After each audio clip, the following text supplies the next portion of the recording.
Right, let's get this started. All right, let me check. All right, we're on Kick, YouTube, and Twitch. Sweet.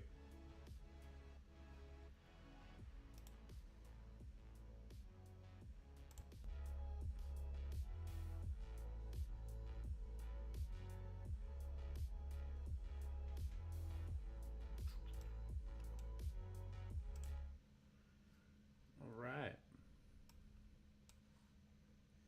Let's see. I've been busy lately. I want to see some funny videos, so let's check this out.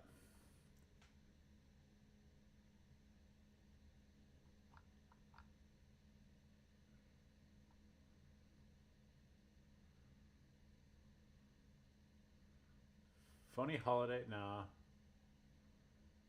Crazy funny videos ever in the world. Try not to laugh. Alright, let's check this out. Oh shit. Is the camera?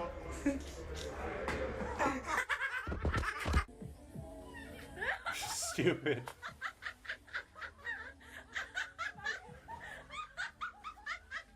Get out my face. What? Ja, selene. Oh shit.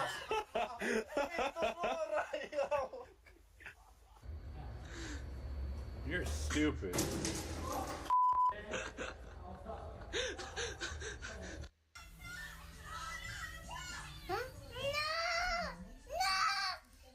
It's the worst storm I've been here for that I'm aware of. Oh shit.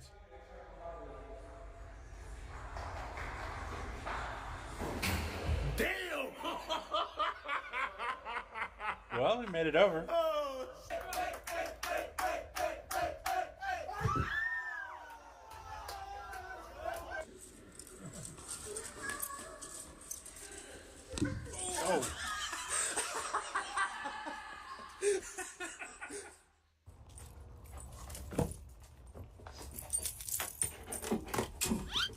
Oh.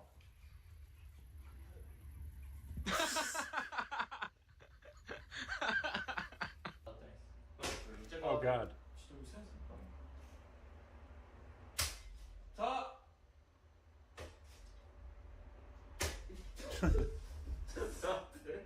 Person back down. Oh, DJ's taking a crash.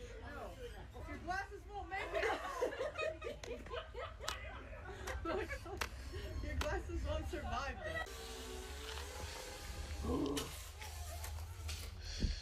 Oh, Jesus.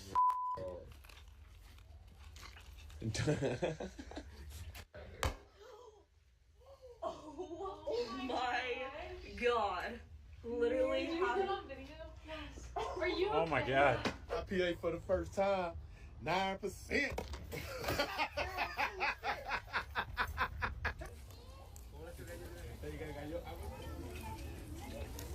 Aya. Shit.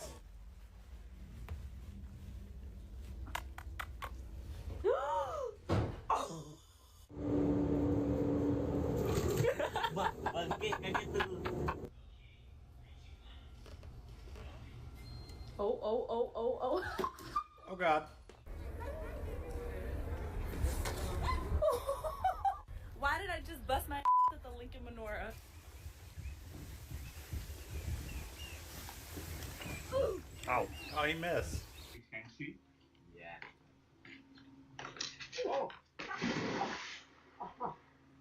At least he was ready. Bruh.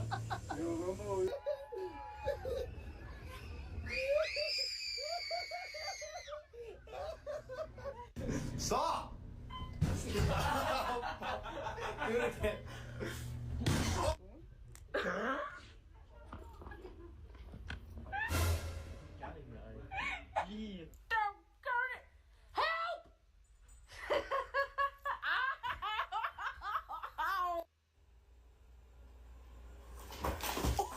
Oh shit. Have a good one, okay? you too. And good luck for everything. Yes, thank you. You too. Bye. See you.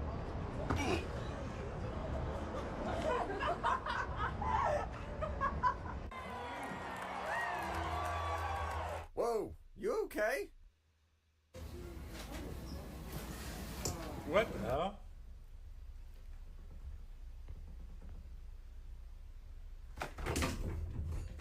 Jesus.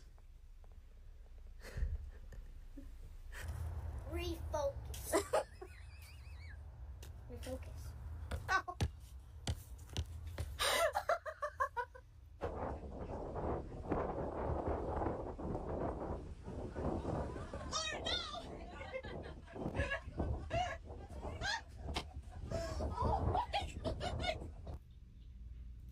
Yeah. Oh.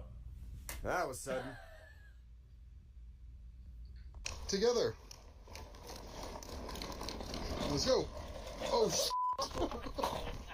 Aw. you alright, Mr. Poker? No, no.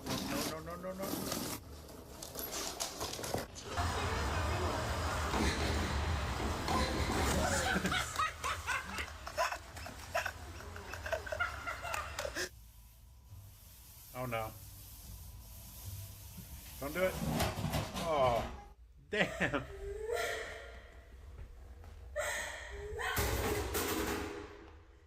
Trousers from Boohoo, right? Look at the state of these.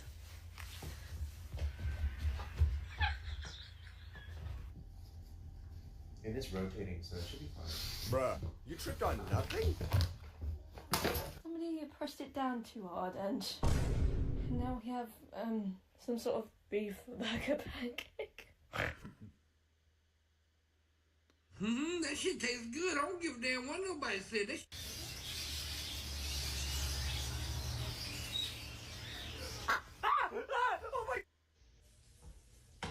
Oh my god, there's a fire. Never mind. I did one of them.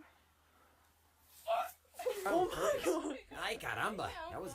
1, 2, 3.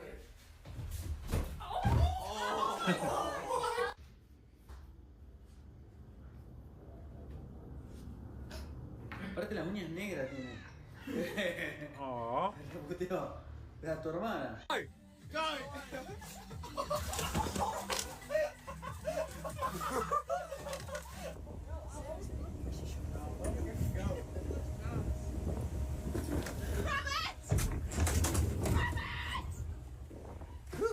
Survived the jump, failed the landing. No. Oh, there we go. That's so stupid.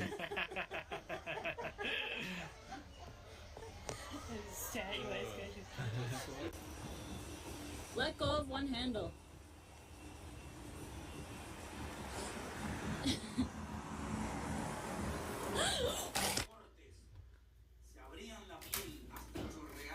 Yo, Dexter.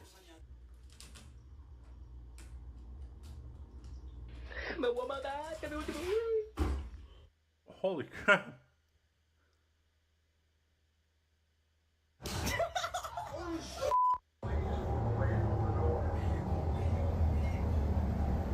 Oh god.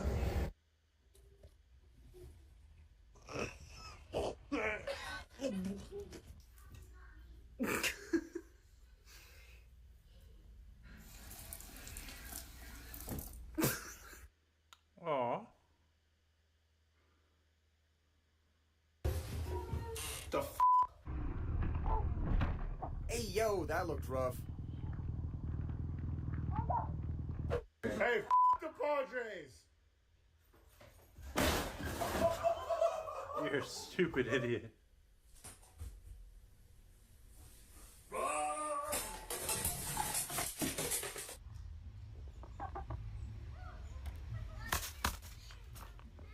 Fuck.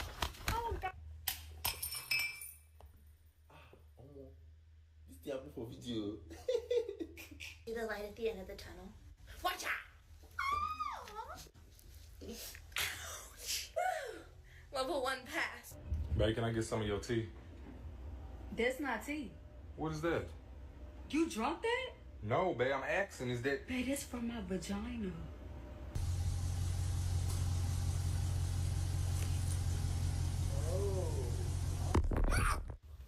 What is it? This is Stop, don't rush up. It worked. What did you do? It was you! Come on, this way. Come on. Aw. All right, Father, turn around. No, come on, Lincoln. We gotta keep walking. Here comes a highlight moment. You just saw that.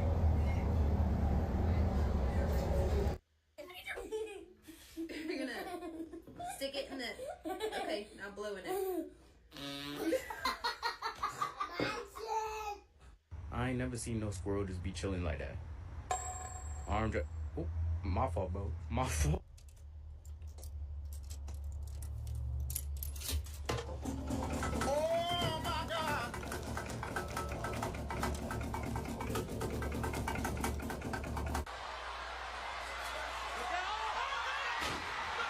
Ugh, that was one stylish flop.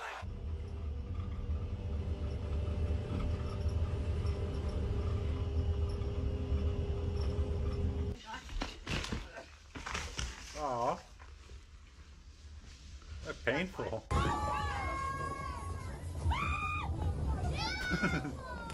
That shit. Why don't you try? Here, give it a good laugh. Is that wasabi? Oh god.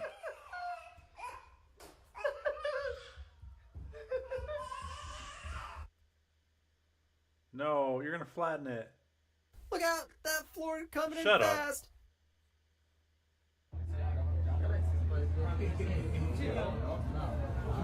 Oh my gosh! You know what the hell's wrong with you? Oh my gosh! Are you biting me?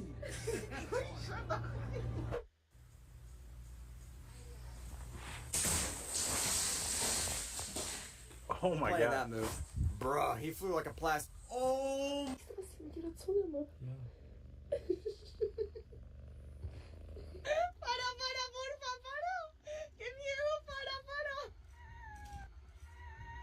Oh. No, no me lo puedo creer. No me lo puedo creer. Plan of attack. You missed. I'm telling you. Do it. Try it. Oh my god. Ooh. Penis? Peanuts. I never said penis. Whenever you say penis. I said penis. What's the thing?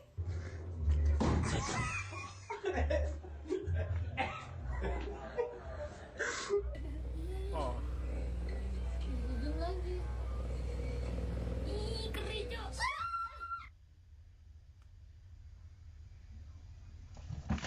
Jeez, you good down there? Alright, let's check something. Let's look for something else.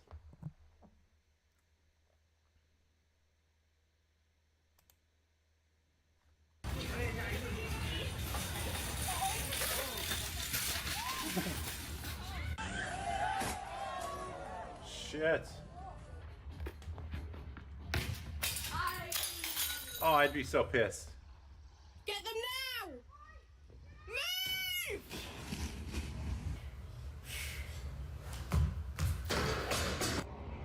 Oh god.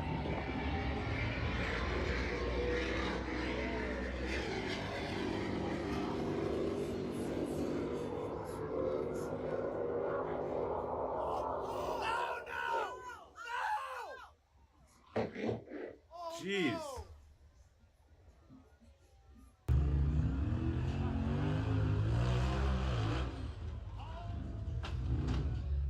And he's stuck.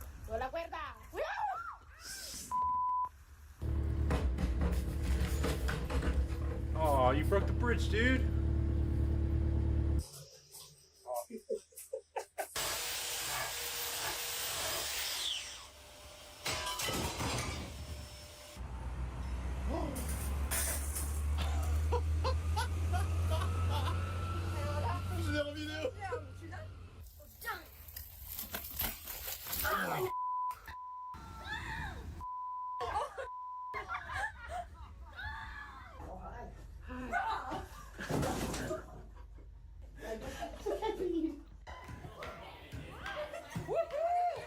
Oh god.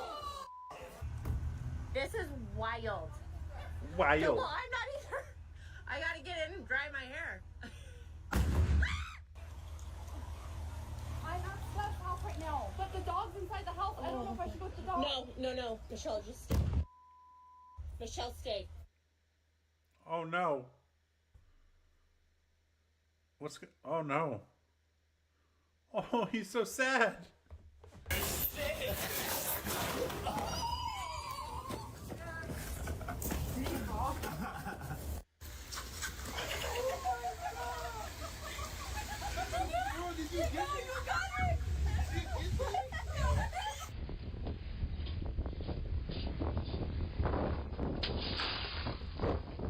Jesus.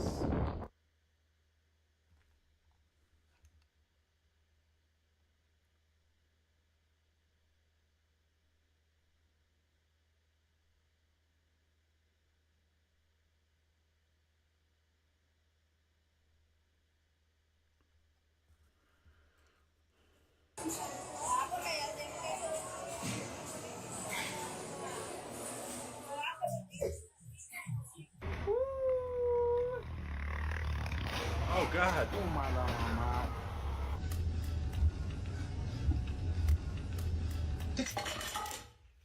Frena, coño, frena. Frena, ¿qué polla? Voy a frenar.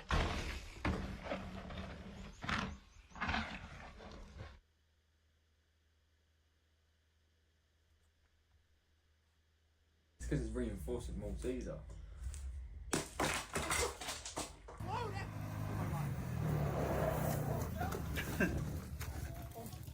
Are you good?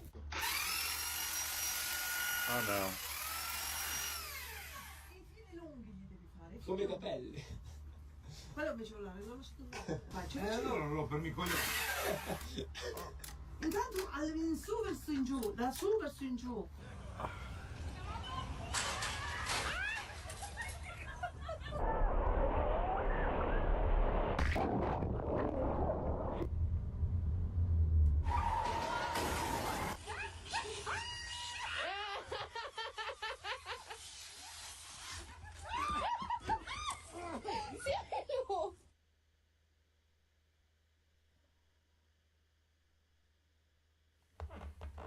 Oh God.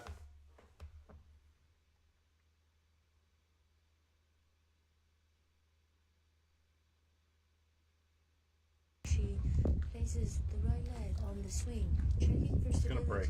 It's gonna break. I'm not quite sure, ladies and gentlemen, but oh.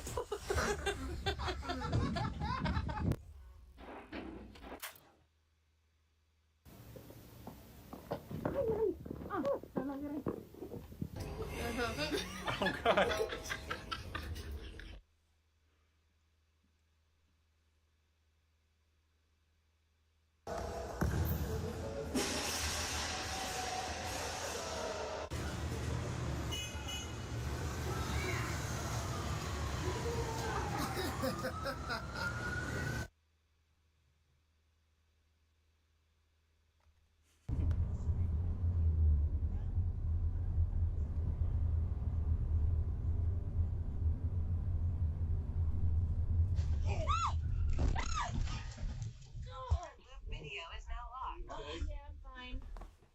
Jesus. Ela levantou demais o poste.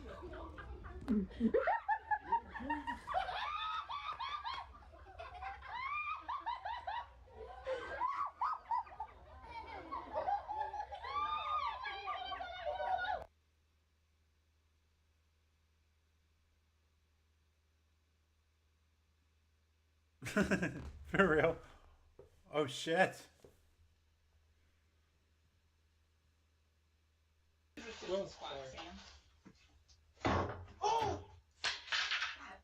Oh my God.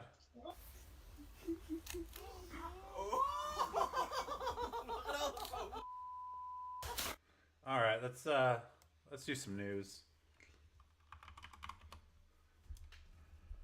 All right.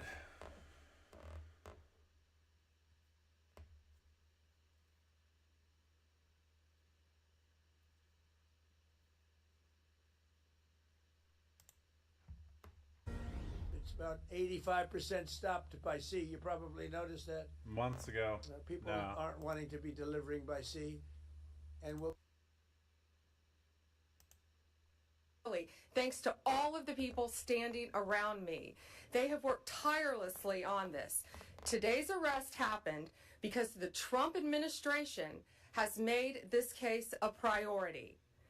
The total lack of movement on this case in our nation's capital undermined the public trust of our enforcement agencies. This cold case languished for 4 years until Director Patel and Deputy Director Bongino came to the FBI.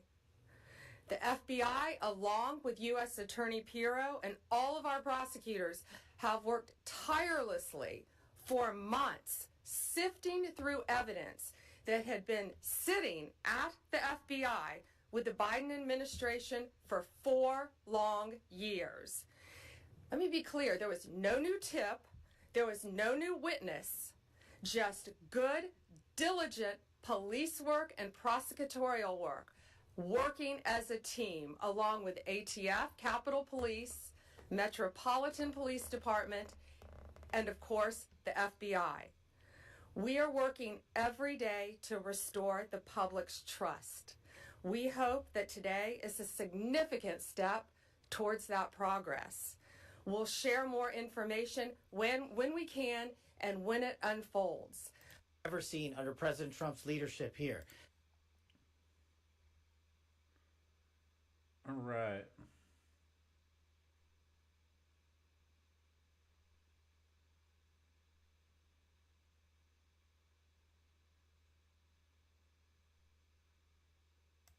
What's this?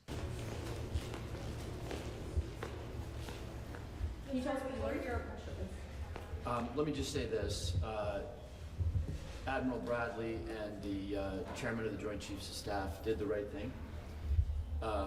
And Admiral Bradley defended the decisions taken. And this is about Admiral the boats. Bradley has a storied career, and he has my respect, and he should have the respect of all of us.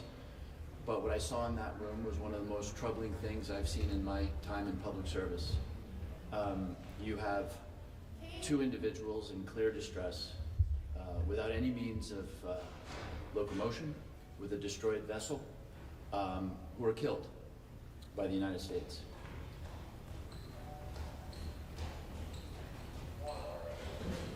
Can you tell us a little bit more about exactly what was so troubling? Like, what were some of the things that troubled you? Under the DoD manual for abiding by the laws of armed conflict, the specific example given of an impermissible action is attacking a shipwreck. Any American who sees the video that I saw will see the United States military attacking shipwrecked sailors. Bad guys, but attacking shipwrecked sailors. Now there's a whole set of contextual items that the Admiral explained. Yes, they were carrying drugs. They were not in the position to continue their mission in any way. People will someday see this video and they will see that video shows, if you don't have the broader context, an attack on shipwrecked sailors. Who ordered that? The last thing I'm going to say is that the Admiral confirmed that there had not been a kill them all order, and that there was not an order to grant no quarter. So does it exonerate Hegseth? Does it exonerate him? That's all I got. Do you think the video should be released publicly? I do. Do you expect hearings, sir? Okay. Damn. That sucks. So there's no order? They just did it?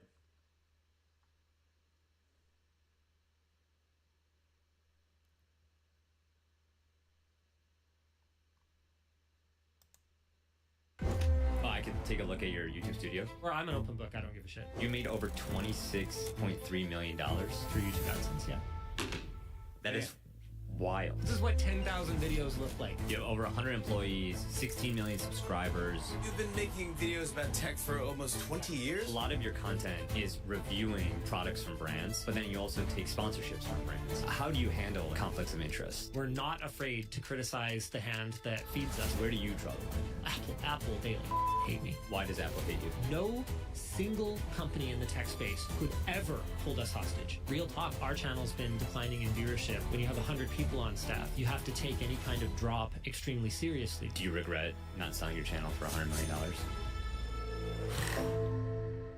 Damn. Linus was offered over 100 million? Shit.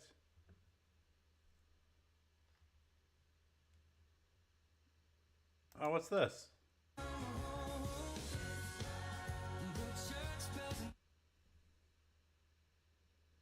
Oh. Hey there, I'm Gotti Schwartz, and we are coming on the air tonight with breaking news. A bunch of new pieces of potential evidence were just published by the Manhattan DA's office, and they give us more information into the moments before and after Luigi Mangioni's arrest. Now, all this coming exactly 1 year since prosecutors say he gunned down United Healthcare CEO Brian Thompson in Manhattan. We're talking never before seen photos like these. A large amount of cash, over $7,000 from the looks of it. There's this fake ID. There was also in a wallet, there was the name Mark Rosario on that fake ID. There was a laptop, flashlight, some change, all of which Mangione had on him, police say, when he was arrested at a McDonald's in Pennsylvania.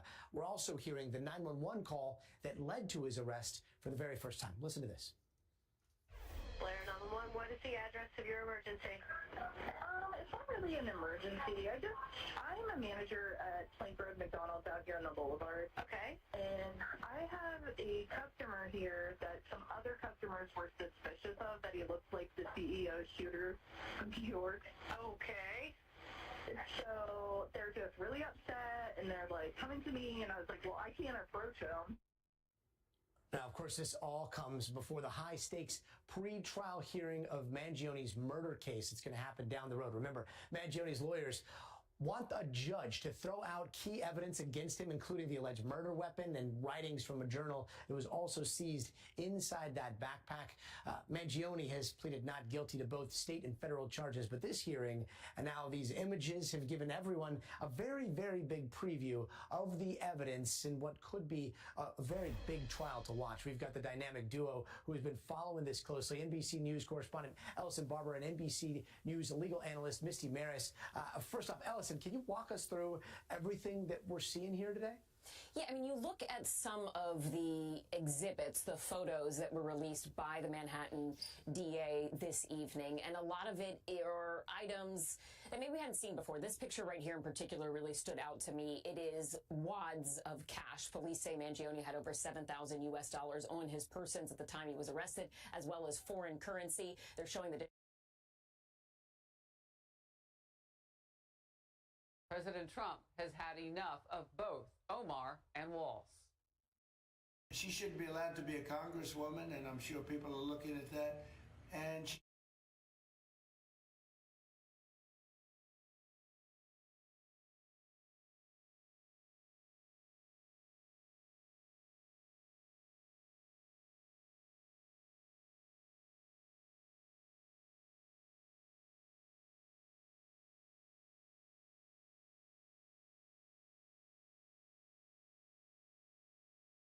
Trump's MO since coming into the political arena has been going after Muslim immigration. And we talked about back in 2015, ban all Muslim travel to the United States. That was back in 2015. He, of course, had an executive order back in 2017 that going after Muslim migration. It was struck down by the courts, and he had to revise it. It was allowed to stand. This is much different. What he's talking about here is, Kristen noted here, he's going to re-examine green cards for 19 countries. As you can see on your screen there, the 19 countries from African countries, Middle East, some in South America.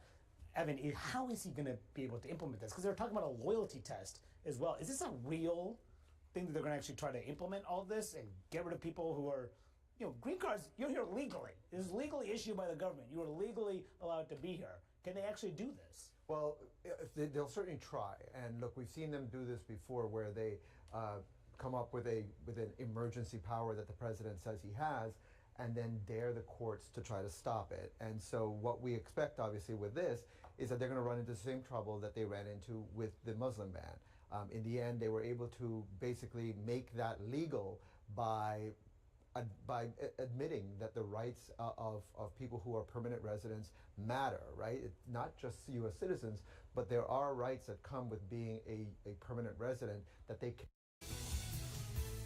The Trump administration now pausing all immigration applications from 19 countries it determined to be high risk. This comes in the wake of the Washington, D.C. shooting of 2 National Guards members, allegedly by an Afghan national. And according to reports, the administration may not be done with this list possibly growing to 30 countries. Former DHS Deputy Assistant Secretary Jonathan Fahey joins us now to discuss. And in addition to that line on your resume, you are also a U.S. attorney. You are also general counsel to the White House Office of National Drug Control Policy. So, Jonathan, is this move on solid legal footing? Will it survive what is expected to be legal pushback from the left?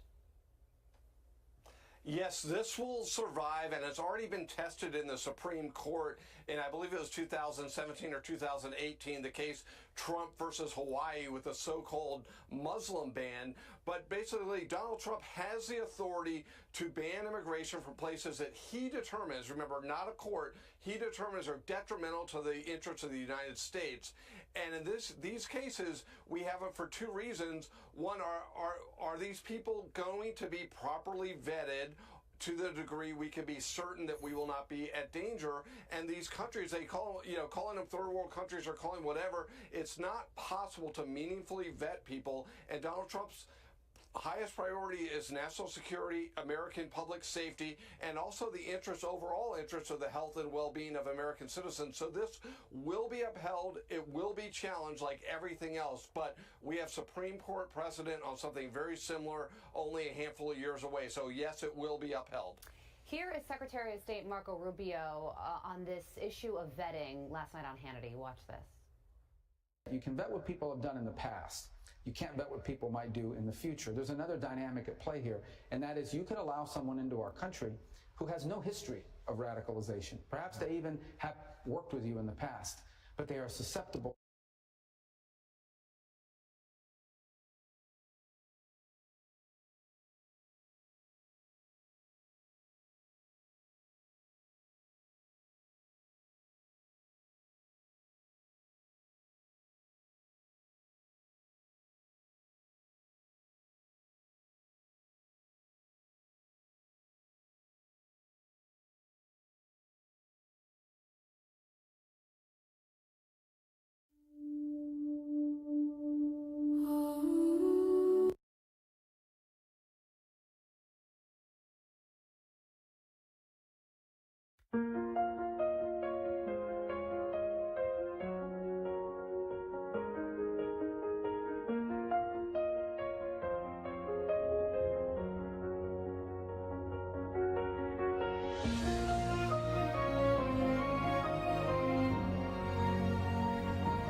Thank you so much for watching, and we will see you in the next video.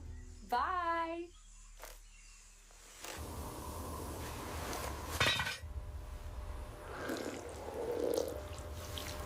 You know there goes a lot of work into these videos so that I don't look like this. But that I look like this. So leave a like, yes, comment, and subscribe.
This is not jewelry, not a gadget, something alive under your skin. This smart RGB implant blends tech and art beneath the surface, glowing in any color you choose. With one touch, it shifts from pink to violet, reflecting your mood in real time. Would you wear one? This is not jewelry, not a gadget, something alive under your skin.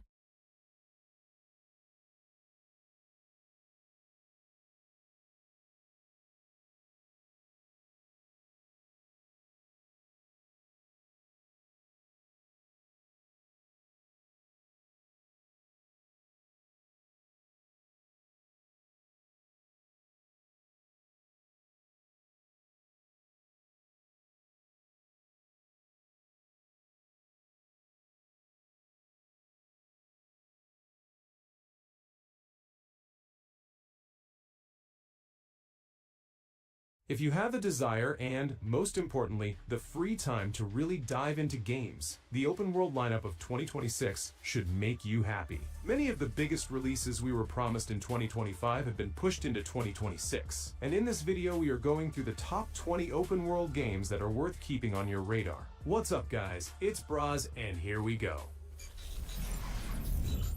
We open with the Blood of Dawnwalker. The hook is clean and sharp. By day, you walk the world as a human mercenary. By night, you become a full vampire. Across a fixed cycle of 30 days and nights, the campaign plays out, and every choice inside that loop pushes the world toward either recovery or complete collapse. Set in late medieval Europe with a strong Carpathian mood, the game feels more like a grounded, dark historical drama than bright high fantasy. Recent gameplay footage shows how much the combat and presentation have tightened up compared to the first reveal. Cloth and armor react more naturally, hits land with more weight, and animations look less stiff.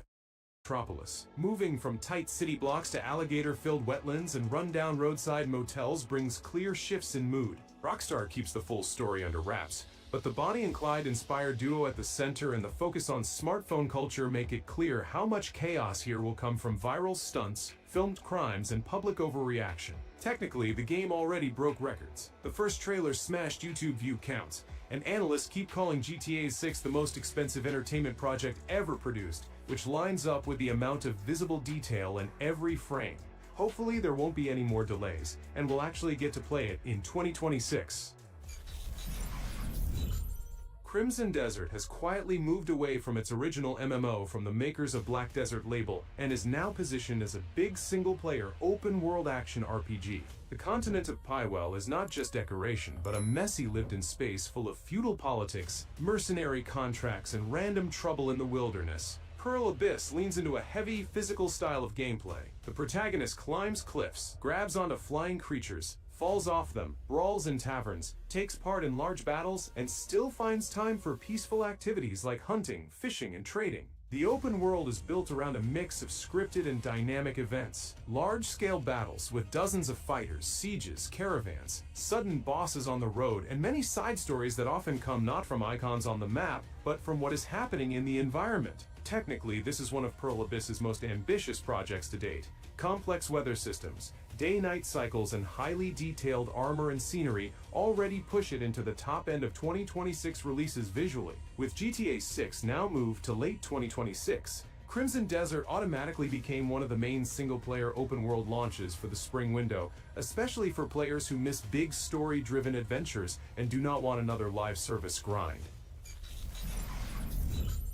Agefield High Rock the School goes for a very specific fantasy. A small American town in the early 2000s, pop punk, cheap hoodies, and the graduation clock ticking for everyone. The player takes the role of Sam, the new kid pulled into a chaotic rock the school plan by classmates Kale and Axel. And the whole thing is framed like an interactive teen comedy. The campus, a couple of nearby neighborhoods, the town center, and the surrounding countryside form a compact open world with a real-time schedule and a school system. Skipping class has consequences, but it also exposes Sam to side jobs, weird situations, and extra storylines. This game clearly does not chase cutting-edge graphics. It is built around nostalgia for school years, with the mood and humor of American Pie and all kinds of awkward, goofy, borderline situations. Games in this specific niche are rare, and for people who waited for a Bully 2 that never happened, this looks like a decent alternative. The Steam page calls it a mix of comedy, satire, and hard-edged humor, with an adult rating for alcohol, suicidal themes, and sexual innuendo, so the tone is far from a clean school drama.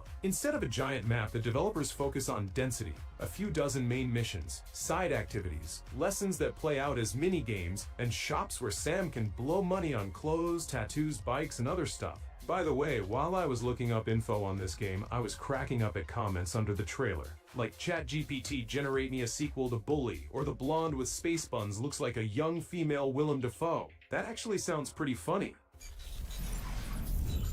The new Fable sits in a strange position. Officially, it still carries a 2026 window, with Microsoft having already confirmed a delay from an earlier target.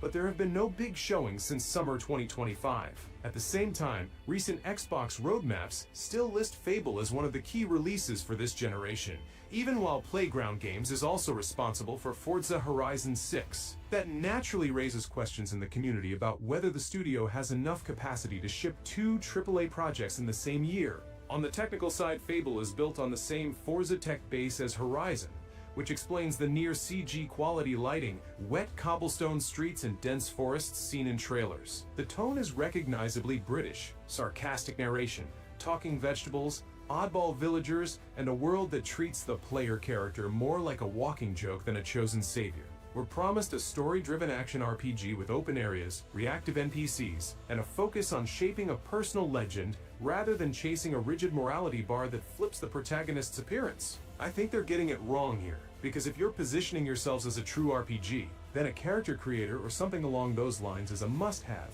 since you can't even look at the main heroine without a thick bag over her head. The developers keep repeating that this is not a live service project, but a self-contained adventure in the spirit of the old games, with modern combat and world physics layered on top. And for all you bird rights activists out there, here's your favorite shot from the trailer. Subnautica 2 has had a rough production cycle. The sequel was originally planned to hit early access earlier, but publisher Krafton reshuffled Alien Ocean and survival in a fully underwater. The start of a long update cycle, with new regions, creatures, to fine-tune its systems. Given the drama around leadership changes, both press and fans are watching closely to see whether Subnautica 2 can keep that feeling of discovery that made the first game stand out.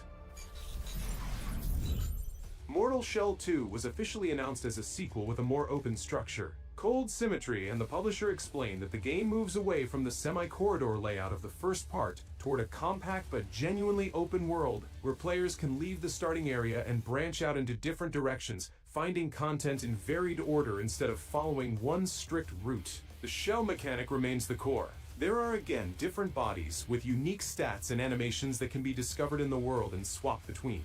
The sequel builds on this with more side activities, small dungeons and hidden bosses, plus a broader progression system so builds do not feel locked into a single obvious path. One of the headline changes is the removal of the classic stamina bar. Combat now encourages aggressive pressure, breaking enemy posture and landing critical hits instead of counting how many swings can be made before the character is exhausted. There are also new ranged tools like pistols, shotguns, and a repeating crossbow. Visually, the game pushes further into grim, decayed imagery with wax, rot, strange organic structures, and collapsing architecture. The release is planned for PS5, Xbox Series, and PC with no exact date at the moment. Forza Horizon 6 finally takes the festival to Japan. Playground Games confirmed that the new map covers Tokyo with its layered highways and neon districts, mountain passes made for drifting, and rural regions with rice fields and tight village roads. The team calls this version of Tokyo the most ambitious city it has ever built for Horizon, with multi-level road networks, heavy traffic, and a lot of verticality. The map is planned to be the largest in the series and is built on contrast. There are dense downtown streets, long coastal routes, and foggy night serpentines in the mountains. Dynamic time of day and weather, which have been standard for Forza for years, return here as a key part of the experience. Rain, fog, and different lighting conditions radically change the feel of familiar tracks. Japan also gives the game an excuse to lean hard into tuning culture, with lineups of classic JDM cars parked next to American muscle and European exotics. After Horizon 5 unexpectedly found success on PlayStation, Horizon 6 is launching first on Xbox and PC with a PS5 version confirmed for later, which has greatly upset many owners of Sony's console. Chronicles Medieval is heading into early access on PC in 2026, and is pitched as a large, dynamic sandbox about 14th century Europe. It does not use the classic third-person open-world formula. Instead, there is a two-layer structure. On the strategic map, armies and parties move in real time, and when the player enters a town, camp, or battlefield, the camera switches into a full third-person action view with detailed scenes. The whole fantasy revolves around climbing from nobody to power. A run can start with the player as a mercenary, trader, or minor noble, and over time evolve into commanding an army, renting lands, fortifying strongholds, and taking part in battles with hundreds of soldiers. The team openly cites Mount & Blade as an influence, but wants a more cinematic presentation.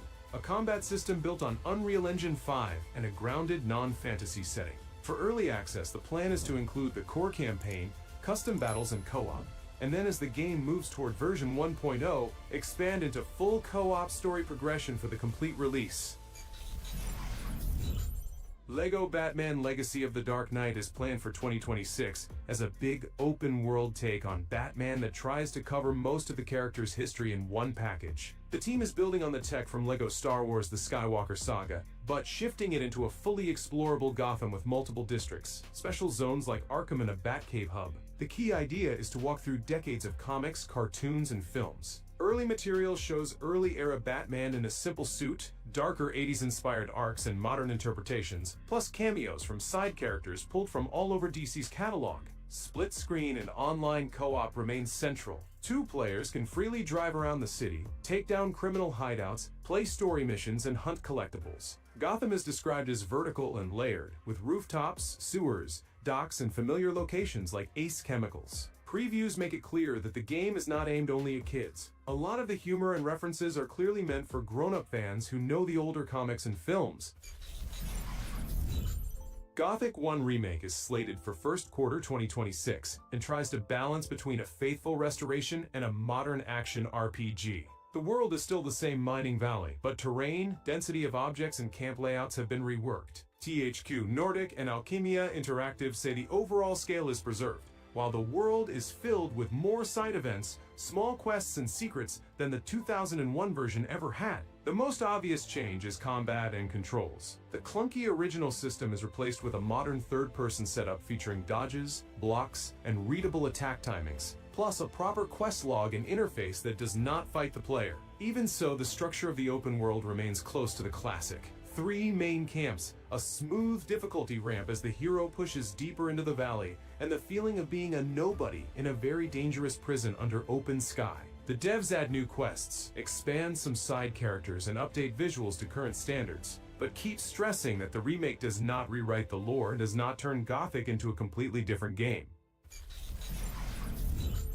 Chrono Odyssey spent a long time on lists of big Korean MMORPGs without a firm date, but Kakao Games' recent reports now place its launch window in fourth quarter 2026, with a closed beta planned in the first half of the year. That is why it still appears in 2026 open world roundups instead of vanishing into development limbo. The game is pitched as a large-scale RPG with an open world called Cetera, where players roam big zones, join world events, raids, and PvP. The signature mechanic is time manipulation. In combat, characters can roll back their position, slow enemies, play with different time branches, and combine that with multiple weapon types and flexible rolls. The open world is framed as large hub-based regions with dungeons and world bosses, plus a full character creator and raid-scale encounters typical of Korean MMOs. A 2025 closed test drew heavy criticism for performance and a stiff early version of combat. Following that feedback, Kakao noted to investors that several core systems are being reworked and the launch window shifted to late 2026. The Sinking City 2 steps away from the detective open-world feel of the first game and is now positioned as a survival horror experience in a large coastal city. Frogwares moves the action to a new fictional settlement plagued by floods and gloom, with a strong focus on exploring districts in any order. The city is divided into areas with different threat levels, and the player constantly has to balance risk, resources, and the protagonist's mental state. The open world structure is more systemic this time. Safe houses act as anchors, while streets, flooded alleys, and sewers between them are full of danger. Ammunition, supplies, and sanity all matter, and Lovecraft-inspired creatures patrol the city instead of waiting in set-piece arenas. Investigation elements remain, but cases now tend to trigger horror episodes, rather than functioning as pure detective puzzles. Weather and tides can change routes and how districts are accessed. The game was originally announced for 2025, but it is now officially slated for the first half of 2026. From Digital Extremes, the Warframe studio, Soulframe is playable right now in its public Preludes build, with a paid Founders program that opened in late November 2025. Founders Packs add early access perks and themed gear sets, launched alongside the Preludes 12 update with new systems and tutorial polish. You roll an envoy through a basic character creator, then step into Midrath, a set of large island zones that fold in pings or quick crowd control. The clearest early example shown by the community is a wolf pup that can travel with you and assist in fights. Content at this stage is limited to one main island, several dungeons, and a small set of activities. The reason it appears in a 2026 open world roundup is simple. The current state looks solid enough that a 2026 release is plausible, but the developers have not officially committed to that year. Sea of Remnants from NetEase and Joker Studio is set for 2026 and stands out for the way it mixes an island-based open world with a lane-based RPG structure similar to Honkai Star Rail. The world is an archipelago that the player crosses by ship, discovering new islands, ports, and spheres of influence. On land, battles are turn-based with dice-driven buffs and debuffs for your crew. At sea,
Combat is real-time and hinges on positioning and wind. The visual style looks like a puppet-style pirate anime. Doll-like characters, colorful ships, fantastical sea creatures, and fairly dark dungeons where landing parties go ashore. In the open world, you move through a web of trade paths and travel lanes, running into random events from monster attacks to clashes with rival captains. At a Sony show, the game was announced as free-to-play, launching on PS5, PC, and mobile with shared servers across regions. Early impressions note that behind the cute presentation there is a fairly demanding economic layer. The ship needs constant repair and maintenance, the crew needs supplies, and rushing into high-level waters can quickly end badly. Archeage Chronicles comes from XL Games with Kakao Games Publishing. After the 2024 rebrand from Archeage 2, the team when longtime Archeage boss Jake Song exited, which the press noted along. Aeon 2 launched in Korea and Taiwan in late 2025, and RuneScape Dragon Wilds entered early access on PC in early 2025, and quickly gathered around 20,000 Steam reviews with roughly announcement. So right now the game is only on PC. Outward 2 from 9 Dots and THQ Nordic is a direct evolution of the first game, this time with a larger, more cohesive open world. The new continent is split into climate zones, cities, and dungeons, and once again the focus is on long something in a harsh, indifferent landscape. Enshrouded has been in early access since January 2024, and by late 2025 sits at roughly 86% positive on Steam across almost 80,000 reviews, a level many AAA games would envy. The open world of Embervale is a large map split into biomes divided by a toxic shroud. On the surface, players build bases, explore ruins, gather resources, and level up characters, while the deeper layers of the shroud hide tougher enemies and better rewards. Up to 16 players can share a world, making use of a flexible building system that supports anything from small homes to complex multi-level fortresses with a lot of decorative detail. Players like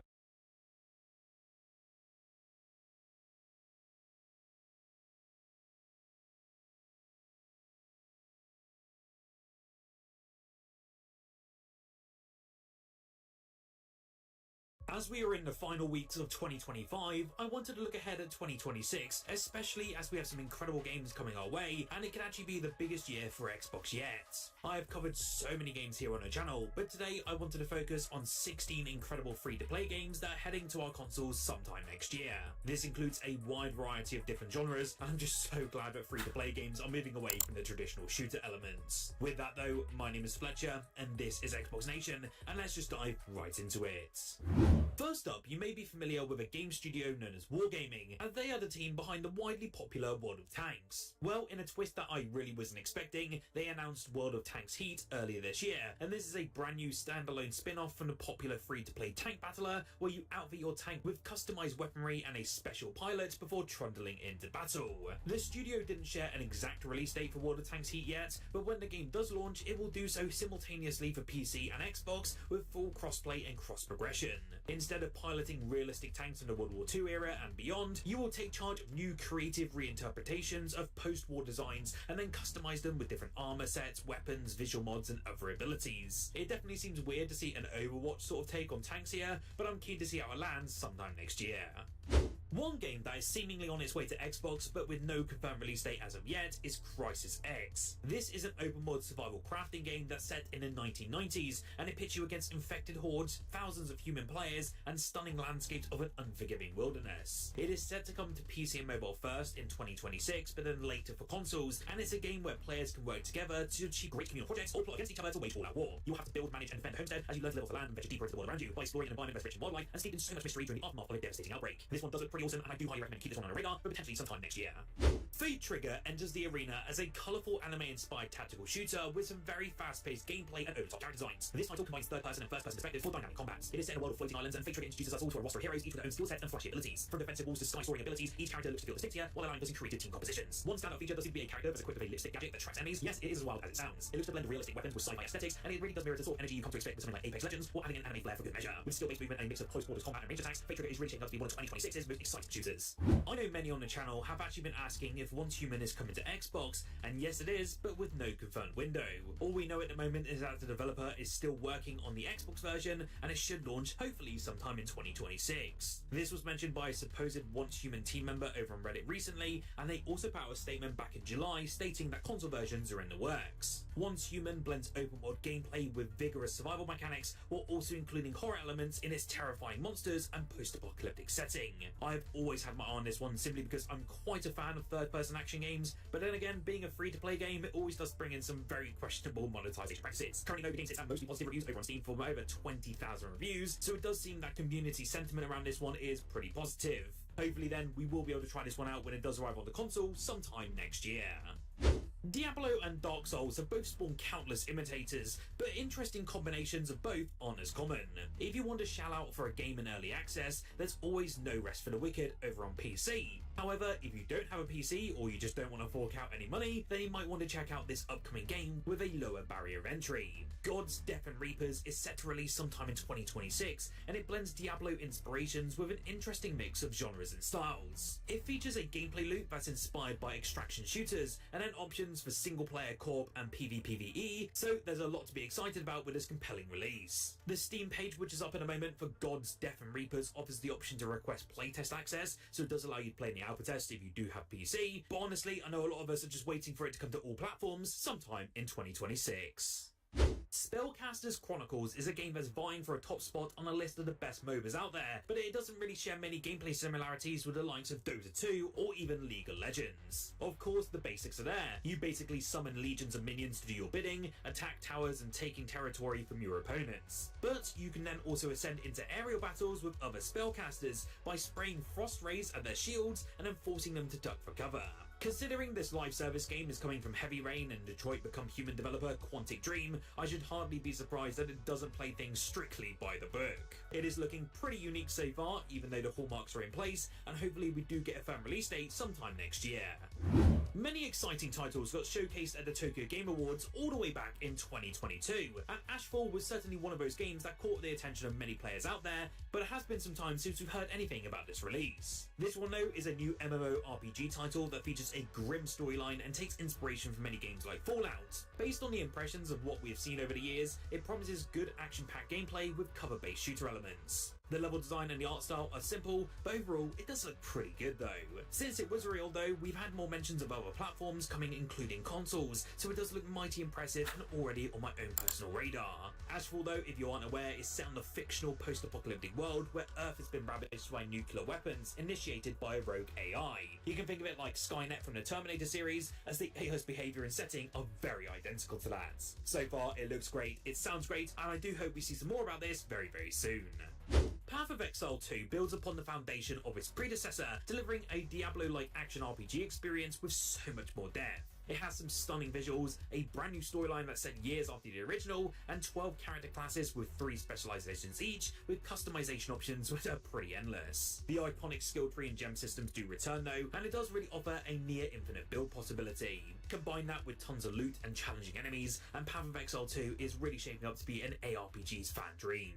Of course, as players have had their hands on this one already, we've had so much in the way of overall visuals, some great dynamic weather systems, and even detailed character animations which are just great to see. Multiplayer though is really at the core of this one, with online trading and group content, and it really does ensure some long-time replayability. There has been also frequent updates and expansions in this sort of closed beta and beige stage, which does introduce new areas, enemies and loot. Honestly, Path of Exile 2 does remain pretty relevant these days, and the free release should be coming to our hands sometime very soon. Riot Games entered the fighting genre with 2XKO, bringing their popular League of Legends universe to this brawler genre. This 2 vs 2 fight that designed to keep the gameplay very engaging. Whether you're If you remember, all the way back to the Xbox showcase this June, we had the reveal of a free-to-play open-world action role-playing game called Animo, and it's a creature collecting game that is aimed to launch sometime next year. This one though has you taking control of a Pathfinder, and you'll begin your journey in Idil, which is a dynamic, interactive and expansive open world, especially after the huge success of Palworld a couple years back now. Project Ethos brings together hero shooter mechanics, extraction gameplay, and roguelike persistence in a colourful PvPvE world. While its name might change closer to its release date, its gameplay is already making waves within the Xbox community. In this one, you drop into persistent matches, meaning you might encounter enemies who have already upgraded their gear. Conversely, new players can find themselves at a disadvantage, adding so much tension to every encounter.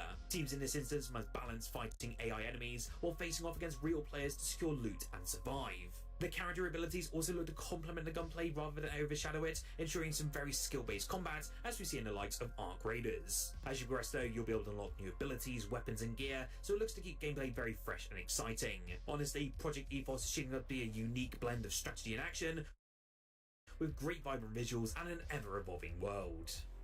Perfect New World is a sprawling MMO that does invite us to embark on an epic journey to locate a reincarnated entity. This one looks to be featuring an expansive world filled with adventure and danger, and the title looks to blend traditional RPG elements but with modern gameplay mechanics. Players will be able to create highly customizable characters, explore diverse biomes, and then take on quests either solo or with your friends. Combat in this one is skill-based, offering dynamic encounters against monsters and rival players. Beyond combat though, the game actually emphasizes crafting, trading, and building relationships with NPCs, making it such a multifaceted experience. Its lush environments and detailed storylines ensure hours of immersive gameplay. Whether you're exploring ancient ruins or forging alliances, this MMO aims to keep players engaged for years to come.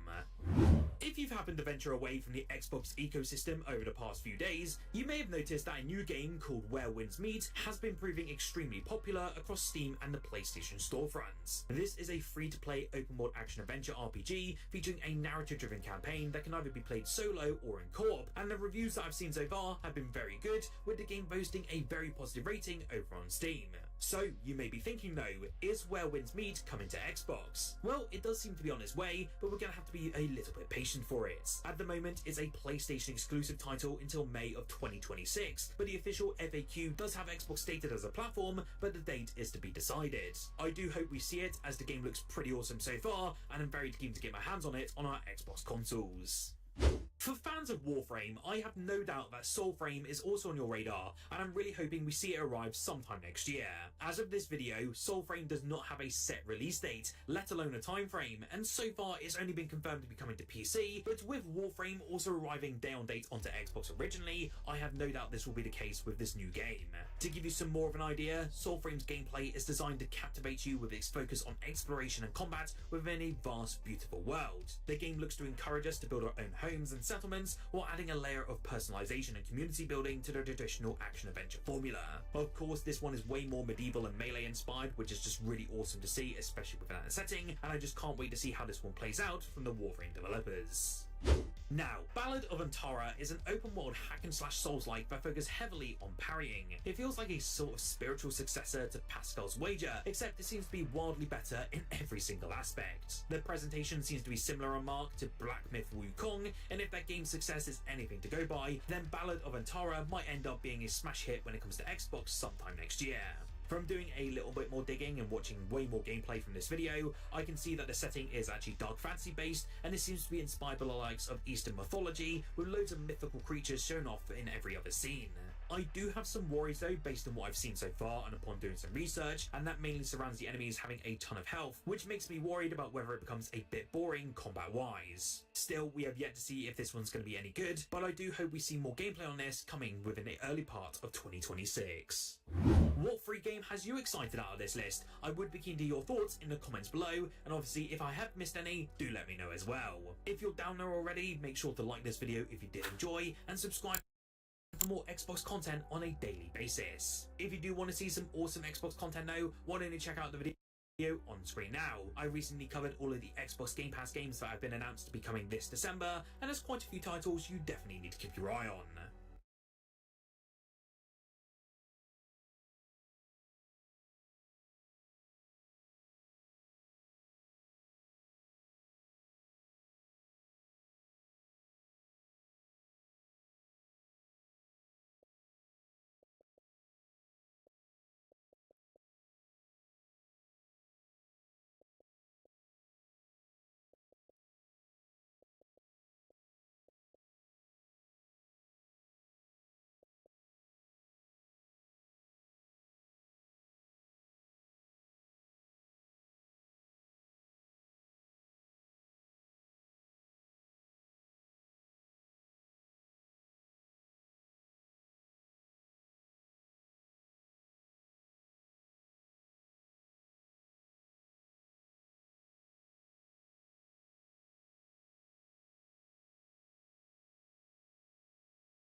This single dad might be too clever. He brought his daughter to play a money claw machine to try and win a prize. But when he took his turn, the claw accidentally grabbed the ball in a woman's hand instead of any cash. Suddenly, both the woman and the dad started smiling because his daughter may have just won herself a brand new mom. This single dad might be too clever. He brought his daughter to play a money claw machine to try.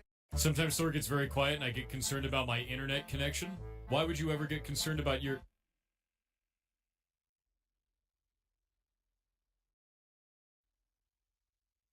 internet connection? Sometimes Thor gets very...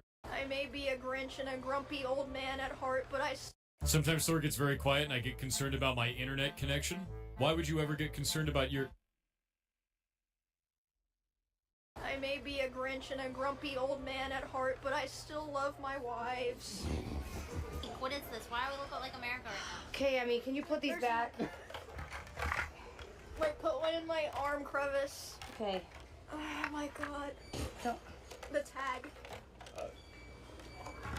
Hold on, Emmy. Make it two. Alright. Make it back, please.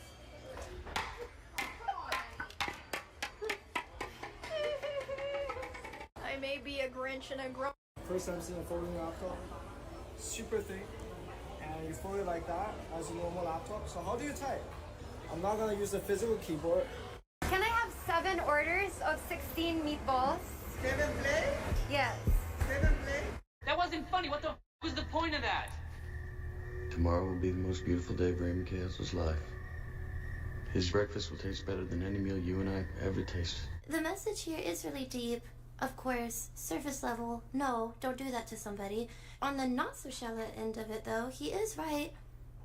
He's probably not ever going to feel the same. And if he does, it's going to take a really long time for... I'm so tired of being here.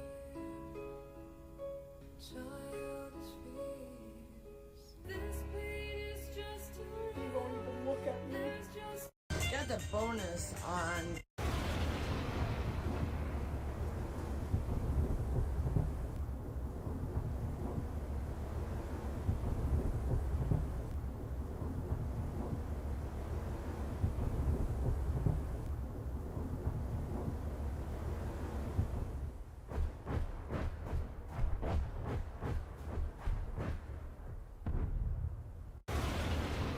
I went inside my coffee shop to deliver my stuff, and I came back to this.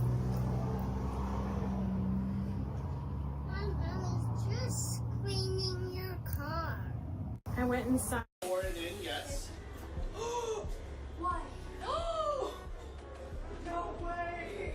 That time when Asmongold showed up to support Amiru's sandwich shop. I'm just as surprised as you are. Oh my god! Wait. Hello, sir. What would you like to eat today? Welcome to Meat and Bread. Thank you for dining with us. Grilled cheese, meatball sub, eggplant parmesan, and then there's the daily special, which is chicken club. Chicken club. We also got soup and salad. That no one's ordered yet. Oh, wow. Okay, meatball sub. There's no green shit, right? Oh, we actually ran out of kale earlier. So you're in luck. Perfect. Emiru and Emily couldn't believe that he actually left his house. Thanks a lot. Enjoy your sandwich. Yeah, enjoy working. Oh my god, he's eating outside. He's outdoors. This is wild. So exciting. This is crazy. Ordered in, yes. Why? No! If a stranger comes up to you and tries to hit on you, what are you gonna do? Oh my god. You passed! If a stranger... Oh, come on. Don't look so scared. I ain't gonna break ya. I wasn't, I just...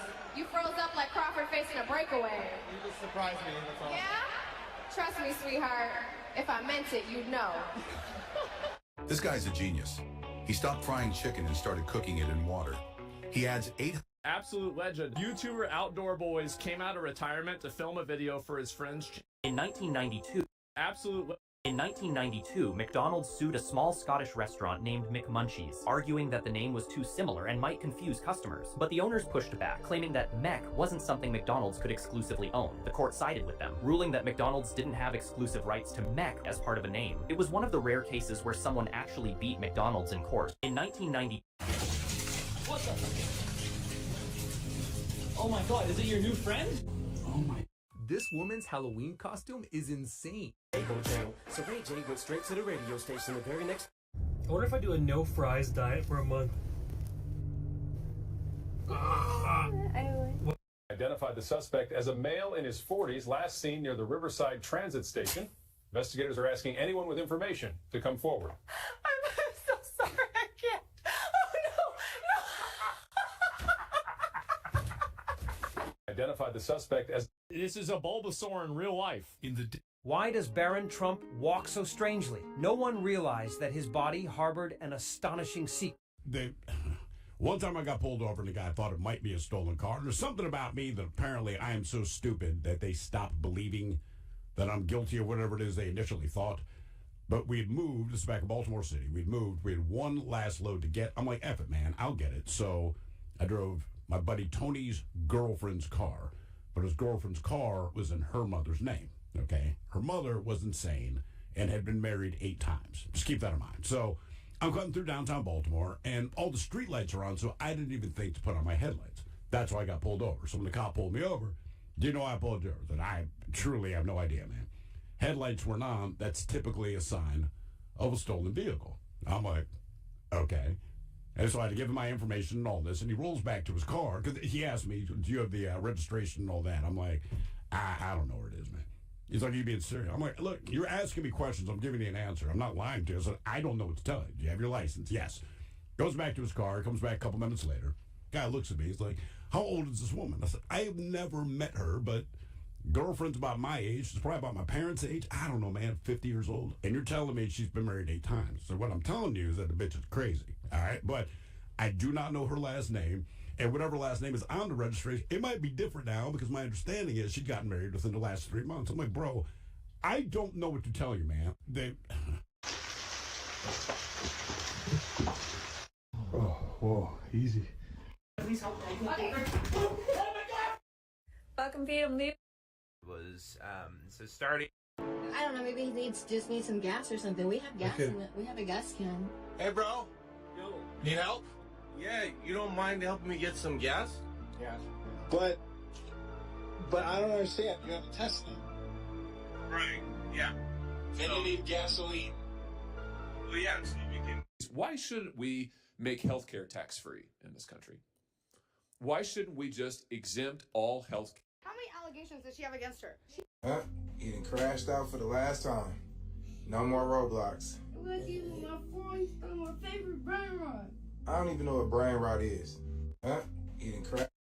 What was the most awkward scene for you to film? The most awkward scene for me to film was the mildly lesbian scene with Roxanne. Yeah, that was the most tricky, I found. I think it's because Danny found it tricky. So obviously with the much stronger scenes, Danny had to go into a different mind state to try and escape it. So I did as well. Whereas with the handmaiden scene, it was much more kind of, tricky. Somebody made a highlight reel of all the times Nina shoplifted. So she been stealing shit on stream multiple times? How much is the cake? $39. $39? Okay. Fuck. Continue scanning. What the fuck? How do I get this?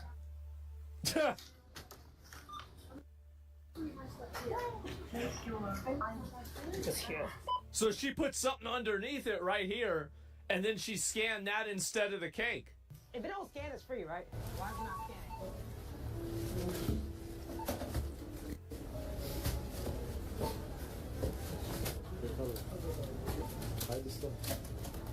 Uh-huh.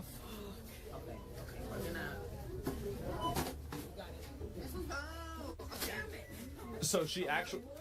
Yes, it's more. Shit. Oh, man. So she got caught again.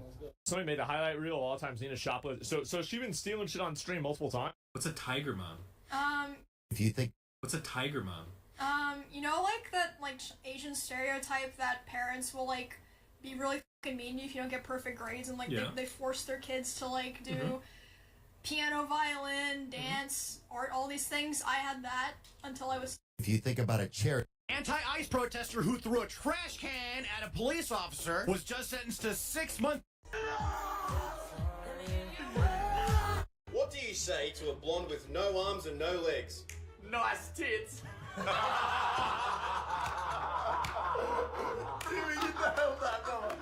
He did it, baby! He did it! I'm weirdly proud of Tim. The execution. What do you say to a blonde with no arms and no legs? Nice tits. Met Canada Ring camera in Northridge caught this gray pickup blasting through what looked like an innocent snowman until the hydrant underneath erupted. I was just done with trucks crushing every winter.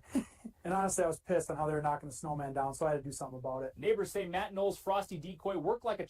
Met Canada Ring camera in Northridge caught this gray pickup blasting through what looked like an innocent snowman until the hydrant underneath erupted. I was just done with trucks crushing every winter. Is that really worth $1.5 million? Yes. Why? Why? Well, I've been in the Pokemon hobby for a while. This is a Skyridge sealed case of Skyridge booster boxes, what I consider one of the rarest booster boxes in the Pokemon hobby. This is the only sealed case I've ever even seen. And how many Skyridge booster boxes come in a case? 6. So, how much does one Skyridge booster box go for? Over 120,000. I think they're like 140,000 now. 140,000, and you have 6 of those in a case. Yep. So how do you justify that being worth what it is? Because it's so rare, because it's sealed, and you're not going to find one of those anywhere else. I dare you to go find a sealed one anywhere else. Is that really worth $1.5 million? Excuse me, the HOA says you can't have more than 3 azalea bushes per house. 3! The HOA will not allow this. I'll speak to their manager. You hear me? This is warm in here. Dude, don't put this on camera. Oh, my thighs are so sweaty right now. It's like dripping like all the way down to the back of my...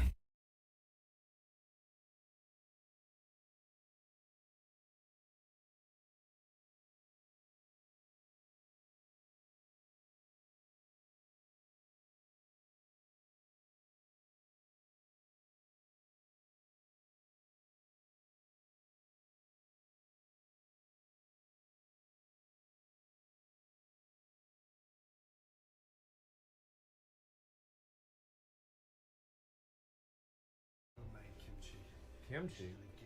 A little bit of what? Nice, spicy texture. Kimchi? A what?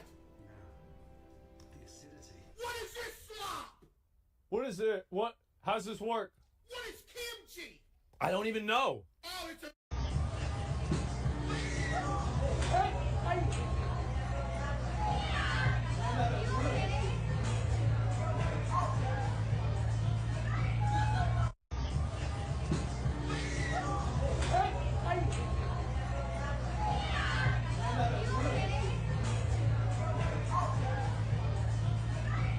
Freddy. From the Real Rig series comes the all-new Fentanyl Freddy playset. Pose Freddy in his signature lean and watch him freeze in place thanks to the realistic nod module. Every set comes with his pop-up tent, busted shopping cart, and the catalytic converter he swiped for tonight's fix. He even comes with Suboxone. He says he's quitting, but we know how that goes. Oh man. Freddy. From the Real Rig series comes the all-new...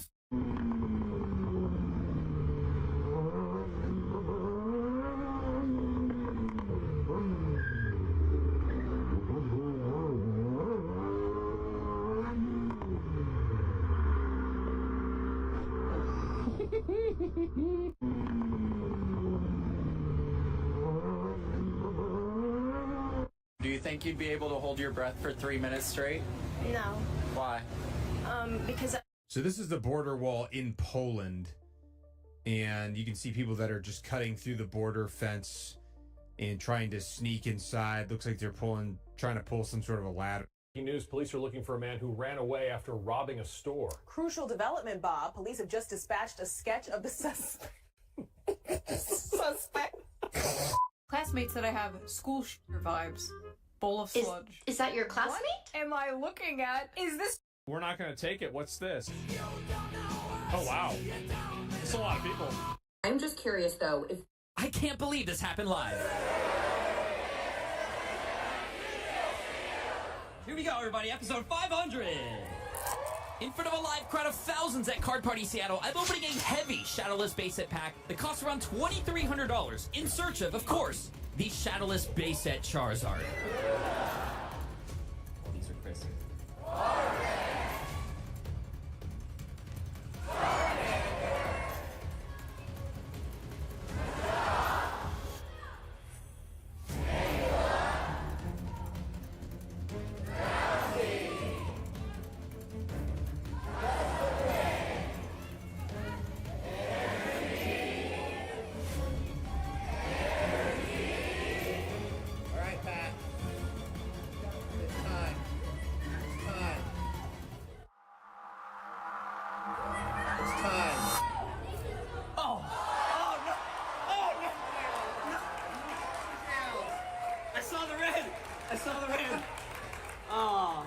Tails. Thank you all. You're all going to be in the video on December 3rd. I just can't take it no more. I'm getting a divorce. My wife is out after midnight every night, going from bar to bar, driving me nuts. Can't take it no more. Well, what's she doing? She's looking for me.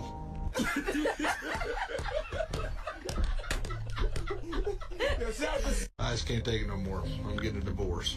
My wife is out after midnight every night, going from bar to bar, driving me nuts. Can't take it no more. Well, what's she doing? She's looking for me. Well, I wanted to sign up for a membership. It's my first time here. Oh, okay. You look really familiar. David. My name's David. David?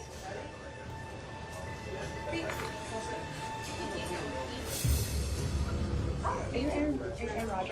No, I'm not. You're Aaron Rodgers. I get that a lot, but would I be working here if I was him? That guy makes like $1 gazillion. I didn't. Where do you like? He's kind of a punk too, though. I heard. No, I. Just trying to train people. No, I mean I'm from San Diego, so I'm a Chargers fan, but You you know- look just like him. Yeah. Like I know, like I'm a girl, but I watch more football than some dudes do. Really? Do you have Yeah. a fantasy team? Yeah, you're actually my quarterback. You didn't Not get me, enough though. points. The guy that looks No. like me, right? Yeah, the guy that looks like me. Are you an Aaron Rodgers fan? I was until people started saying I look like him. I think he had Why like didn't you longer like it, hair and then he though? cut him. Yeah, but he's like really, really hot. That's your opinion. Well, I wanted to sign up for a membership. It's my first time. Yo, excuse me. You're like really cute. Bro, this is my girlfriend. No. I wasn't talking about you. I was talking about you, bro. I was talking about you. Yeah. Yeah. Yeah, bro. You're cute as hell. Bro, preach. Damn. I want you to complain. I want you to cry. I want you to bitch. And Probably something terribly wrong with my colon. I've been told to seek medical advice ASAP for several months, but it will probably figure itself out one way or another. Well, you should probably go to the doctor if you don't want something bad. I wish older women... Why are so many Americans turning old shipping containers into homes? Take the... One of the first things you're going to want to do when you get a new mini PC is to de-bloat Windows 11.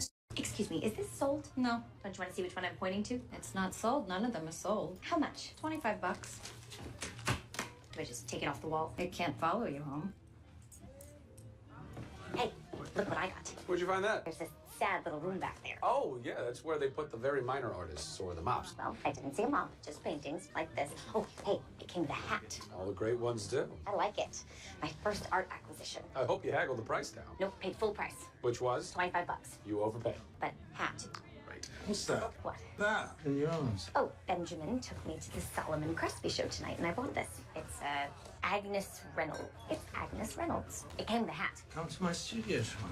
Tell me about the painting. What painting? Painting you were holding at the bar. Well, I don't know what to tell you. I don't know anything about art. No one knows anything about art. Why did you buy it? I walked in that sad little room in the back, the one nobody seemed to care about, and everywhere I looked, there was color and life, and then the front room was a little short of. And then suddenly she caught my eye, and I thought, I know her. She has a secret. She knows a joke that I don't. I thought, maybe if I take her home, she'll tell me the joke, and that made me smile. This is the painting. It's the most beautiful thing I've ever seen. But I don't understand. Why would you keep it locked away in here? I mean, why don't you sell it? Sell it? Sell the greatest thing I'm ever going to do in my lifetime. Stick it in the gallery and a doctor bring it home. A museum, then? Oh, yeah. Well, next to the mummies. People should see this. No, I painted this for me. This was going to hang in my home. Excuse me, is this so... It's like a waterfall. Yeah, don't open that door.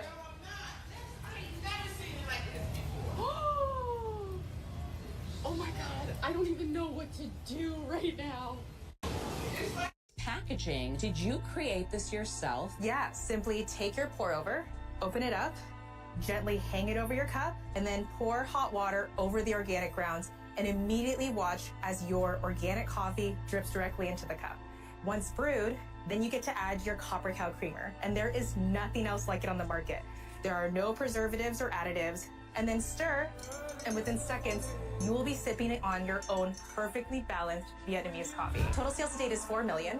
And 4 million? 4 million. Let her go through. 2017, 170,000. Okay. And then in 2018, we make 500,000. Okay, then? Then in 19, we make 1.6 million. Whoa. And year to date? Year to date is 2 million. Wow. Tell me the margins now. Now we have a 70% margin. I'll make you an offer. I'll give you the 600,000 for 8%. I would love to take your offer. Done! Packaging. Did you create? What? The president shocking everyone with this one on. Who am I? You're someone. Guess. All right. Am I white? Yeah. Am I a dude? Yeah. Am I old? Yeah. Yeah. Am I God? No. No. No. No. No. No. No. No. No. No. No. No. No. No. No. Oh, Hitler. How did you know? Just by your reaction, like, no. The complete opposite of God is Hitler. Yeah. I'm so good at this game, dude. It's crazy. Who am I? You're. Bought this cheese here. It cost me $40, and there is a hair stuck to it. Here's what 30 seconds in Times Square is actually like. So you're gonna see these mascot costumes everywhere. They're a scam. They want your money. Don't do it. Hi. They said $5. Nope. You will hear this song everywhere. You will be offered these fake AirPods at some point. Obviously, they're fake. Do not buy them. You're gonna see people being scammed by these bus tour people. All of these bikes are a major scam. They will charge you over $400 for like 2 blocks. These paparazzi people will take your photo, show you on the screen, and then try to sell you it. Low-key a scam. Again, if you take a photo with them, they will hunt you down for your money. You're gonna see lots of foot traffic like this. The classic CD scam where they try to hand you their mixtape and then you have to make a donation. This probably cost her like $80. More mascots that will try to scam you. They also leave the New Year's ball up year-round, so you can come and see that anytime. Like, it low-key feels like a simulation. Like, what's going on? And that's what a realistic 30 second. Bought this cheese here. It cost me $40, and there is a hair stuck to it. Who am I? Bought this cheese here. Here's. That's me. This is a size. While they were removing.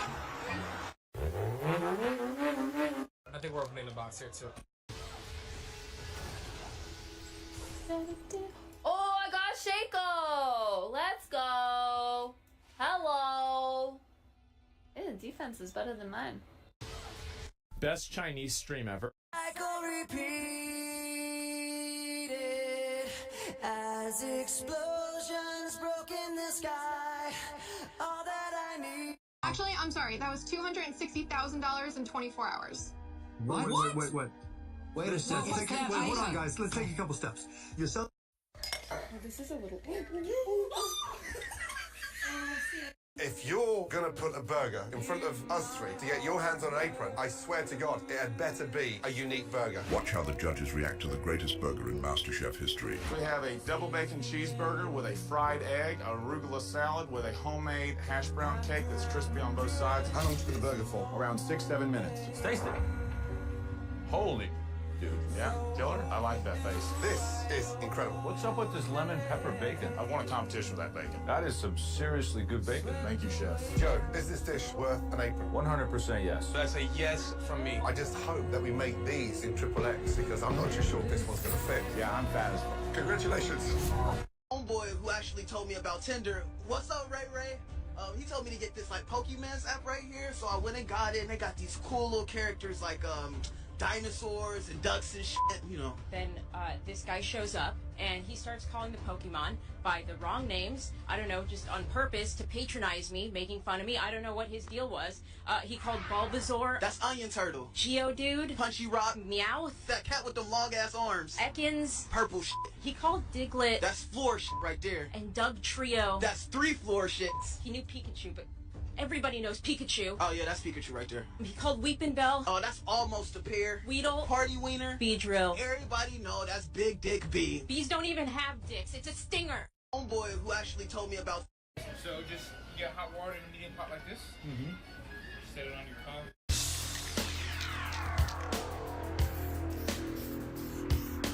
Monday warrior, me strive. Today's time so you me cry.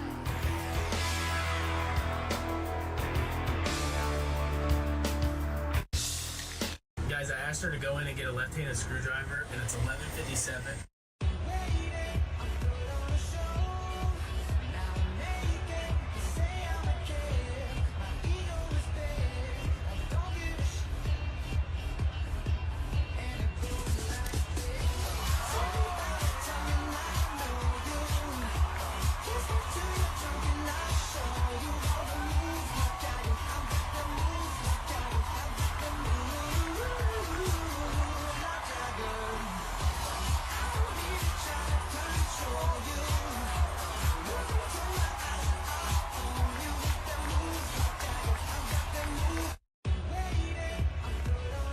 What's your best Asian that you There's some really broken things that happen when you stack auras in Diablo 2. Most people know that when you don 2 items with a similar aura, those auras stack. Did you know that we're actually getting a separate stacked aura for... This is my Malibu Barbie doll that I got for Christmas this year. She comes with a hanger option and 7 different personalities. This is my new and improved top-of-the-line limited edition Barbie doll that comes with a coffee addiction, shopping addiction, and even hanger issues. This is my new and improved top-of-the-line limited edition fiance Barbie doll that comes with AI, anger, and irritation. I'm hangry. This is my Malibu Barbie doll that I...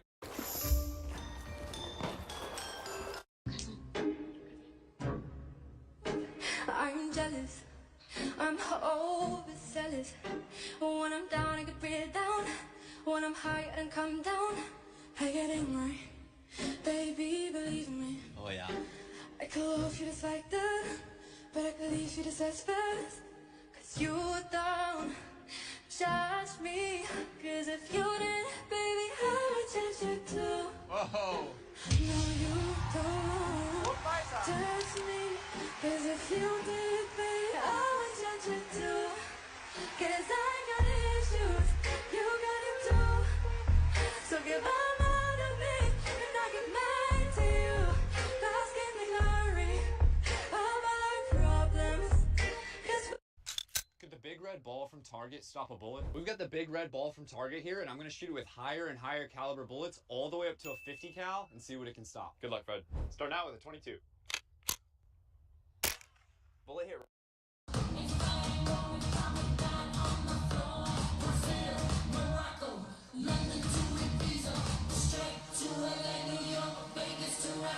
Cracking rocks. What's this? I drank too much last night, got bills to pay. My head just feels in pain. I missed the bus and there'll be hell today. I'm late for work again, and even if I'm there, they'll all imply that I might not last the day. And then you call me, and it's not so bad. It's not so bad. And I want to thank you.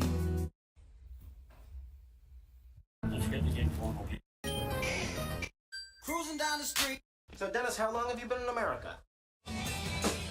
Be very careful.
All right, let's see what this is all about.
I got it. Okay, good.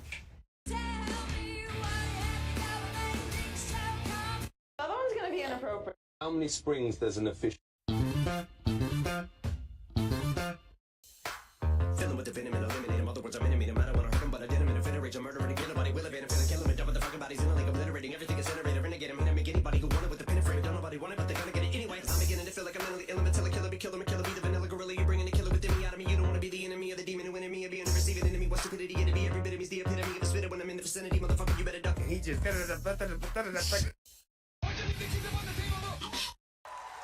The terrace on the sky, burning in your eyes. World of Warcraft.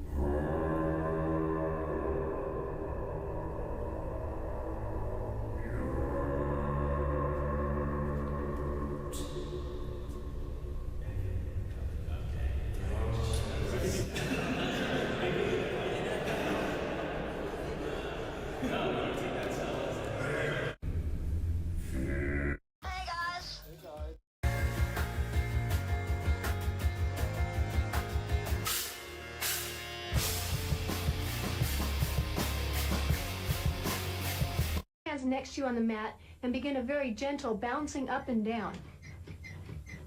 As you get better, lift one leg up, and as it tires, alternate legs. And simply bounce, holding it there, and just simply bounce. When you get to a more advanced degree, you can lift both legs up and put your body into a V shape. This is good, but the problem is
this one since I haven't played.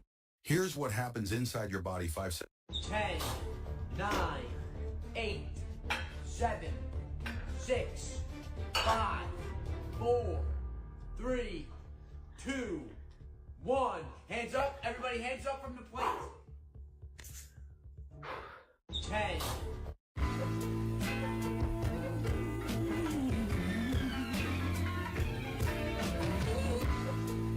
Are they actually playing music?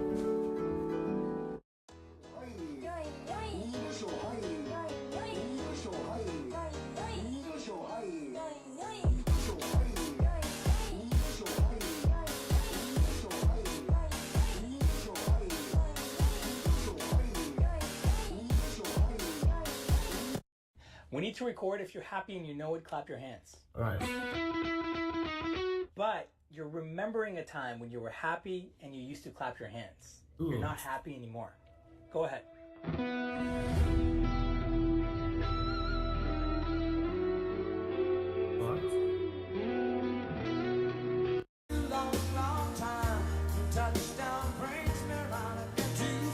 Am I Barack Obama?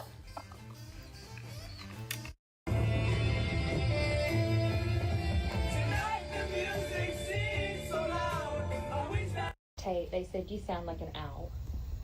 Who? Oh. They say you sound like an owl. Ooh.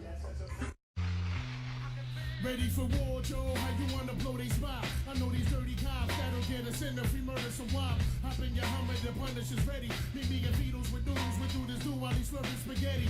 Everybody kiss the fucking floor, till we crack, fuck them all. If they move, noodle, shoot that fucking whore. Dead in the middle of little did we know that we riddle to middleman who didn't do diddly. It'll be a cold day and how the day I take it out. Make no mistake, for real, I wouldn't hesitate to kill. I'm still a fat one that you love to hate. Got you at your mother's waist, smack you then I whack you with my sculpture, yay. I rub your face off the earth and curse your family, children like Amityville and drill the nerve in your cavity, filling insanity's building a pavilion in my civilian. It can't be the anarchy that humanity's stealing. I'm feeling without remorse, was willing to out your boss forever and take all the cheddar like child support. I support Pun in anything he does, anything he loves. A brother from another mother sent for the above, a dark nigga just like.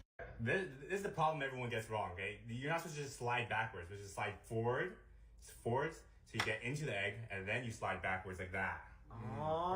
Things from the 90s that you didn't know. Pogs were created for an unexpected reason. In the early 90s, a teacher named Blossom Galbizo wanted a fun way to teach math. So she grabbed cardboard caps from a local juice called Pog, which is short for passion fruit, orange, and guava, and brought back a milk cap game that she played as a kid. Her students instantly got hooked on the game. And at the same time, Pog started giving away tons of these caps as promos, so kids started collecting huge piles of them, and the game spread. The toy companies saw the craze, turned the caps into collectibles, and that is how Pogs exploded in the 90s. Things from the 90s that you didn't know. Pogs were created for an unexpected reason. Give me fuel, give me fire, give me that which I desire.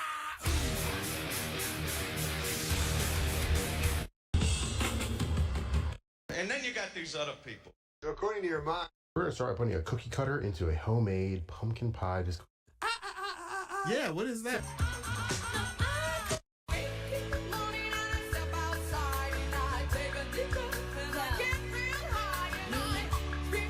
Things you only understand. Why do y'all keep gatekeeping these things? I've been wanting to make a tunnel sandwich. You can shove it right in there. Look at this. And you can get all the way down in there and pry it open. Look at that. And I got my sausage right here. You can slide it. Look at that. It goes perfect. Now, I am mad at this man. And I respect the genius. Why do y'all keep gatekeeping these things? I've been wanting to make a tunnel sandwich. What did I tell you about leaving your nest? As I walk through the valley of the shadow of death. Look at how plump that one is. Which one? I wasn't talking about the turkey. I like and realize it's not death, 'cause I've been blasting and laughing. Looks good, doesn't it? Yeah, but I thought the breasts were going to be bigger. Yeah, so did I. Through the valley of the shadow of death. Here. Oh, am I the only one you've been with? Yeah, the rest were fans. Look at my life and realize it's not death. Have you seen the broom anywhere? Why? You going somewhere? Look at my life and realize. And he's simply amazed by the things this new $200 game system can do. Get up there, fella. All right, we made it. Most systems on the market today are 32-bit. This is 64.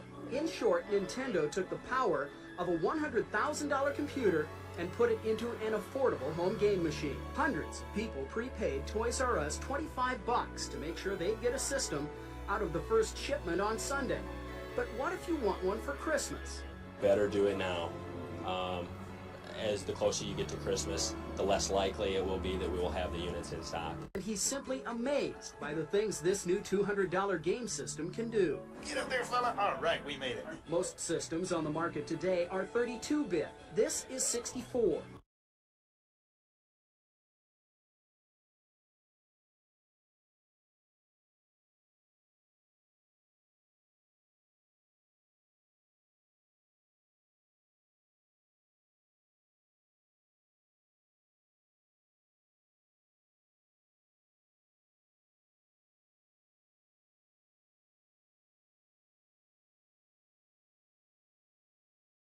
In short, Nintendo took the power of a $100,000 computer and put it into an affordable.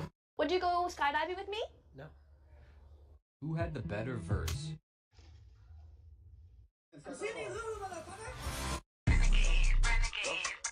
Jason, what the hell's the difference between these two PlayStation 1s? Oh, shit, I don't know. The fucking Americans are getting up to some absolute shenanigans at the LA County Fair. The food is some of the most disgusting footage I've ever witnessed. Well done, America. You should be fucking proud. What other nation could possibly bring us the triple donut cheeseburger? I love how not only is it a donut burger, it has 3 fucking burgers in it. They were going to go with 2, but they didn't want to be cunts starving people. And the Americans need the energy, so they can walk over and buy a cereal burger. Pickle lemonade. Nobody asked. America delivered. But there were also healthy options. Oh, fuck. No, never mind. I want to thank America. Actually, just wait 1 second. I want to thank America for showing us what's possible. We're fat cunts, but what we're doing is child's play. Every day, you show us what we could be. Follow me. I'm delicious. The fucking Americans are... Real quick, what's the prices here on these 3 machines we've seen, Keith? This one's list price at $49.99. Most people don't know this, but chocolate was never supposed to be candy. Cacao pods originated in the upper Amazon basin, and its seeds were actually used to pay for things. 100 of these seeds could buy you a canoe, and 3 of them...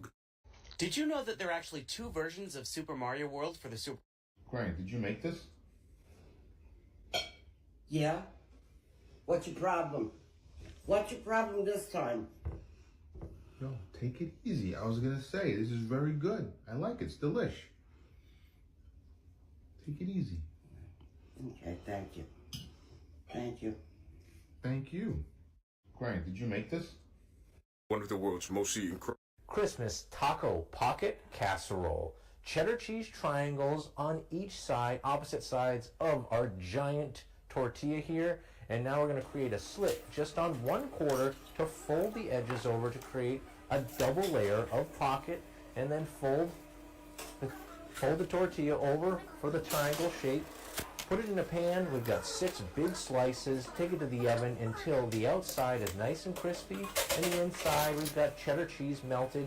And now we're going to decorate with our Christmas decorations. Some nice, warm, cozy winter hats, Santa hats, and now beautiful Christmas trees with guacamole, salsa, Christmas. This is a new product. Do you know A lot of you have seen this skillet in one of my previous videos. Right, I'm gonna put up my Christmas tree. It's gonna be... They fill up a giant tray. What a beautiful day for some more fast food. Today we got Burger King's fiery buffalo wrap. Their fries are so underrated, I swear. Oh my god.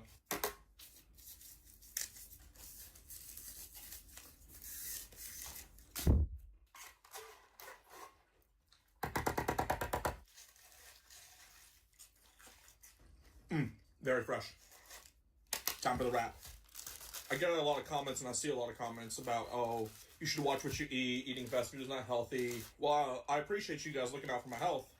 Honestly, I personally don't care. It's just easy for me I don't have to prepare anything. I just go get it and boom. And I'm here for a good time, not a long time. Looks like there's some leakage. No problem.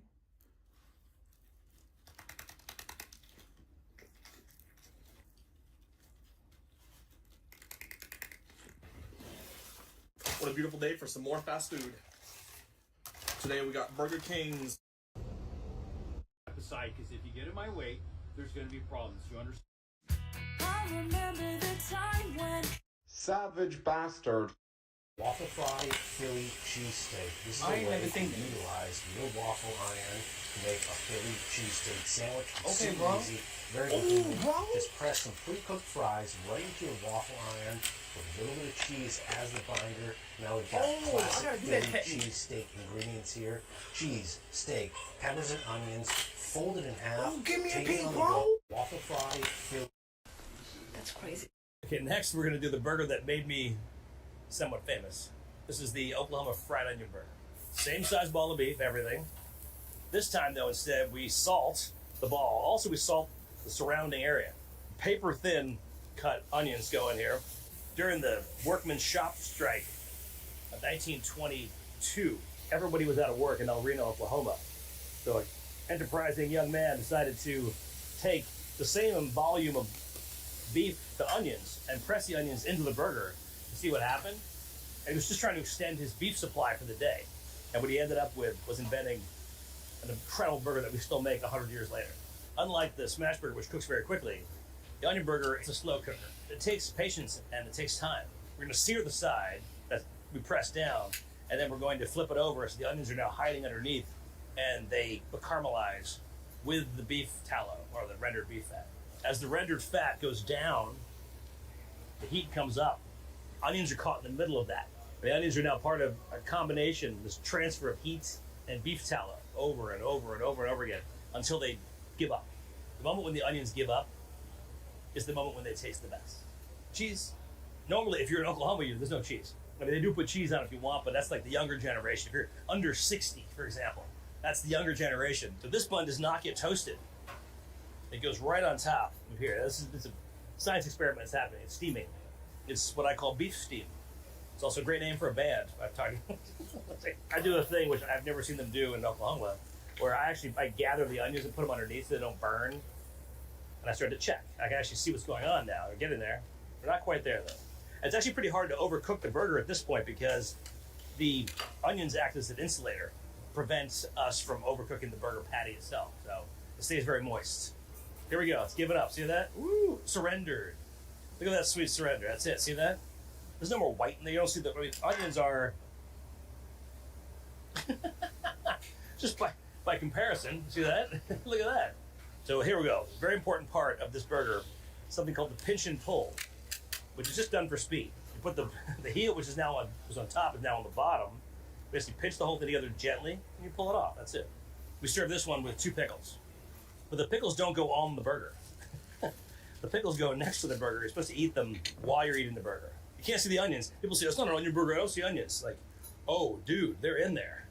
It's a very unique flavor. When you take rendered beef fat and you cook onions in that fat, you end up with something that is very, very unique, especially in the hamburger world. Okay, next we're going to do Time for some biscuit. Would you date the following? Okay, time for some Biscuitville.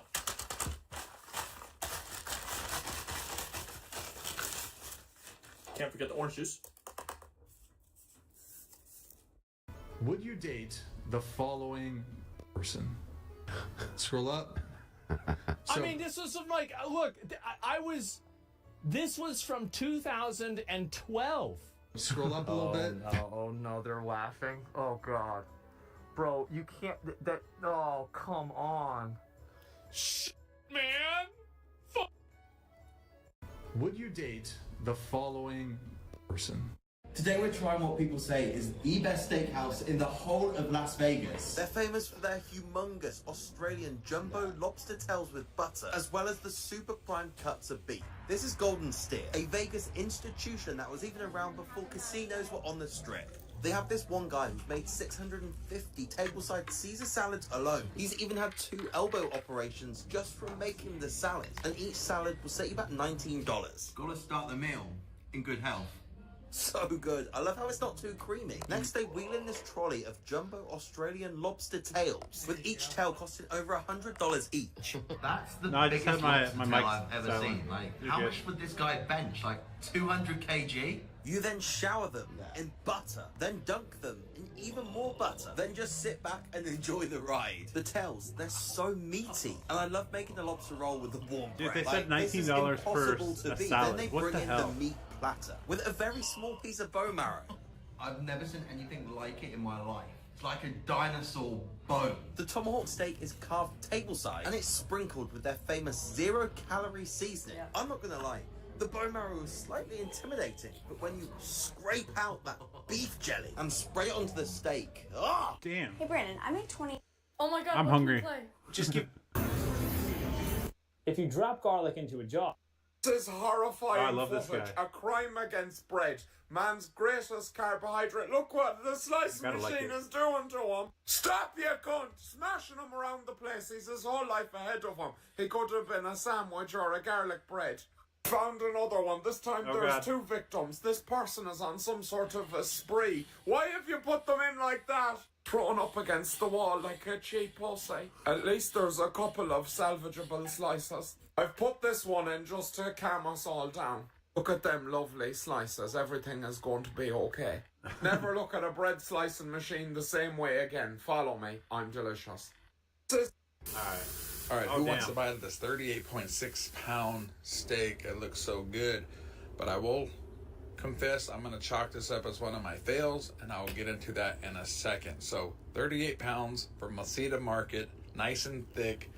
So we got to build some flavor. So we're going with the horseradish as a binder, pulling out the Traeger beef rub, going nice and Fred thick Baker, not Slicer. on all sides. And then we're going to pull out the butcher's twine because it's such a big piece of meat. It'll loosen up during the cook, It and I looks just good, wanted but to no, say I'm it not- again. I'm good. Overcomplicating your pork chops. Here's a cheap. Did you ever wonder why Matt? Setting my VP. Chop up 8 ounces of imitation crab meat. Once you have them chopped in little pieces. A lot of y'all out here still drawing your fish like this and ain't Okay. gonna cut it. There's a lot of fish in the sea, but that ain't one of them, all right? We're gonna start off with the same kind of shape. We're just gonna bring an arch. All right. All right? Then we're gonna do the mouth. We're gonna bring it in and then back out like that. All right, real simple. Then we're gonna do the bottom. We're gonna do his belly. We're gonna bring it around. All righty. About right here. We're gonna stop. We're not gonna connect those 2 lines because we gotta draw in his fin here. So we're just gonna go out. We're gonna bring it down like a little wave. Bring it back up like that. All right. Now we gotta give him his eyeball. We're gonna give him a big old fish eye. Just like that. And inside there, we're gonna give him a big old pupil. What the fuck? Whatever, I'll like it. There you go. All right, we're off to a good start. We got ourselves. Right, you've all sent me your Christmas trees. I'm not going to be kind, so I hope you're not sensitive. It's a very I'm divided going world, good. but I think we can all come together as one and say, what in the fuck is this? Hey, you What know, have you done? First of not all, doing this anything. tree appears to have begun on its leave, so I'm journey just with kinda Ozempic. This is what on a my tree own looks time right like now. at 4% body fat. I How are you actually doing? thought these little yellow things were post-it notes, but they're actually tiny little fake candles, and somehow I hate that more. 3 out of 10. This tree appears to be having a bit of a problem with blood flow. That's okay, it happens to everyone, especially as they get older. Maybe it's just time to spice things up in the marriage. Oh, I see somebody has an alcohol problem. You've stolen this traffic cone on a night out thinking you're an absolute fucking legend. I'm sure they didn't have this out for a reason. Probably just a pedestrian fell down a really deep hole and died. You cunt. Oh, we're trying to find bloodstains at the crime scene, I see. Okay, time to turn on the Christmas tree. Oh, hey, what are all these stains on the couch? You don't have to cover the entire fucking tree. It just looks like a really big pasta. I have to say, wow, impressive. These are very formidable baubles. I bet this is a very, very brave tree. Oh, this one is very elegant. 10 out of 10. Follow me. I'm delicious. Right, you've all sent me your Christmas trees. I'm not going to be kind, so I hope you're not sensitive. It's a very divided world, but I think we can all come together as one and... Hundreds of millions of dollars. A fucking water pie. Give Water me pie. strength. Also, this looks like more of a tart. Let's get our terms correct. This is a mixture of brown and white sugar, rat poison and sand from between somebody's arse cheeks. Let me set the scene for you. It's the 27th of the month and you've just walked in on your housemate making this. A little sprinkle of vanilla extract for flavour, of course. It's really starting to come together now. I can see the vision. Oh, butter. The butter will add a nice creaminess to the water. I bet this is high protein. But I do have to ask, why didn't we just butter the bottom of the pie, put a bit of sugar on it and call it a day? This is how I leave all the dishes in the sink when I'm asked to do the dishes. Oh my God, it's horrifying. It looks like if the inside of an arsehole had really good lighting. Oh no, it looks even worse as a slice. So this is what they do with all the popped pimples. And it's on such a lovely ornate plate. Me grandmother would be disgusted. Follow me. Alright, I'm going to take a break here in a second, but I'm hold on. I'll show you what I've been working on. If I can find OBS, window capture. Let's see. Did it do it?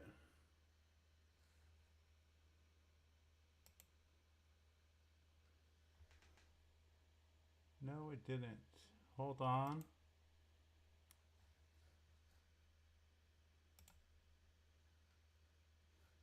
See, well, it's got my code up.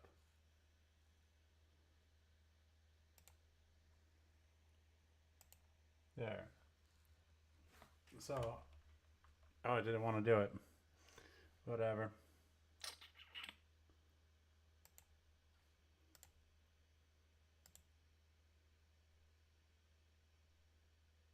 Oh, it doesn't want to do it.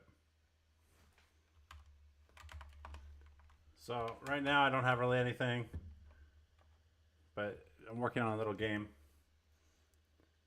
Right now it's nothing. I got my menu, and then I got it's just a platformer. I don't have anything. I just have characters, and I have enemies that can shoot, and then I haven't enabled collisions or anything, but like you got your health on the top, and then I gotta change the obviously give it a background, put images all over the place, change the actual sprites from like these squares to actual characters that I create. But I'm slowly creating one. It's been I got a degree in computer programming and game design, so now I'm starting to work on it. So this is my first little game that I'm working. I got a couple levels, so it's just something I can play around with.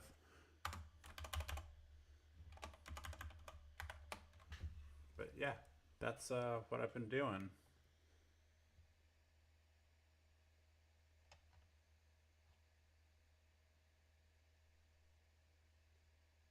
Oh, did you see that? You didn't see any of that?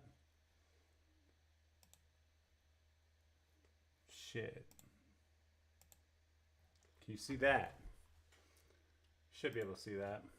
Just a small little basic game. I haven't enabled collisions or anything. I gotta work in a jump. But it's essentially they start you out and then you make it to like this yellow, that's the finish line. So then you can do next level and all that stuff. So it's just what I've been working on. Super awesome.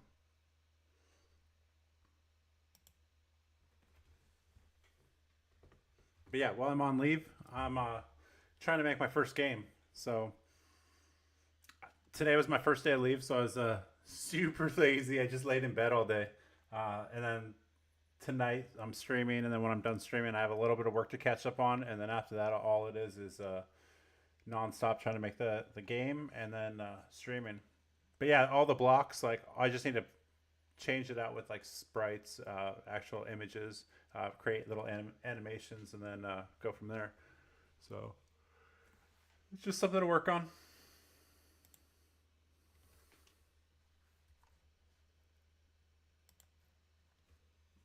Alright, so I'm going to play Sonic tonight. But I'm going to take like a 5-10 minute break and then I will be back. So it's nice to talk to you for a second if you're not there when I come back. Cool. But yeah, have a good night. I'll be back in like 5-10 minutes, something like that.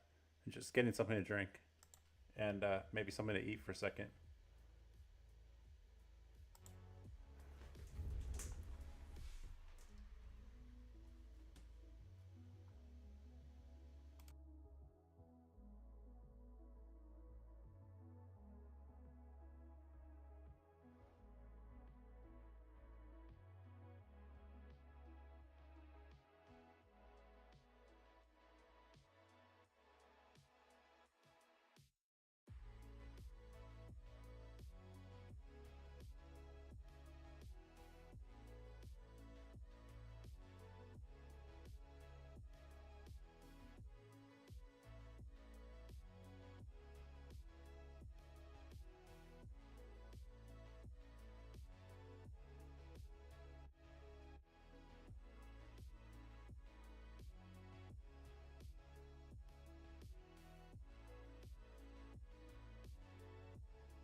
Yeah, I know. I know C#. I don't know C++. I know C++. And then what I created is with Python.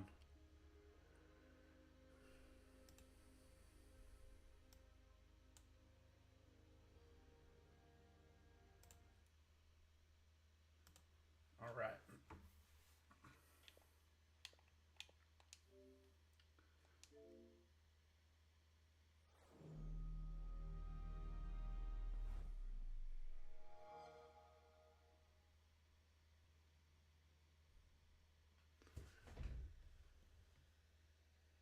Oh my god. I just downloaded this game. Shit. If it's gonna be a few minutes, I will... Oh god.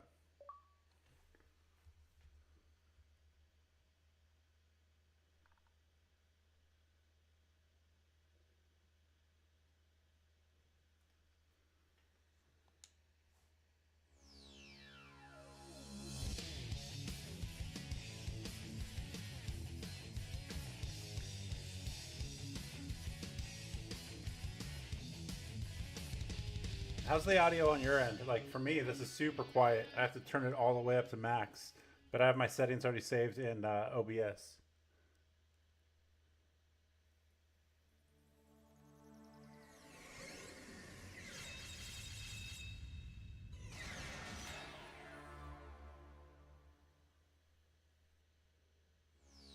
Alright, cool. I haven't played this forever, so I just downloaded it because I wanted to play it.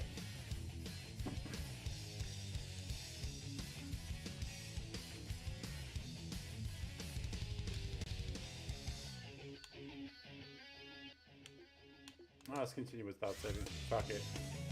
Story select. I haven't played it forever.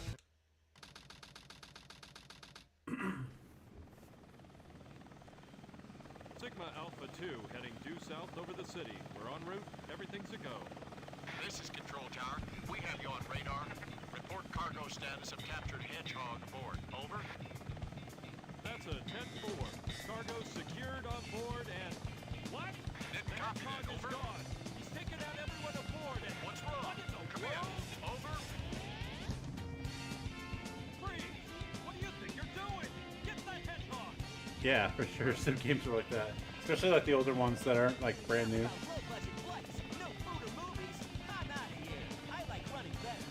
I don't know, lately I've been thinking I wanted to play Sonic, and I've been wanting to play Mega Man too. For some reason, I don't know why.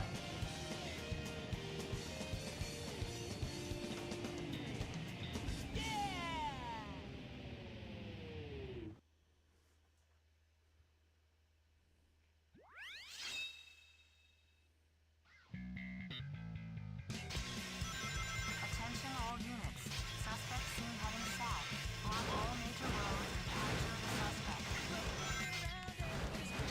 I don't know the controls yet.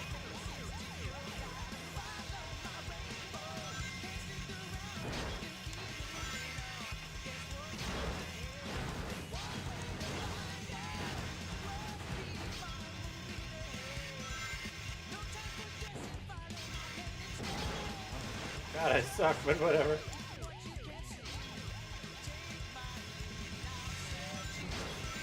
I had this on Dreamcast, and now I'm playing it on Xbox, so it's a little different. A lot different.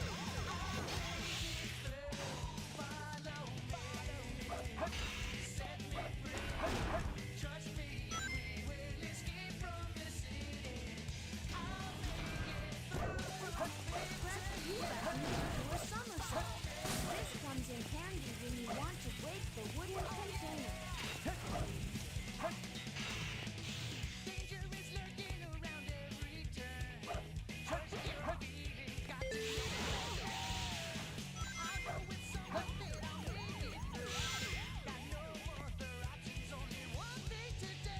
Oh god.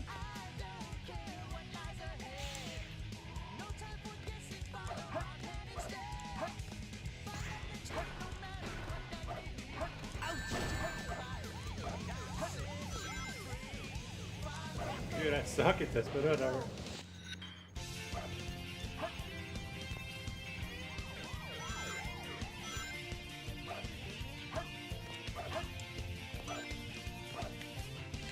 Can't land on it. Whatever.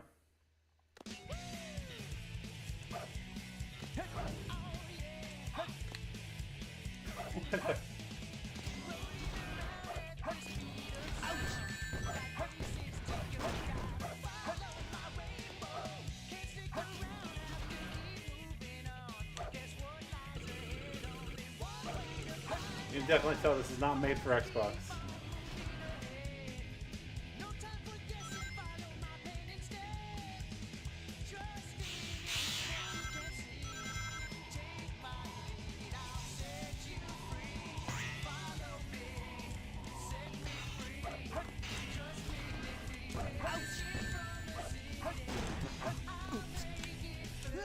Oh my god.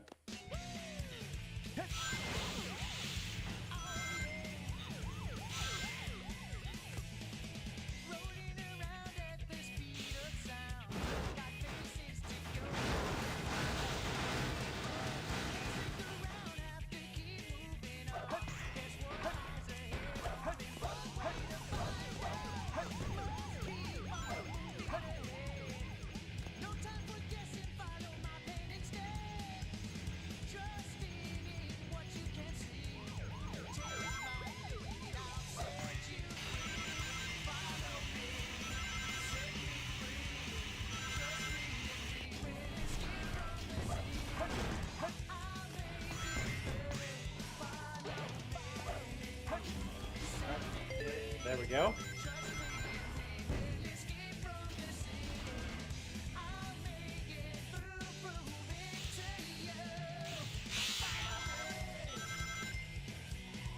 Unlucky, definitely. Oh man.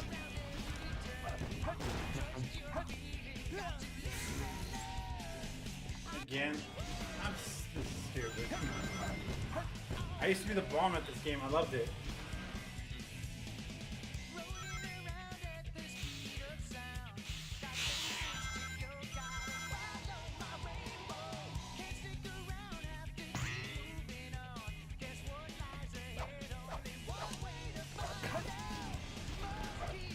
All right.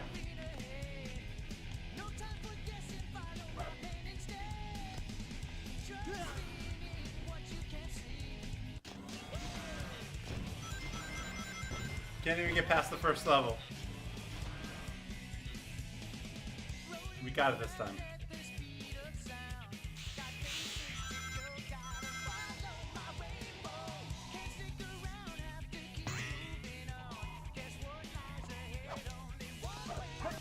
Can't jump.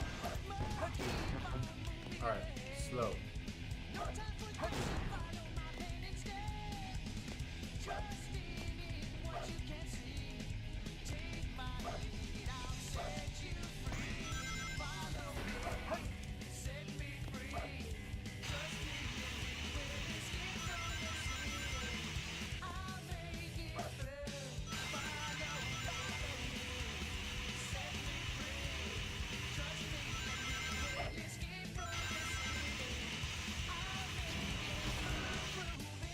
I couldn't jump.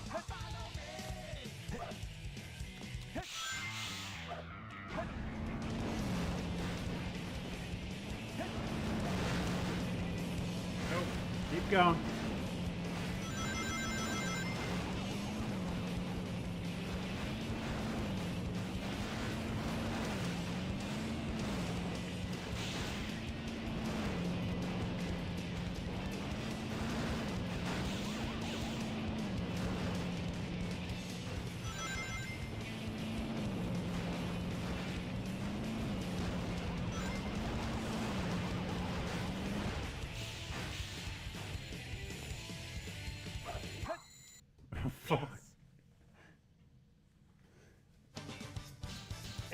It's hard because I'm on Xbox. Like I thought it'd be similar because it's almost like the same as the Dreamcast used to be, but barely made it. I don't know.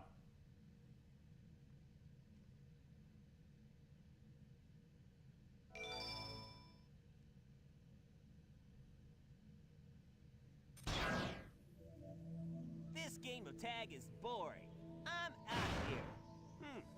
Finally decided decided to show up, eh? Okay, bring it Spider on! Troop Bigfoot reporting to headquarters. Intruder has been located. Copy that.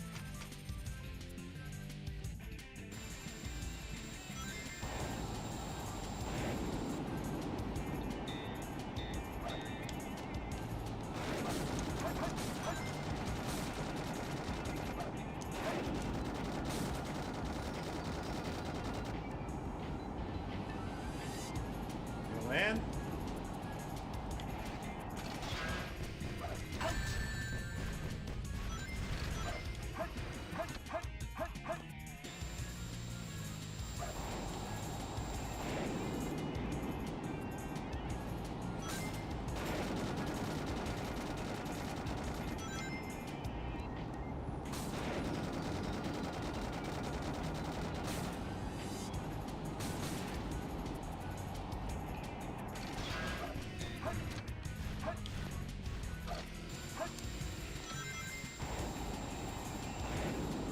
Okay, so I can't hit him multiple times. It's a one-time thing.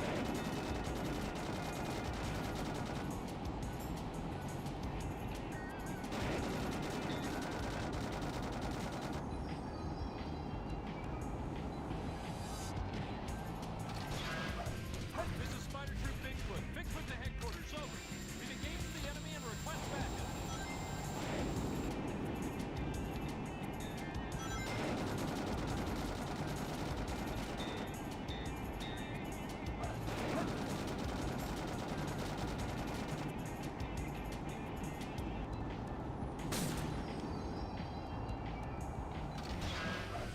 What? For just one hedgehog? Hell yeah. Hey guys, take care.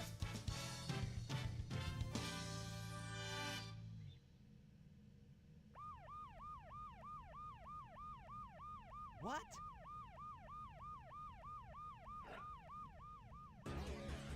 It all starts with this.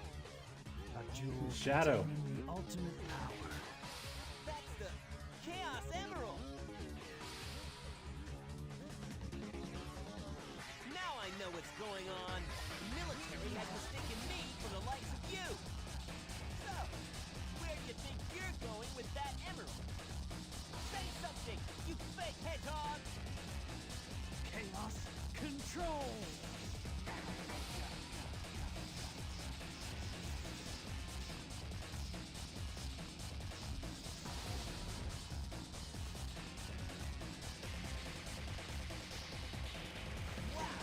He's fast! Hey, it's not his speed. He must be using the Chaos Emerald to warp. Shadow. I'm the world's ultimate life form. There's no time for games. Farewell. Shadow, what is Keep your hands up! Desert. Oh. Knuckles. Just let it go. You just don't know when to give up, do you? What are you talking about? That emerald's mine. You got that? The Master Emerald contains special powers that neutralize the energy of the Chaos Emerald. That makes it very powerful. What the? What? Thief! Look who's calling who a thief. I came here following the signal from the Emerald. If I'm not mistaken, this is the Master Emerald Salute. Dr. Eggman. So that's Dr. Eggman. Well, I guess I'm something. I'll just take it with me. Farewell, knucklehead. Not if I can help it. Oh no.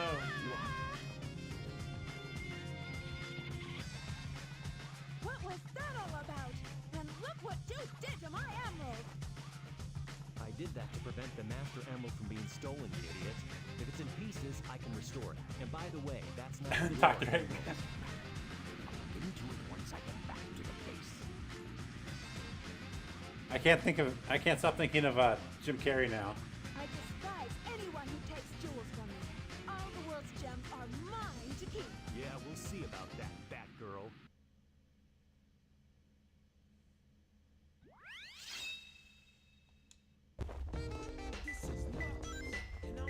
Find the 3 pieces of the Master Emerald hidden somewhere around here.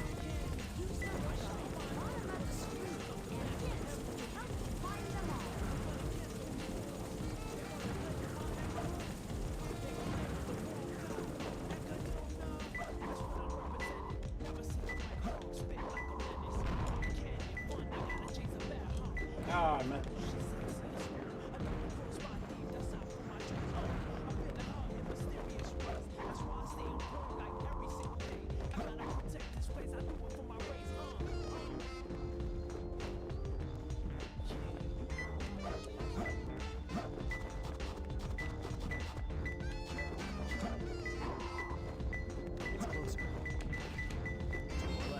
One.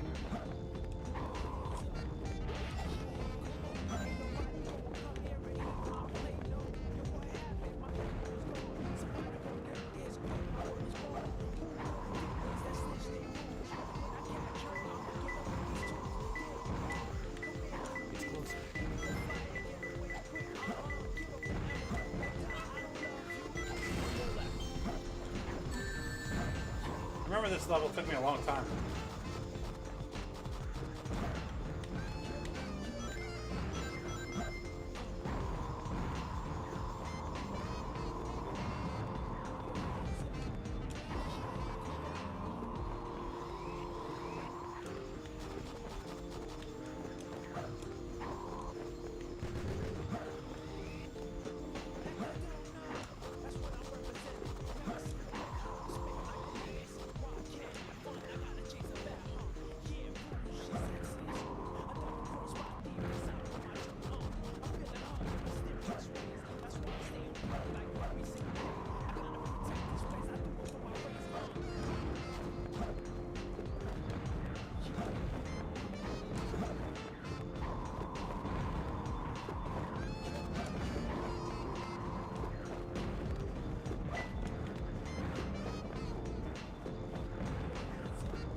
Oh, it's right there.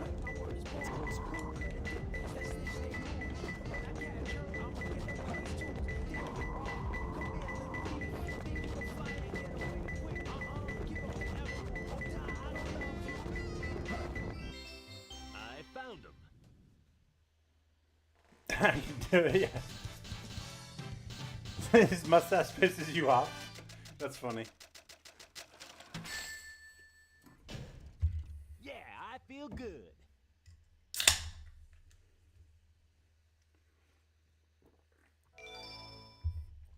It's funny, there's a dude that I work with, he grows his mustache out, and it was like, he came back from leave and was far out, and one of my star major found him and bitched him out for an hour, and then we got a text message from our boss saying, hey, if any one of you guys have a mustache out of regs, from now on, that's the entire shop, you're going to have to be in uniform every day, no more civilians. Wait for me, okay, Sonic? I'm on my way. What? Hey, look, it's Amy! And Eggman, too! What's Amy doing here? Doesn't matter. I have to help Amy. Yeah, because now I work in the S3, so it's like, Tornado transformation! it's always civilians. Well, until some of us fuck it up, apparently.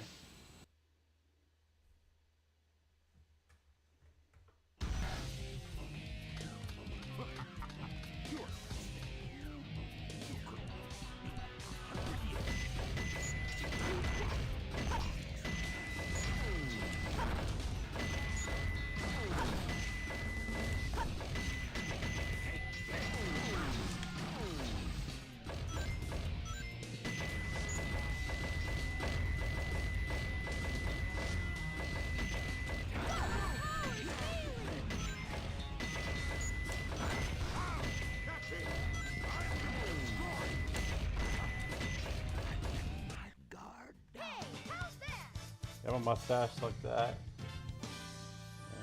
And pandemic era. I can't grow a mustache. Oh, I can. It's just I look like a pedophile when I do. So I start to grow it, and then I'm like, nah, I'm done. I'm getting it off. This time I'll let you go, but the next time we meet, you won't be so lucky. Wow, Tails, you did it! But what are you doing here on this island? I'm the one who should be asking that question. Don't you know it's dangerous here? I know, but I'm here to save my hero, Sonic. Again? Hurry! I know Eggman's up to no good again. Okay.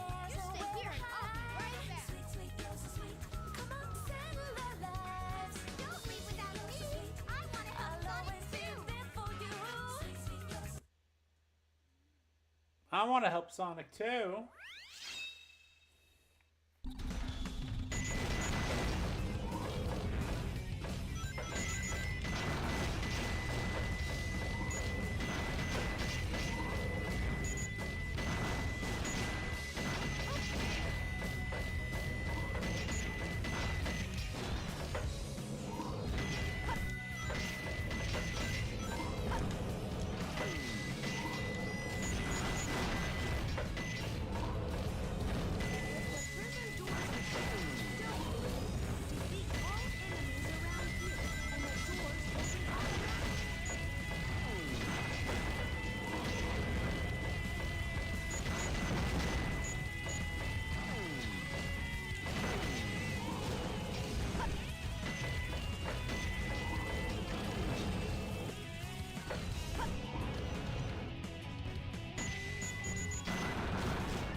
Nope, I can't go over there because I can't hover yet.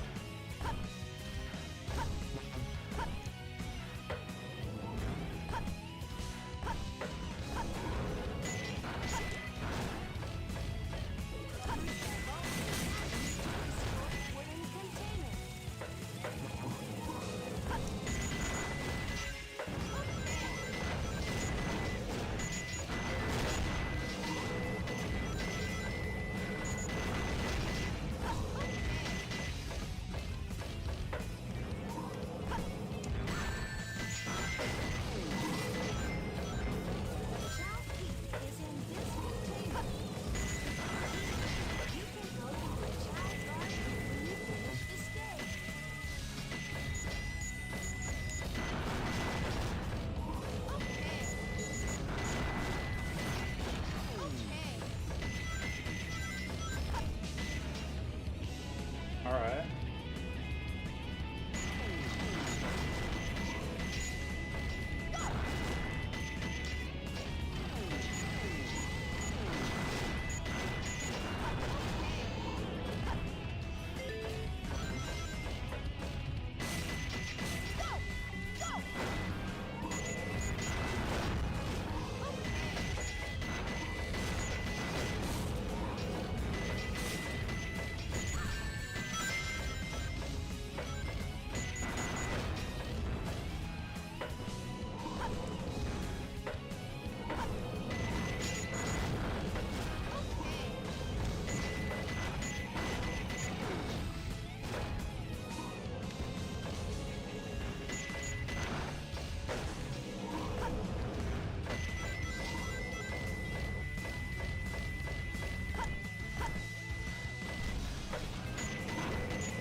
This actually isn't that bad.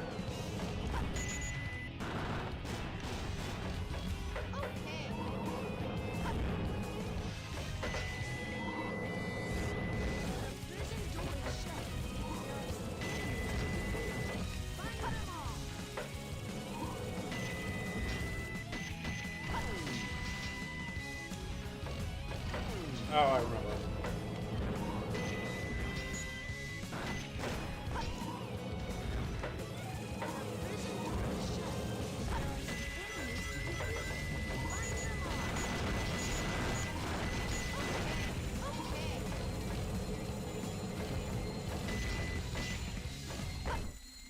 I did it!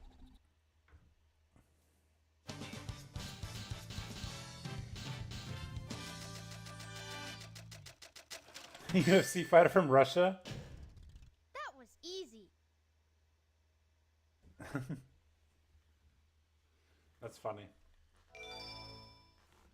No, it's pretty easy, but it's not made for, because it's not made for Xbox, and it's like Dreamcast. Like the controls are very finicky. Huh? Amy? Keep your voice down. Have no fear. Amy Rose is here. How'd you get here? Well, if you gotta know, I caught a ride with Tails. Are you sure you don't need my help? It looks like you could use it. The reason I'm in here is because of that fake hedgehog. You mean that black hedgehog? Did you see it? Did you Where see is it? Now? If I tell you, will you marry me? No way. I thought I had you this time.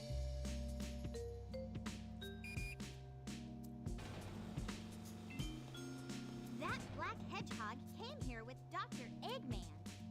Did you see it? Eggman's behind this, huh? What's all that writing on the wall anyway? Did you write that? Wait for me, Sonic! He's such a brat sometimes. They just keep leaving Amy everywhere. They're like, oh, thanks, Amy. We're out. Bye.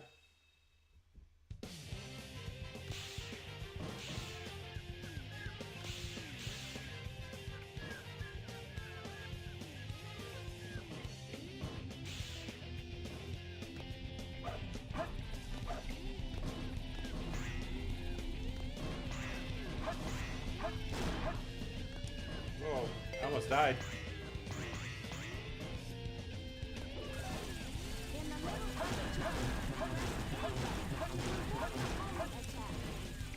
I don't have that. There's a special ability where you can follow coins. I don't have it yet. I think that's it.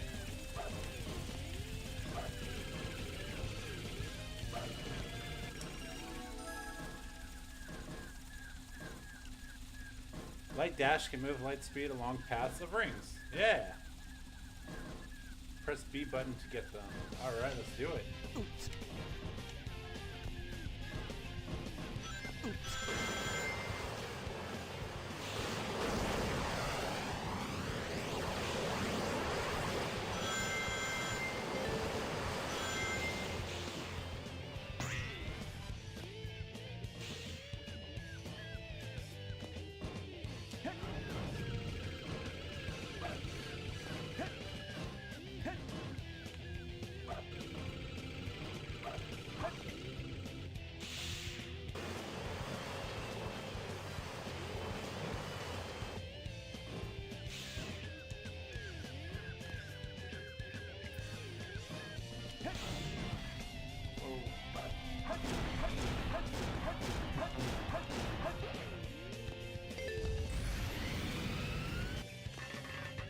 Missile launch in 15 seconds. 10, 9, 8, 7, Oh god. 6, 5, fire. 5. Fire.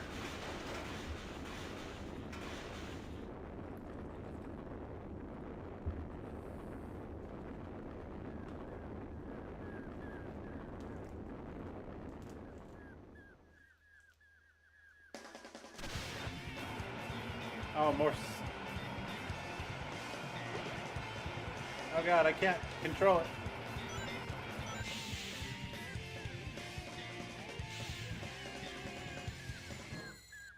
Yes!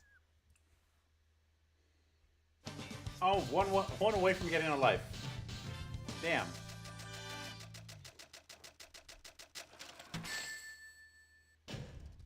Barely made it. E?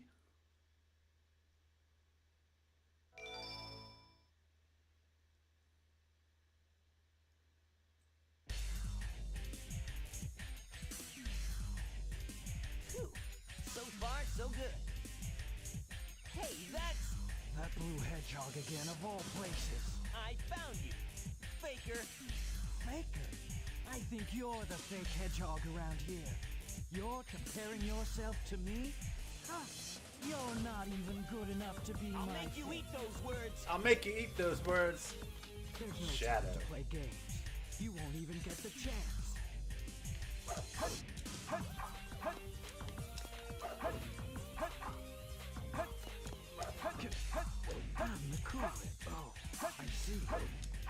you're not done.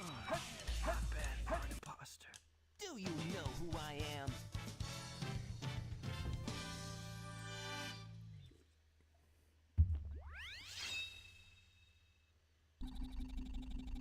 Escape from the island in 8 minutes.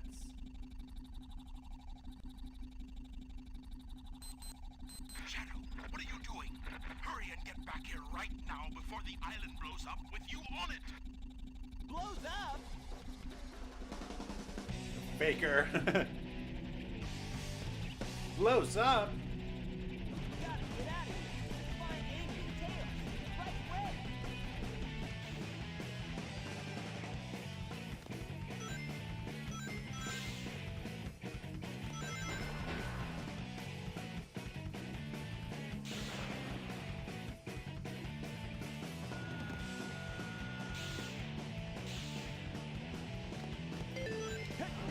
Oh, I tried to do it. It didn't work.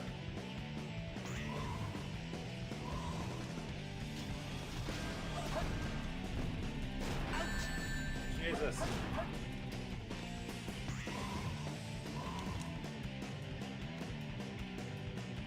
I need coins. There we go.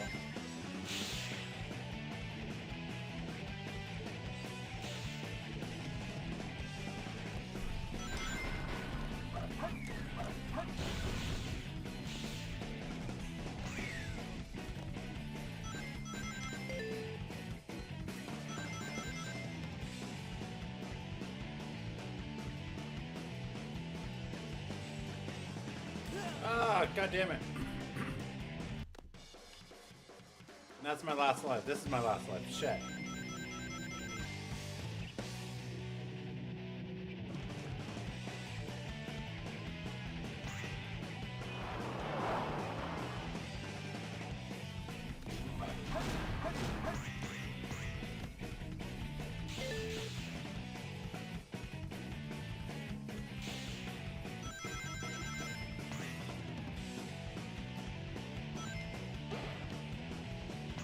I was hoping that was a life. Oh, please. Damn it. Oh god. Damn it. Alright.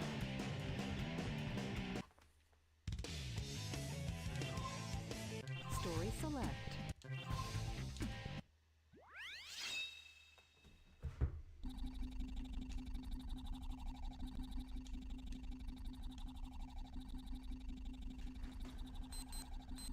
Last chance. Yeah. Hurry and get back here Starting right over. now before the island blows up with you on it! Blows up? Blows up. Holy shit. Gotta get out. There's a life right there. Find Amy and Tails. Right away.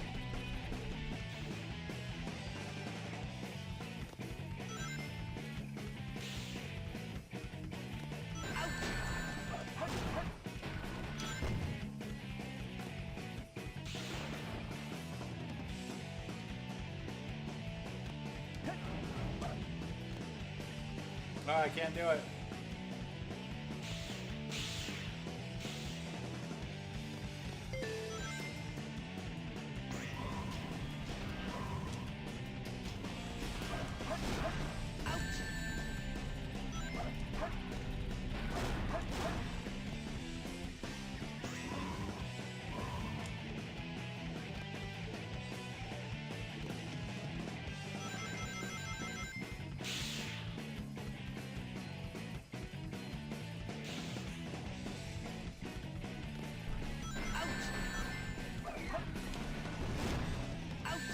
Jesus.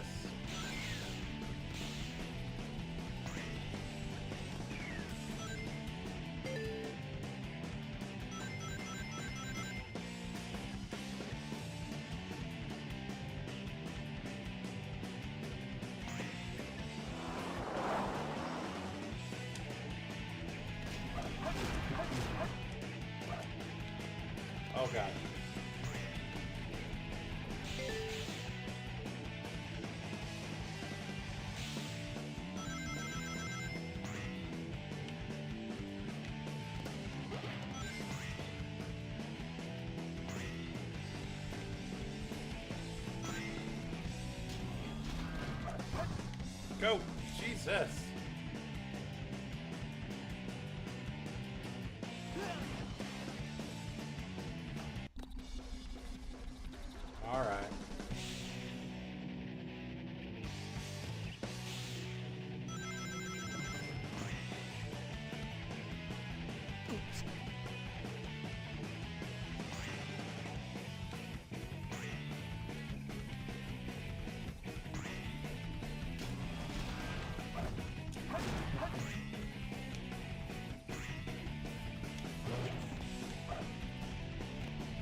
Oh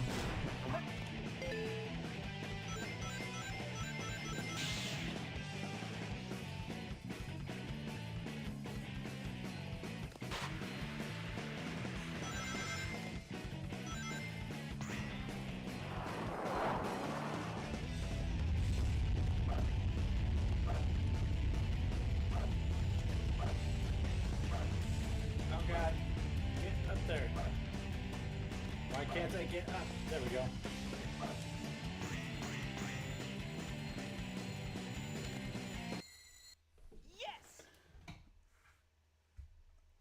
Oh, he made this robot came out and jumped. Yep. Huh. No problem. And I got a D rating. Oh, I get it because I died a whole bunch of times.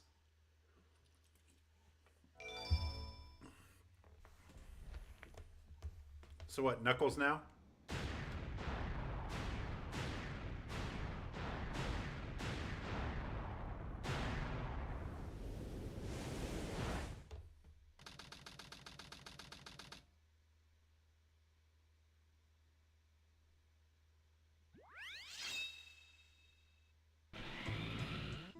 No, this is the one that took me forever. There's no time to lose. I have to hurry and find the Master Emerald.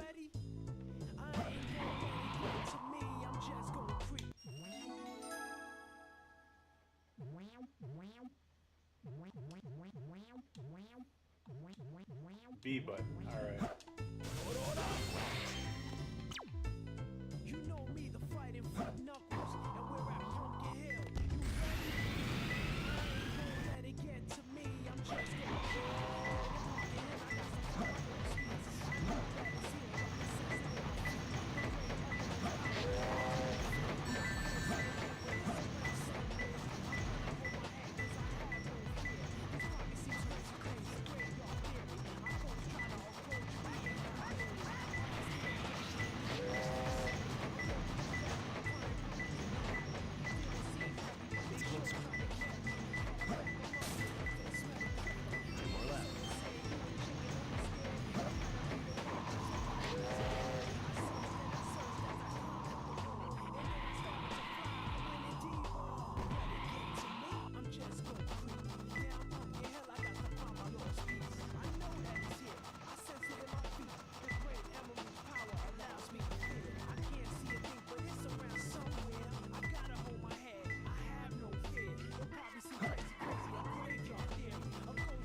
Trying to figure out where it is.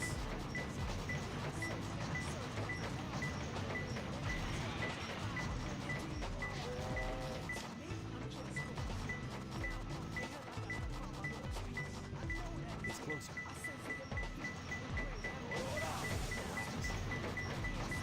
Oh, right there.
Jeez, I almost died.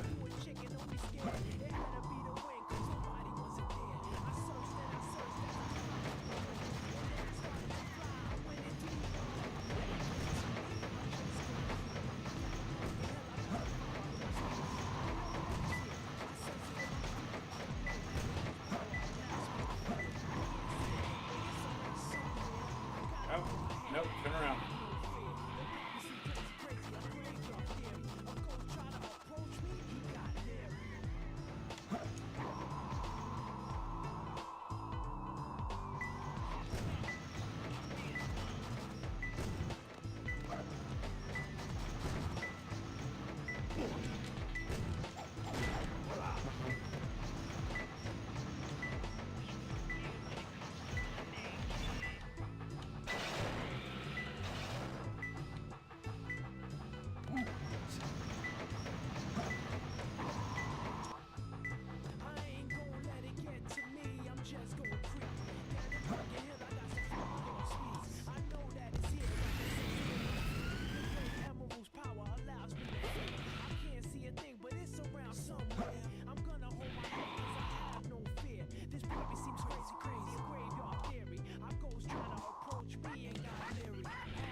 Jesus.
Jesus Christ.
where it could be.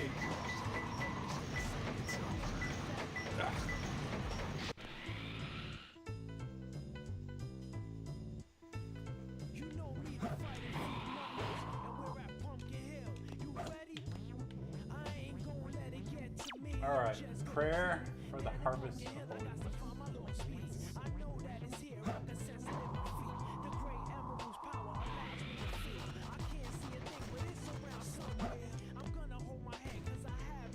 Okay, so they moved it.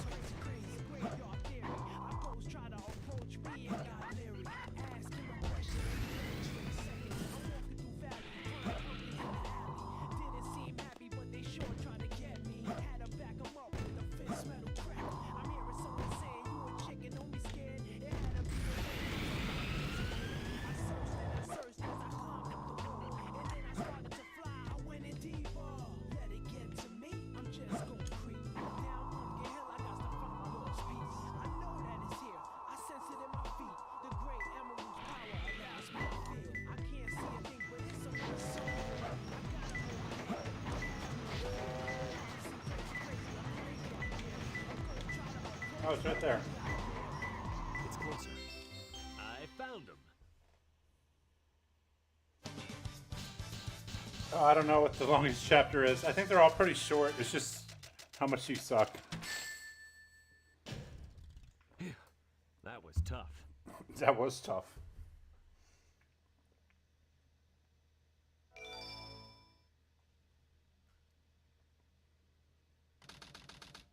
Day X. Citizens of Earth, lend me your ears and listen to me very carefully. My name is Dr. Eggman, the world's greatest scientist, and soon to be the world's greatest ruler. Now witness the beginning of the greatest empire of all time. Dr. Eggman.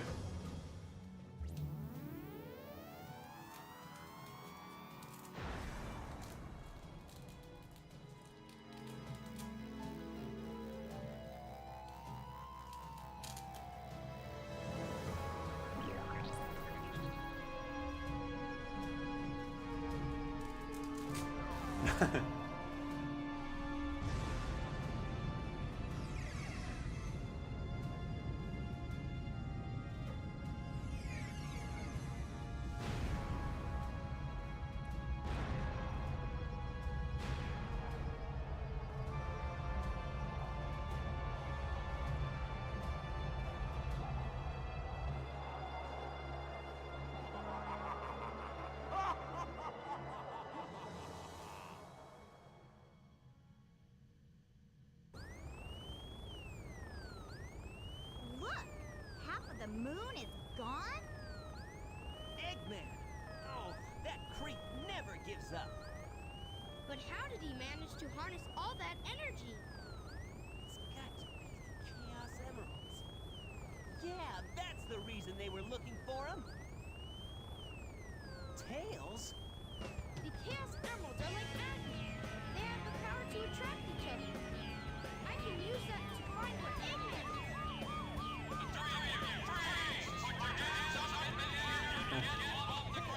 I'll take care of the police while you try and find a way out of here. Find Eggman. Got it! The three of them. That means me too. Hey, wait! They just leave Amy, I swear.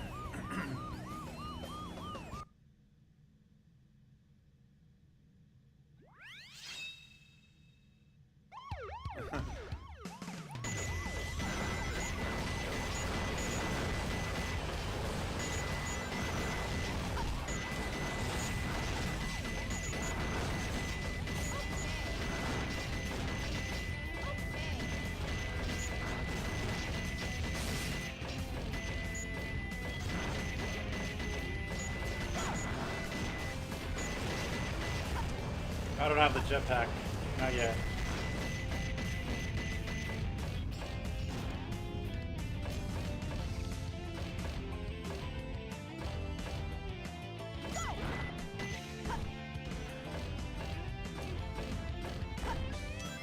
Yep.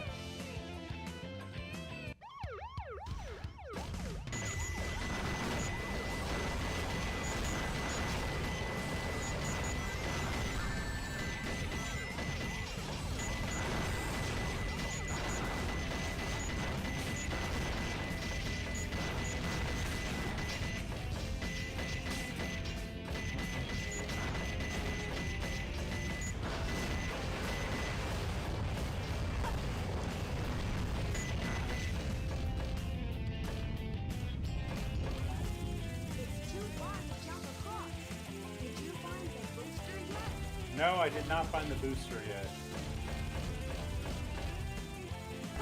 Oh, right there. Ha. There we go.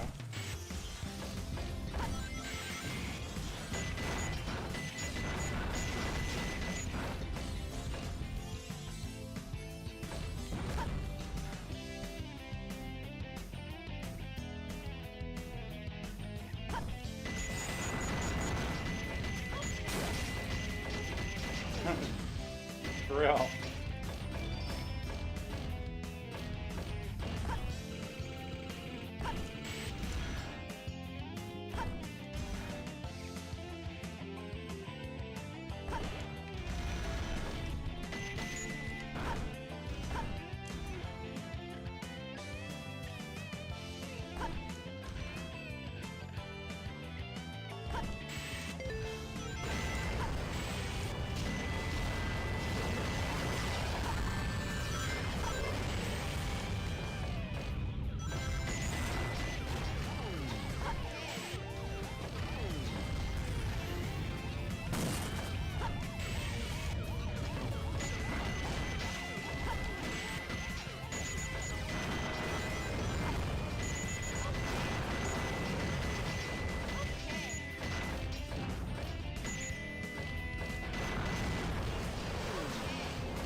Oh, damn it. Alright, where am I going?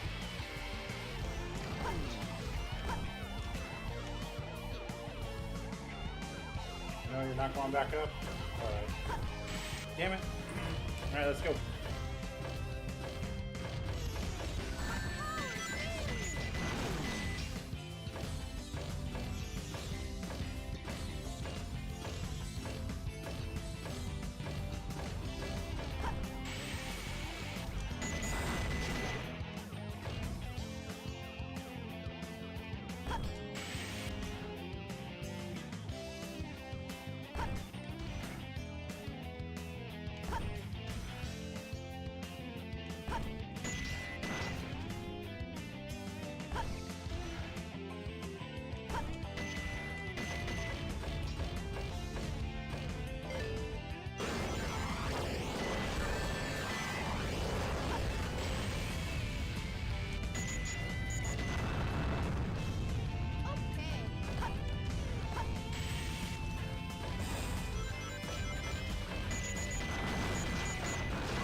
I don't have any coins.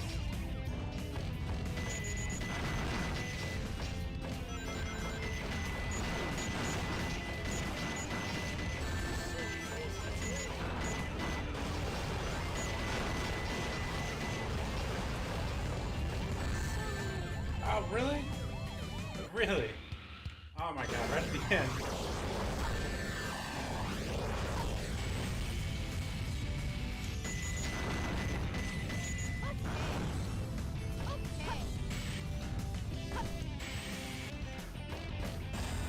Alright, we're gonna do it this time.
Mr. Sonic Master. No, not by a long shot. It's just I kind of know this game. I played it when I was in high school.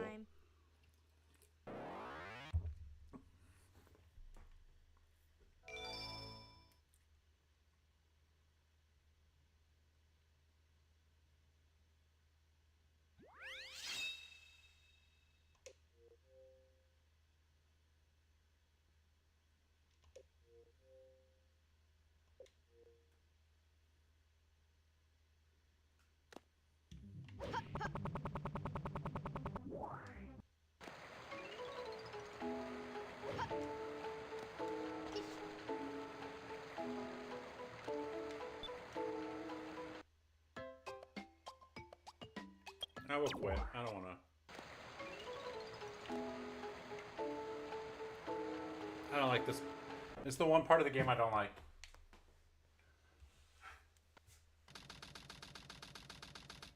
I wasn't a big fan of the chows. All the little animals. I didn't expect the inside of the mines to be like this. This is going to be tougher than I thought. Yeah, you can.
No, where was that?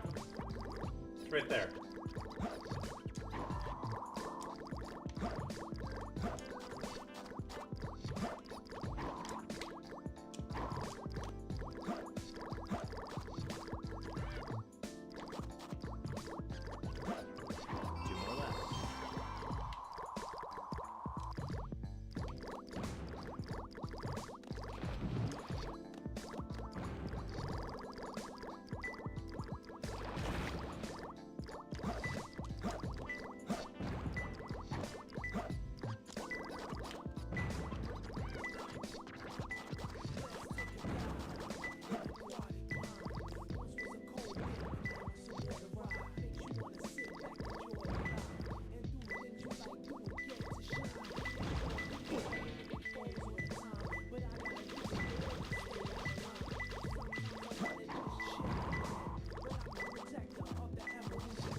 How did I get in here?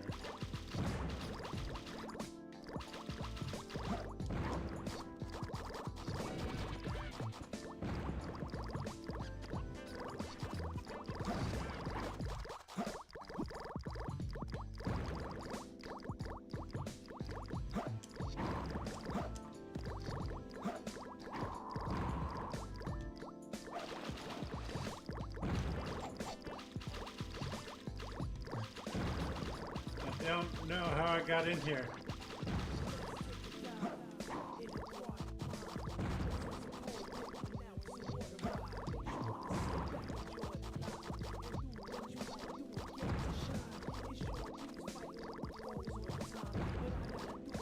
This noise is getting annoying.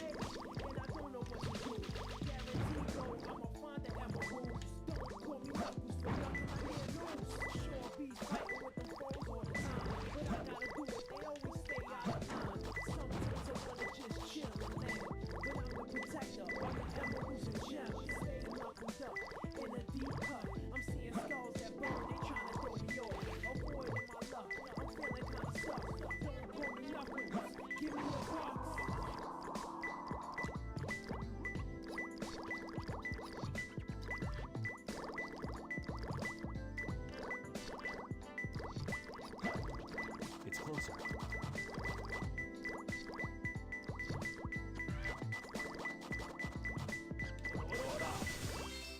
I found him. All right, that was actually kind of easy.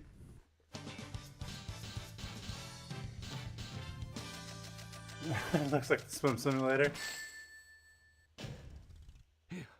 That was tough.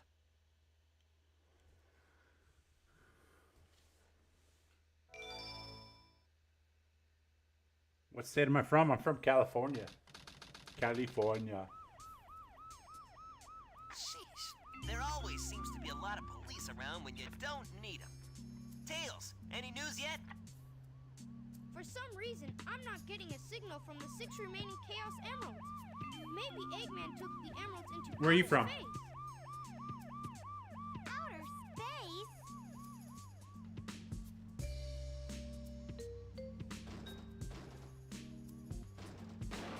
Knuckles! Hey guys. Long Hey, time no guys. see. I must have got lost in the mines. Looking for the Master Emerald pieces was tougher than I thought it would be. Where are we anyway? Hey, where you going? Ah, for real. Side, Knuckles!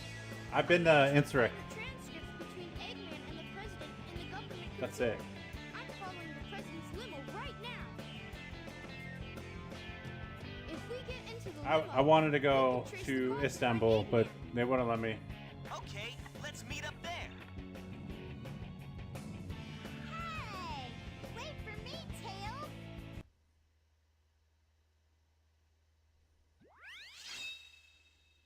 The President must be over there! Let's go! I know, that's why I wanted to go. But at the time, they weren't letting U.S. citizens go over there because there was a big chance of a civil. No, there was a civil war going on when I got there, so I wasn't allowed to go. Which I was really disappointed because all the surrounding areas were beautiful and I loved it.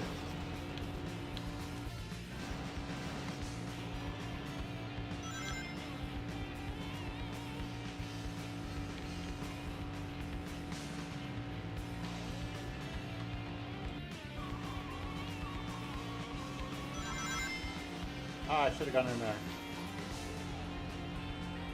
I'm getting closer!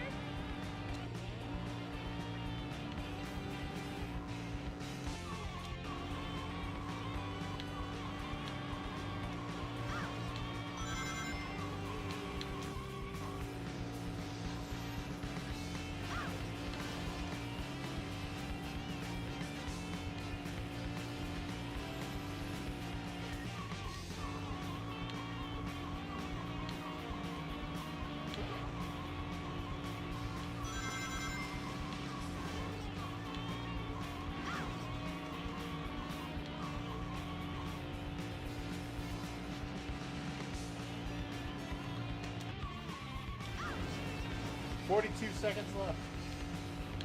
I see your writing. I'll check it out in a second.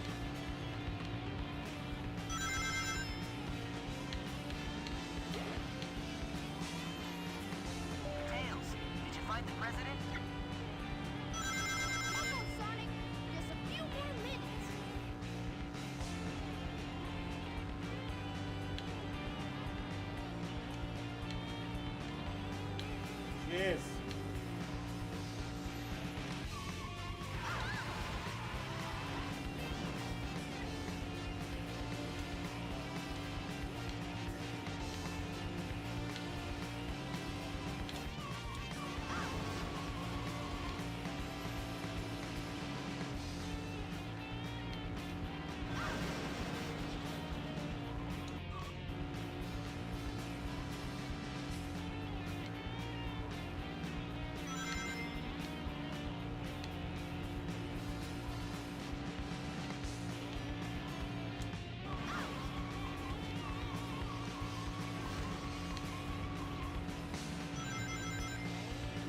think that's it.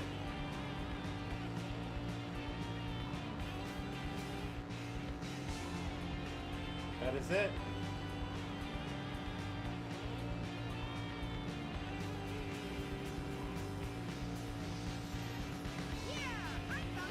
Alright. That's a beautiful place.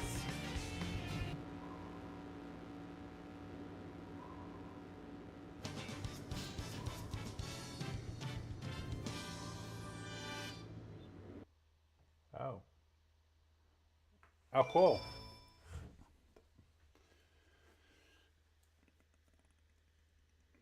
Yeah, I want to visit Turkey and Spain.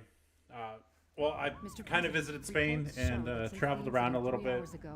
I went to a lot of cathedrals while I was out there, but Turkey and Spain are like the highlights of what I want to do. An emergency meeting has been called. Mr. President. And eventually I want to go hike around backpack Greece. No, and New Zealand. Spare me the details. Exactly just what is it One that day. you want? Dr. Eggman. Well, let's just get down to business then, shall we, Mr. President? I won't bore you with all the details since I know you are a very busy man. Mr. President, my demands are quite simple. Surrender to the Eggman Empire and make no attempts to resist. Otherwise... Me too. Otherwise... Otherwise, your country will cease to exist.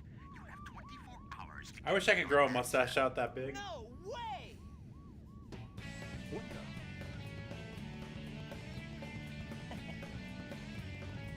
Sonic Man Empire. Yeah, right. What the heck's going on here?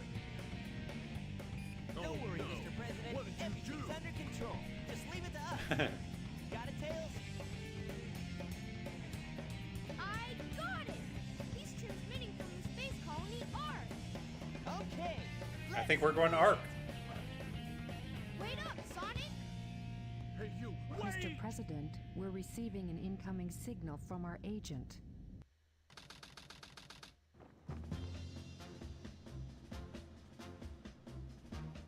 Inside that pyramid? I saw Eggman go inside the pyramid. And more importantly, I saw that Batgirl go inside with him as well. Well, you saw them too, right? Well, yeah. We should be able to get into outer space from there. I don't know what this space colony is all about, but I'll find and destroy that cannon, and then kick their Imperial butts. All right. I'll go and find the entrance. All right. I guess we're going to go find the entrance.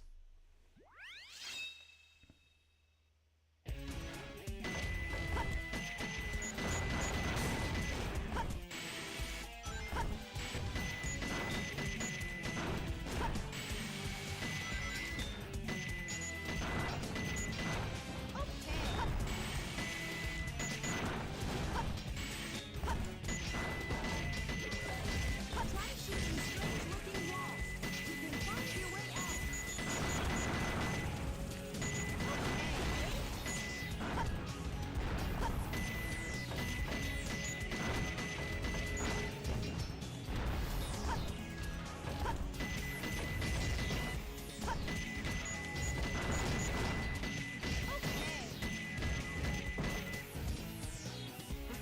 Oh my god.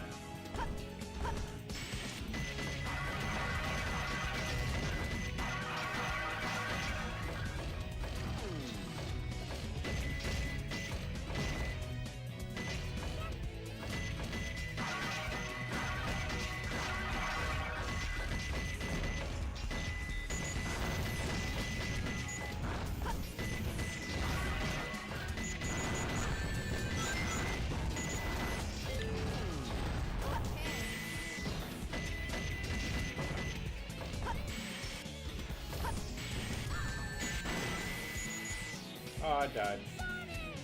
Sonic!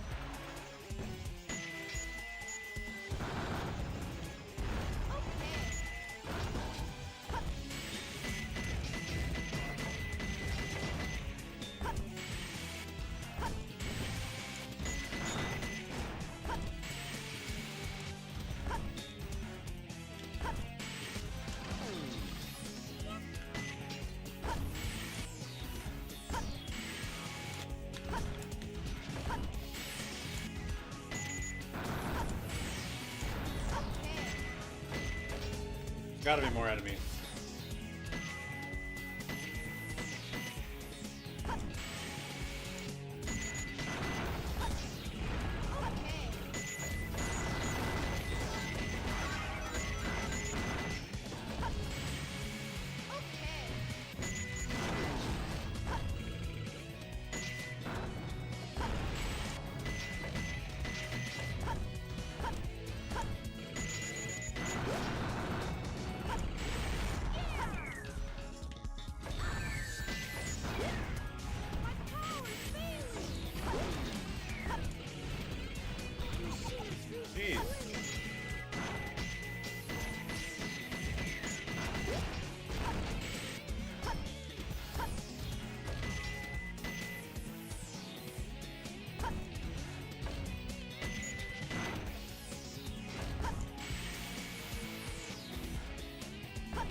One more hit and I'm dead.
Oh, I did it, finally.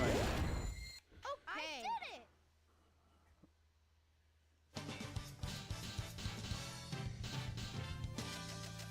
B? Ah, C. That was easy.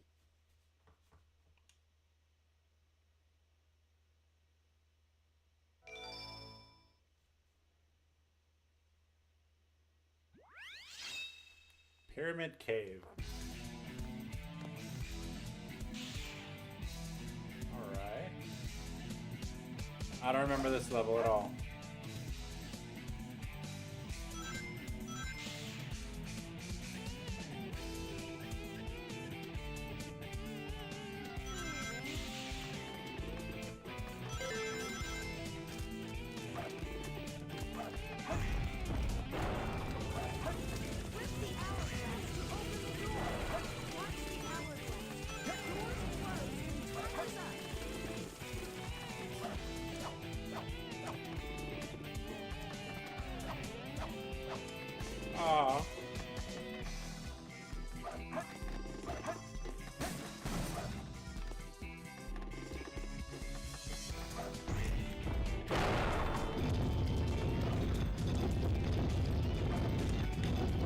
I messed up.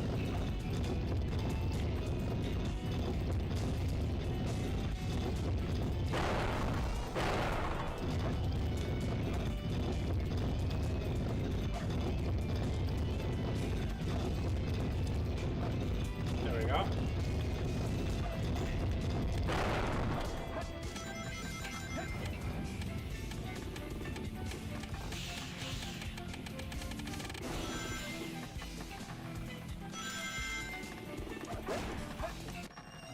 Oh. Bounce bracelet? What is this? Press the B button while mid-jump to use the bounce attack. Press the B button again to jump higher.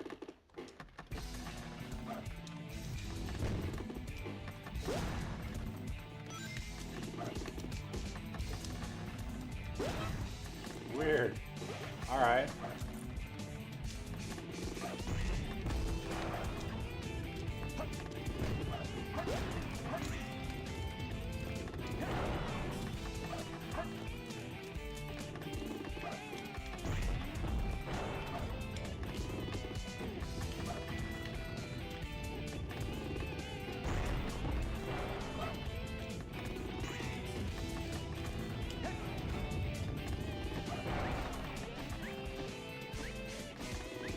This door looks different from others. It may open if you put something here.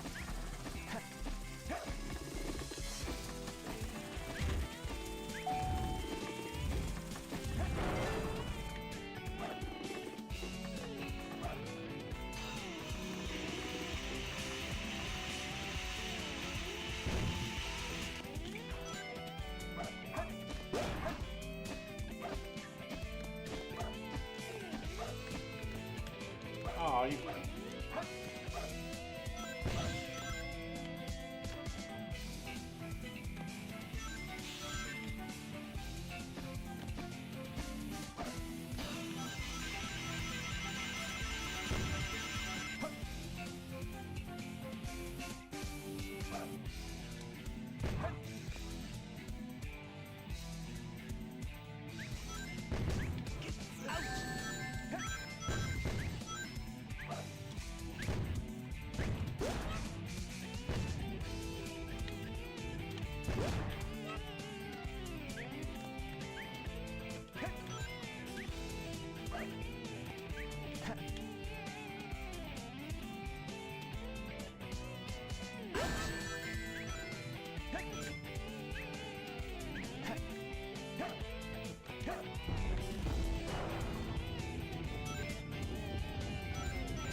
I'm not going all the way down there, and I'm gonna lose it.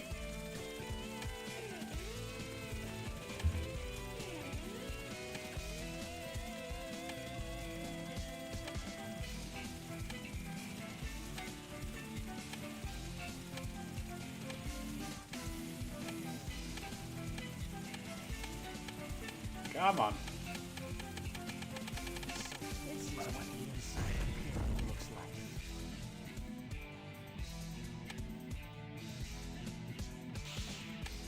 Oh, jeez.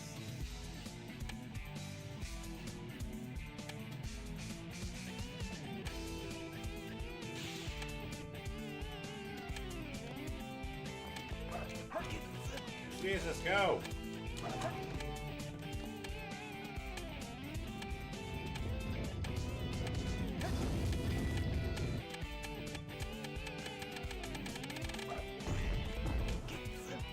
This is stupid.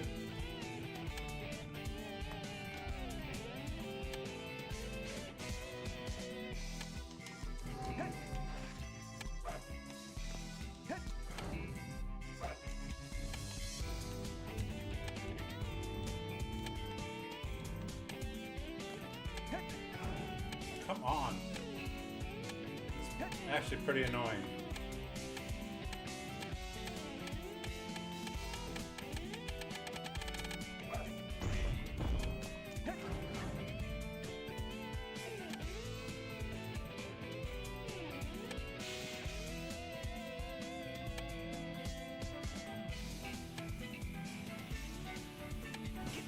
What the fuck?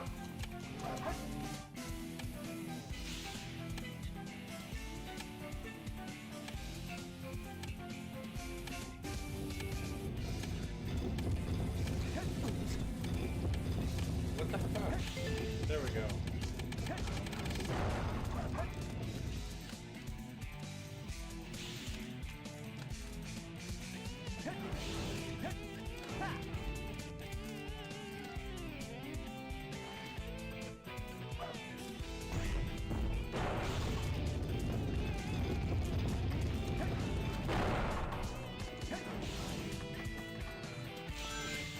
Jeez.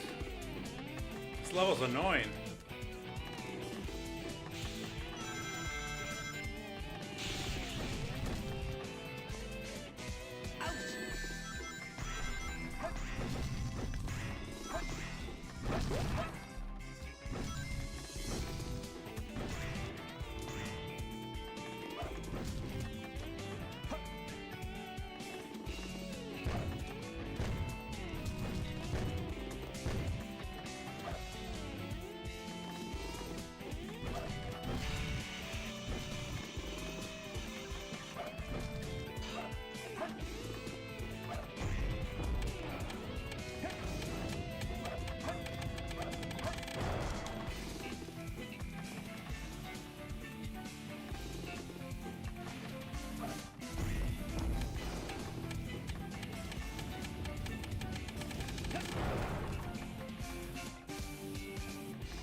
There we go. Yes!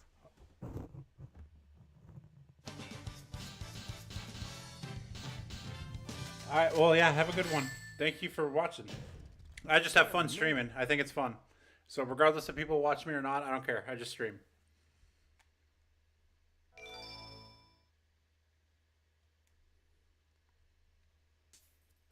Looks like we're heading toward the center of the base. That egghead sure loves mechanical things, doesn't he? I'll bet he has 1 or 2 spaceships lying around here somewhere. The door's locked. We need a key to get in there. No problem. We can find it. Right, Knuckles? What? Why do I have to find the key? We're counting on you, buddy. The world's greatest treasure hunter.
This is where, now I'm gonna get it.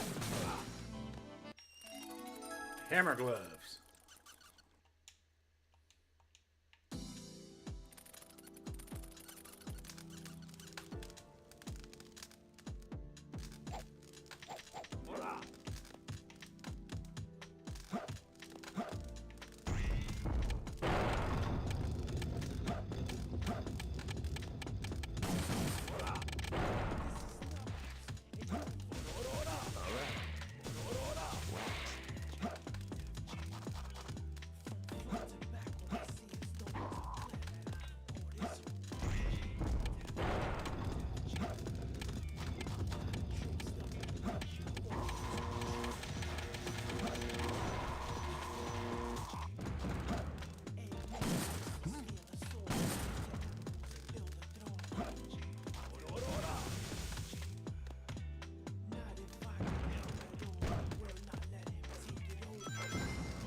I really don't know where these things are.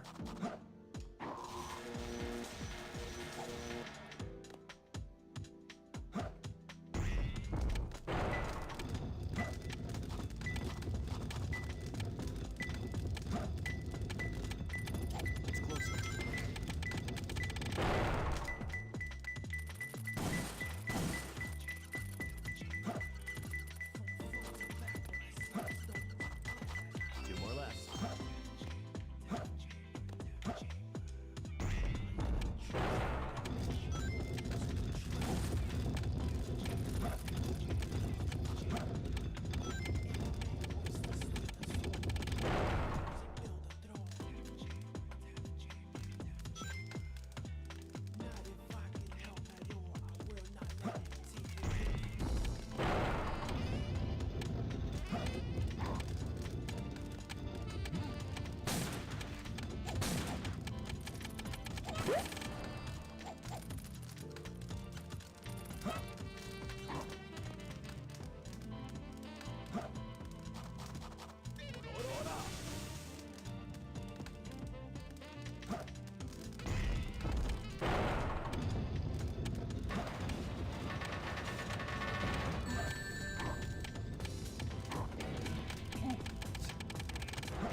Jesus.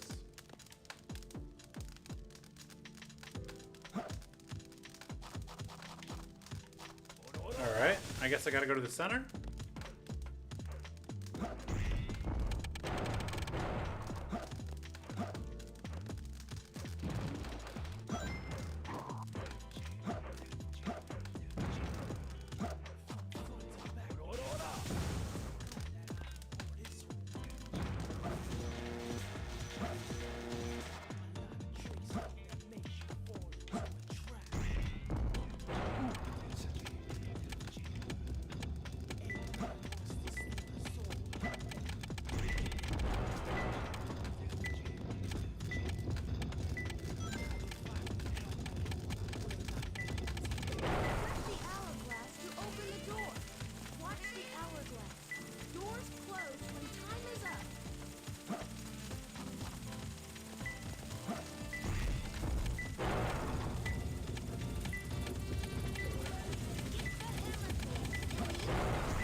Really? Get the fuck out.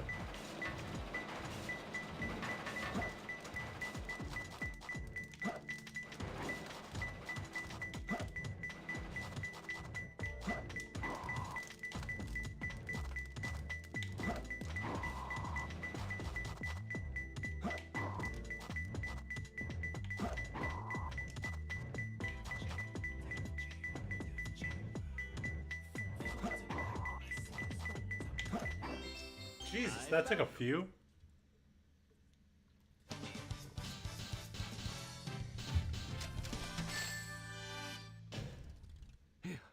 That was tough. One ring. Ha.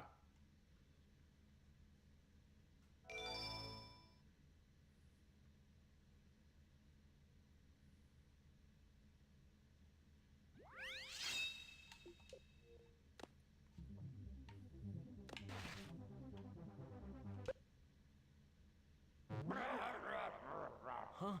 Who's there? What the? A ghost?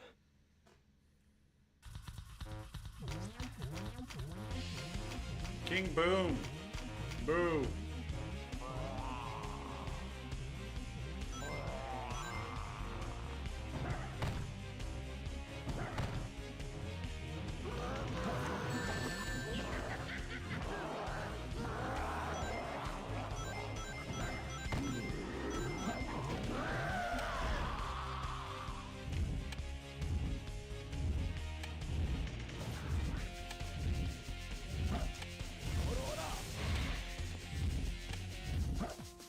Jesus Christ, stop! This camera.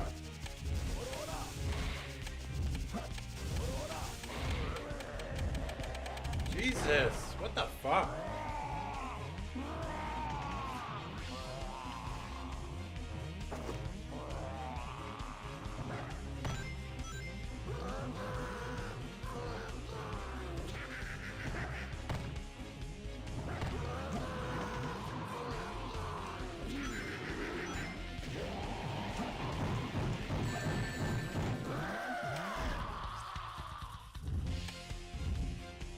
Go!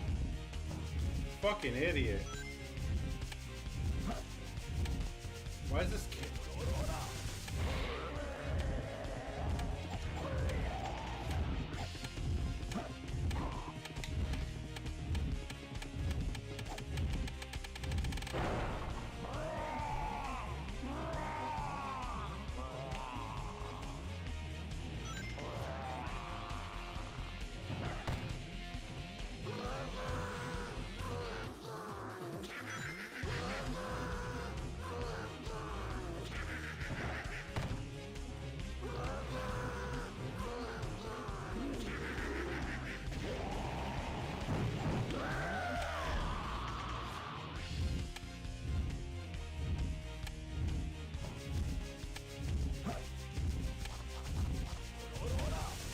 You idiot.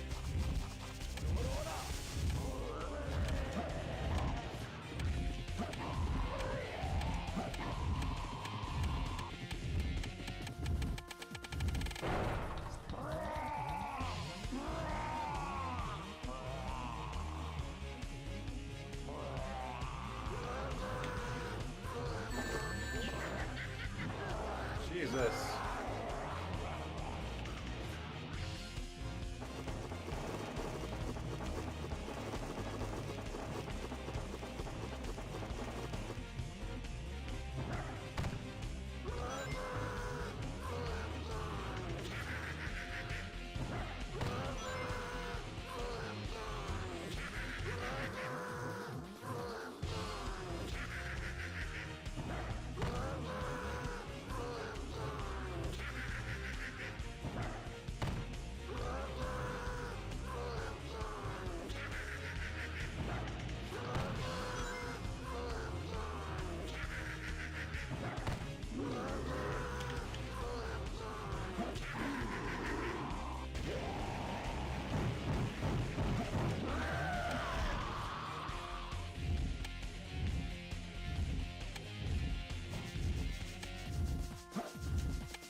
Jesus, go.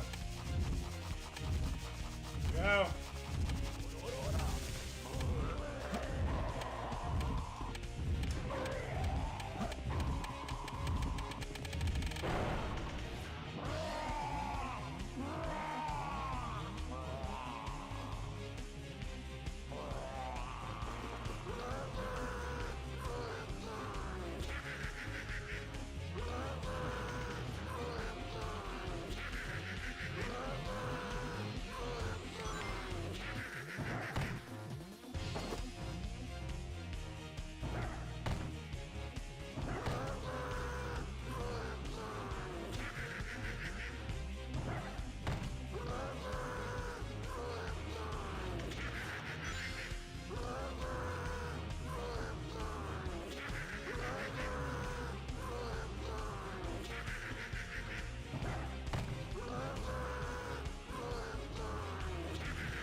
Yeah, first try.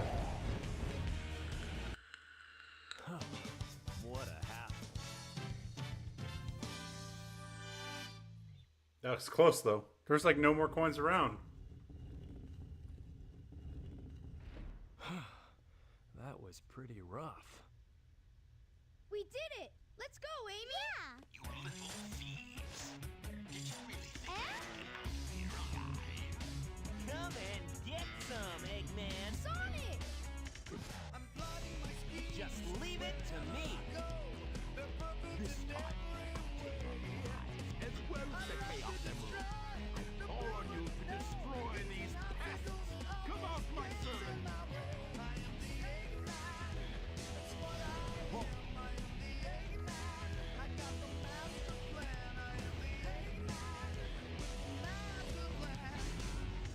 Oh god, I forgot about him.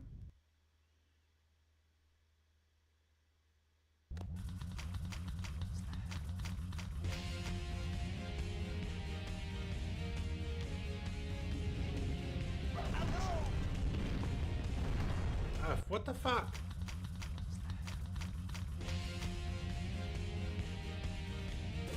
The weak point is the head. Find a way to the top.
Oh god.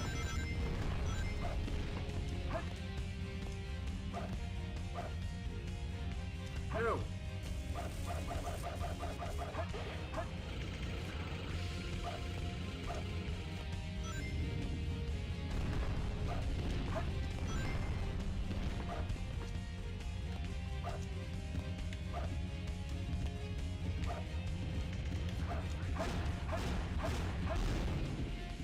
Two more.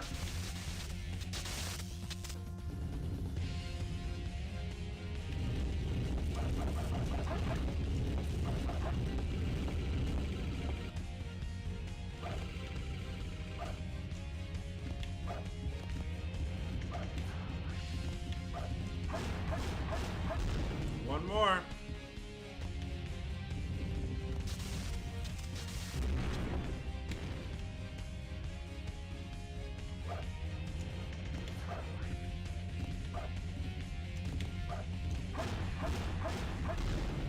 Hell yeah.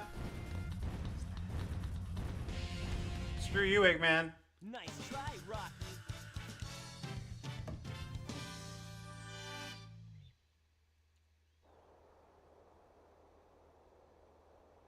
Green light for launch. Primary engine ignition on. Beginning liftoff countdown. 10, 9, 8, 7, 6, 5, 4, 3, 2, 1. Shuttle liftoff. Shuttle liftoff. Hell yeah, going to space, going to space station.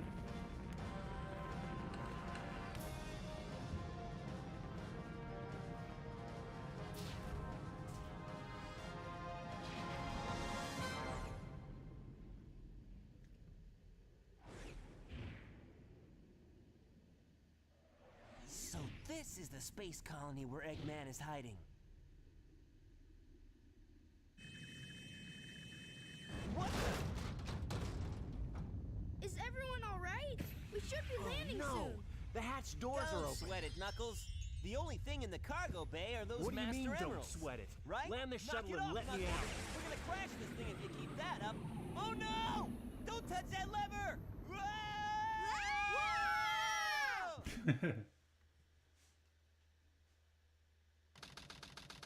Inside Space Colony Arc. Cannon What's shut up down with that 2 minutes. knucklehead anyway? Trying to take over the shuttle. I thought we were toast for sure. Huh? Where did he go now? Looks like he bailed. This place looks deserted. Dusty, too. This place was shut down about 50 years ago because of a terrible accident. The first Bernoulli spherical space colony, called ARC. When it was operational, it was the most advanced research center of its kind. But looking at it now... Now it's an abandoned ark, wouldn't you say? There's not much time left before Eggman fires that weapon again. We've got to hurry. Let's find the cannon and destroy it. Yeah! Someone designed that weapon to be impenetrable from outside attacks. Its defense shields are super strong, so we have to find a way to destroy it Isn't that a Chaos Emerald? It looks like it, doesn't it? But in fact, it's a fake one I created after researching the real emerald. It has the same wavelength and properties, but it's less powerful than the real one. It's designed to reverse the energy field inside the Chaos Emeralds and blow up. It looks so real, even a machine can't tell the difference. I'll find the power supply and destroy it. Sonic, you find the control room, okay? So the plan is, we'll switch the Chaos Emeralds when the machine is stopped, right? You just leave Amy behind. I hate you. You guys always leave me behind and have all the fun.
One more game.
Sweet.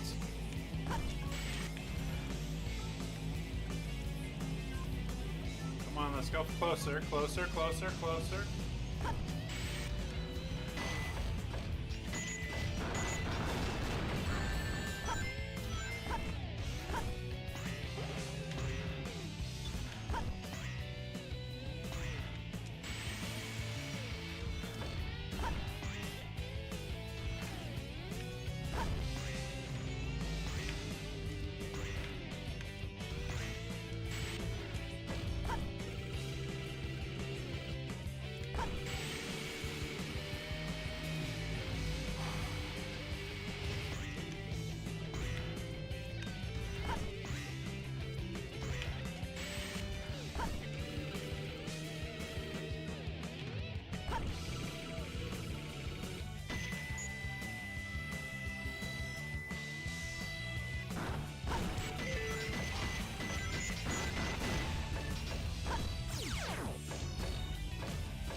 Christ.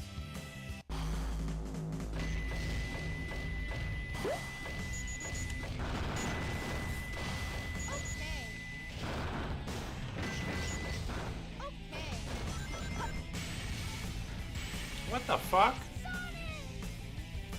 All right, if I die, I'm done.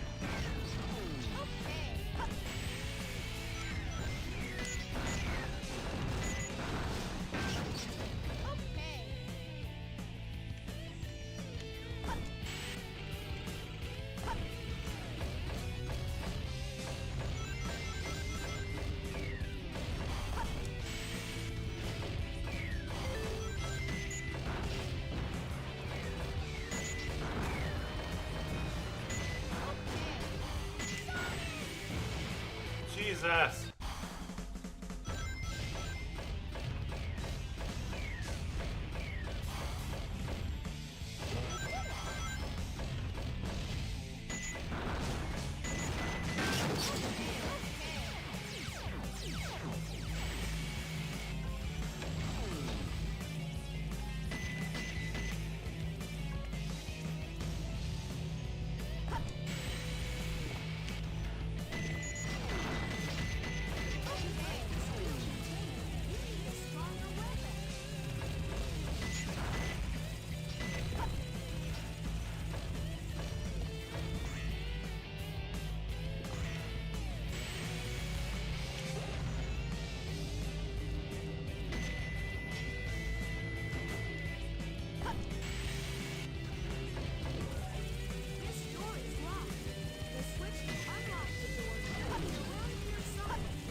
Bazooka.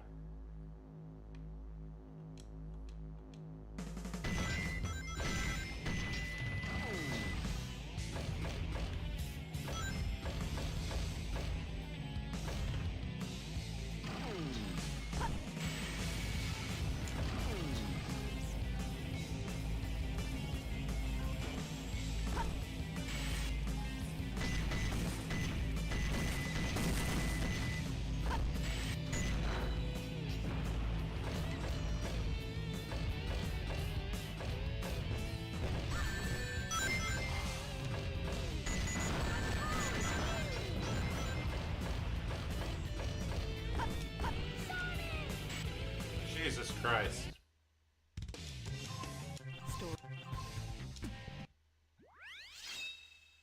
All right, one more go.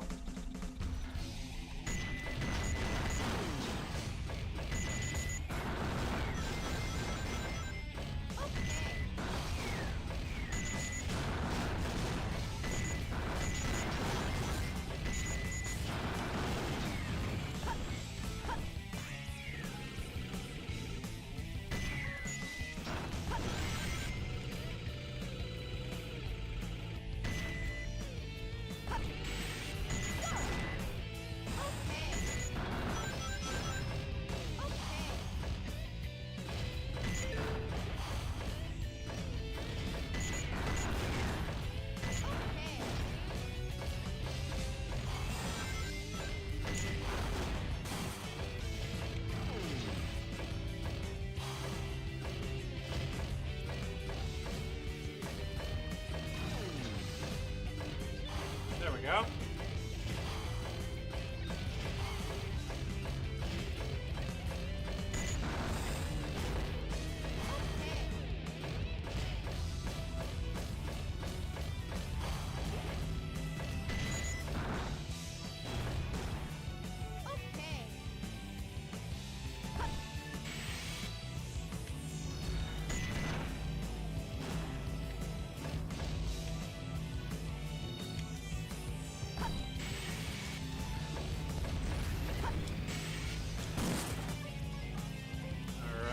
Come on.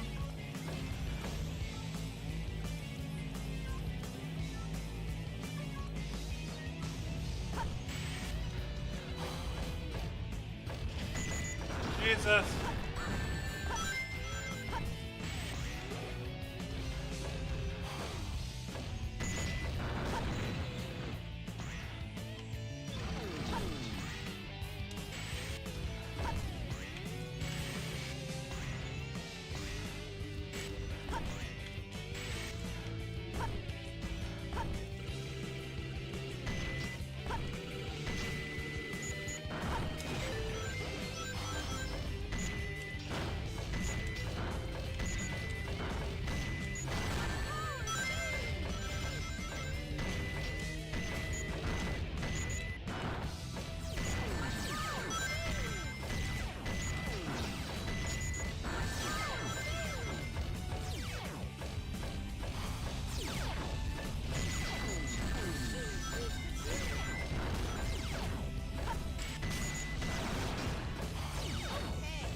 Christ, what the fuck?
Oh my god, I thought I died right there. Oh my god. Jesus, that...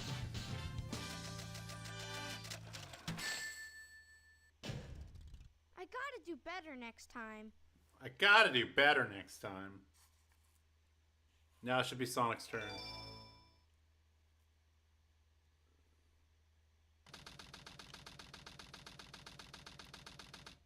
Okay, Sonic.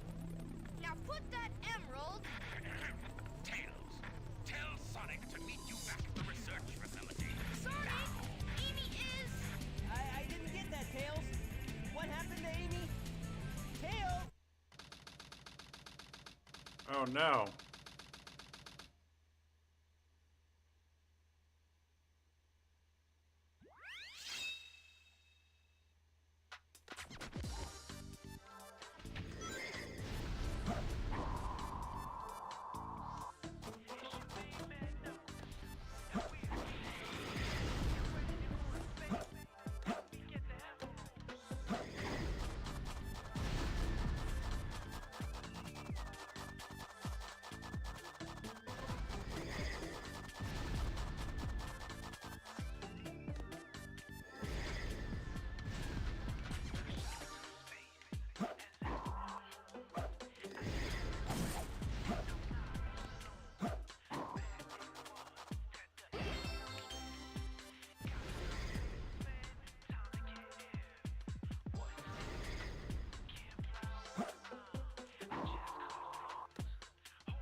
Christ.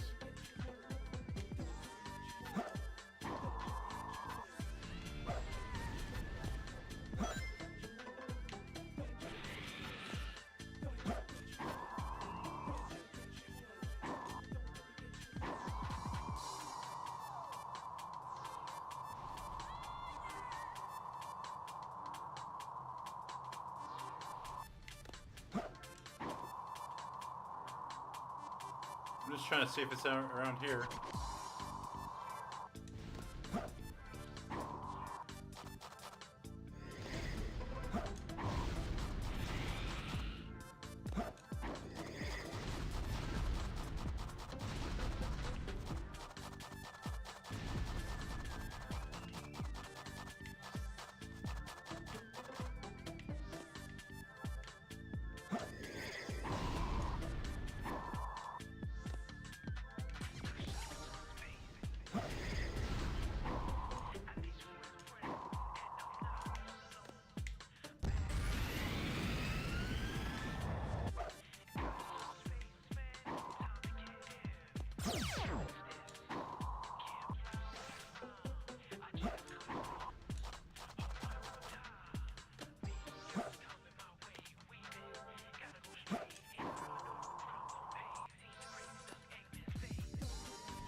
Jesus Christ.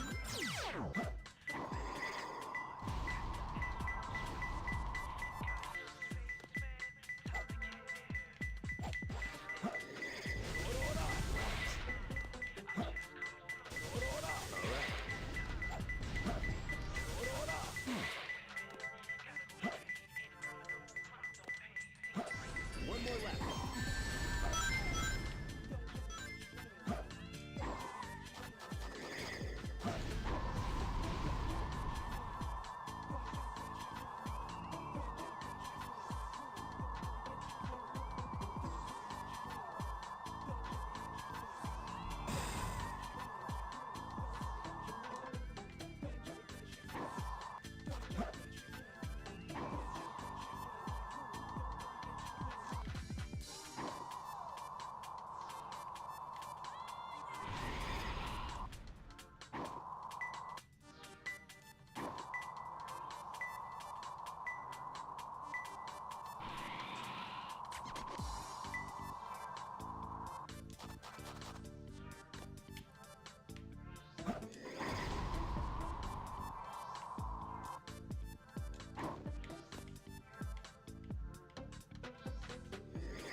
moves.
Moving on a square platform.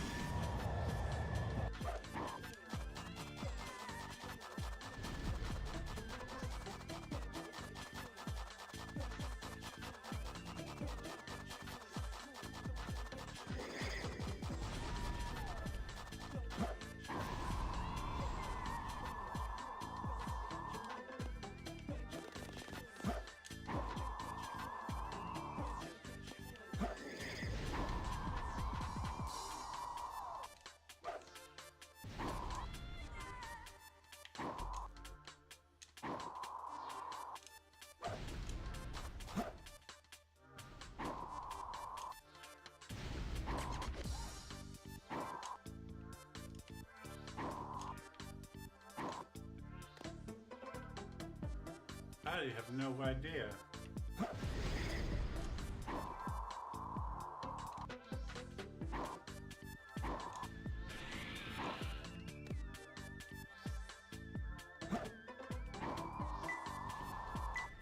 It's closer.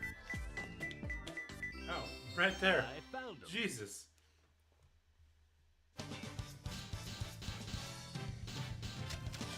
It's gonna be a D. E. I have to try harder.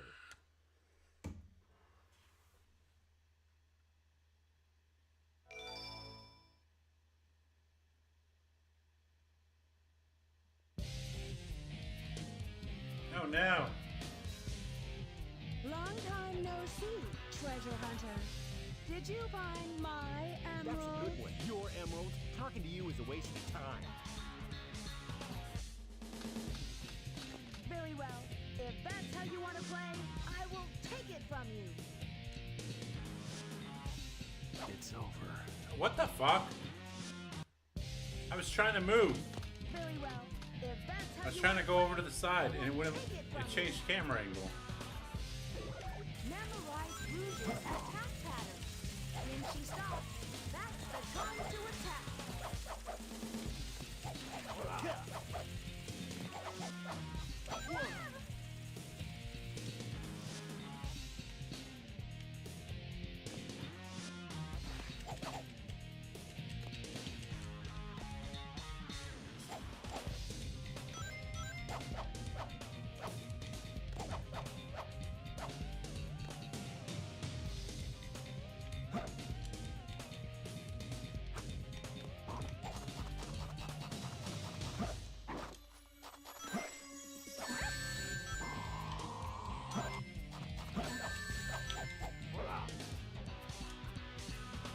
It's over. What the fuck? Very well. If that's how you want to play, I will take it from you.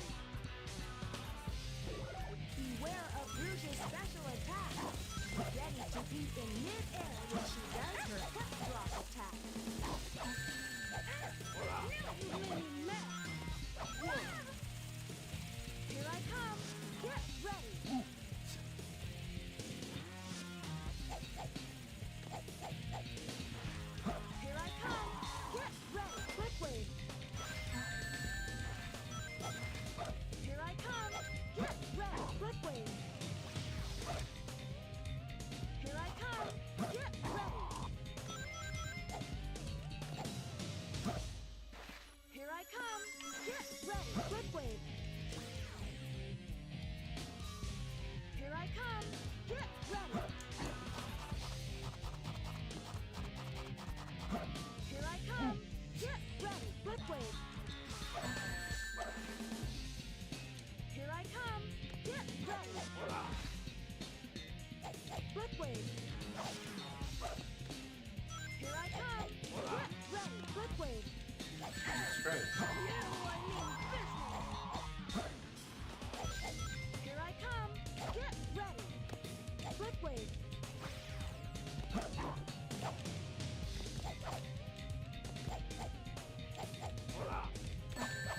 This can't be true. I never lose. Yeah, Get you away did. from my emerald.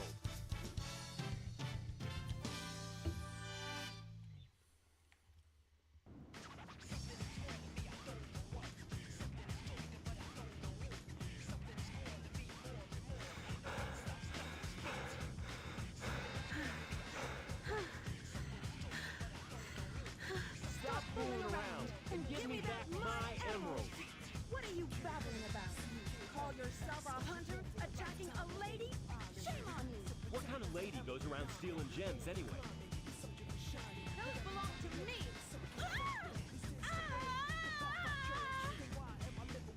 Catcher. Of course.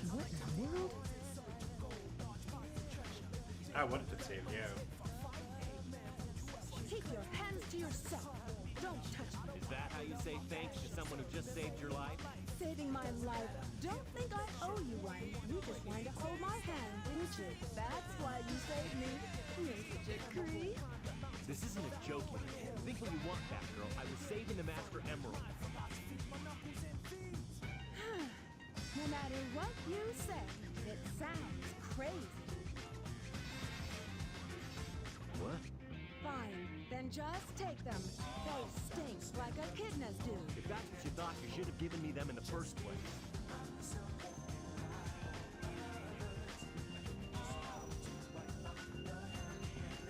Finally. What? I'm sorry if I hurt you. Aww. We should get going. She likes him.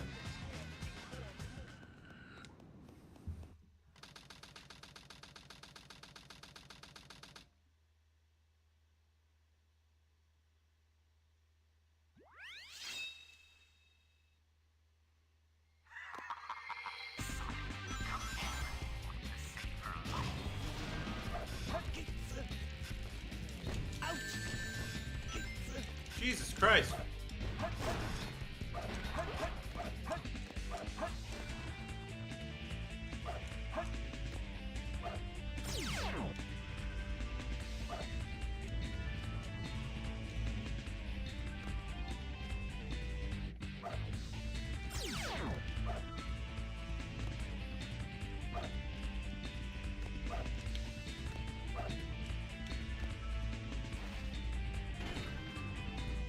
Oh, I see.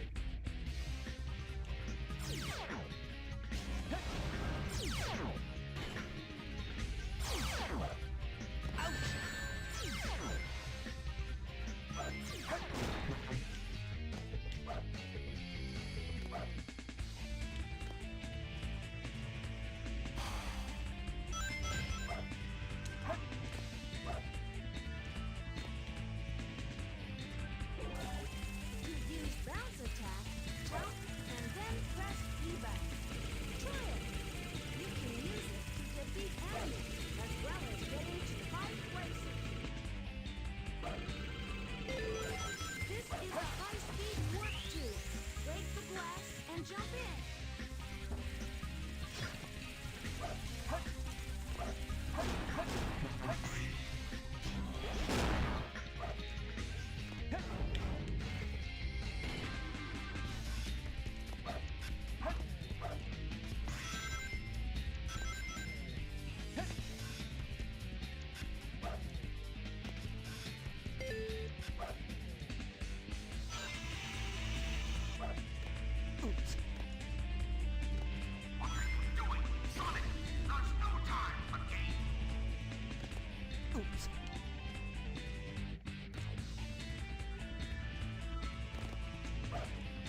shit.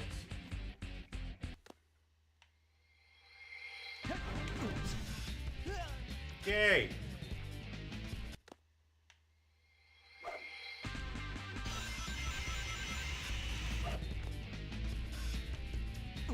What are you doing, Sonic?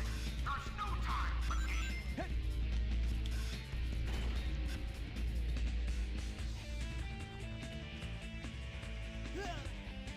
Alright, I think it's time.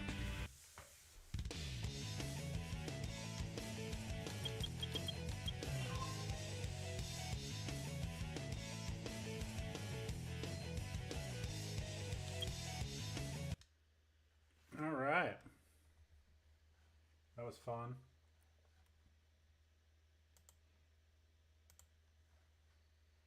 Alright. So I think I'm gonna watch some internet for a few minutes.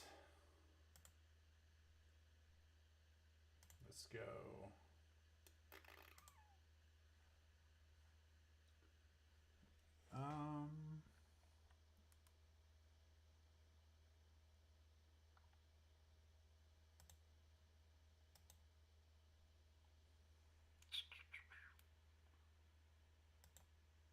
There we go.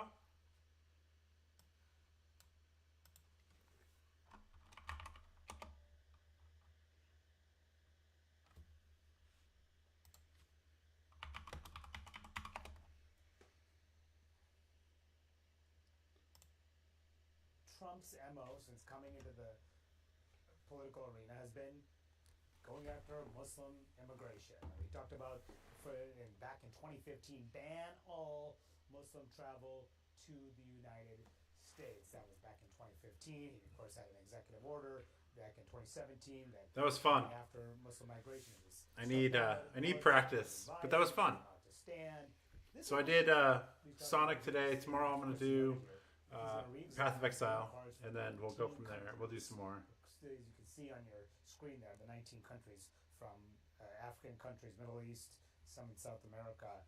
Evan, how is he going to be able to implement this? Because they're talking about a loyalty test as well. Is this a real thing that they're going to actually try to implement all this and get rid of people who are, green cards, you're here legally. This is legally issued by the government. You are legally allowed to be here. Can they actually do this? Well, they'll certainly try. And look, we've seen them do this before where they are definitely allowed to come up with an emergency power that the president says he has, and then dare the courts to try to stop it. And so what we expect, obviously, with this is that they're going to run into the same trouble that they ran into with the Muslim ban. In the end, they were able to basically make that legal by admitting that the rights of people who are permanent residents matter, right?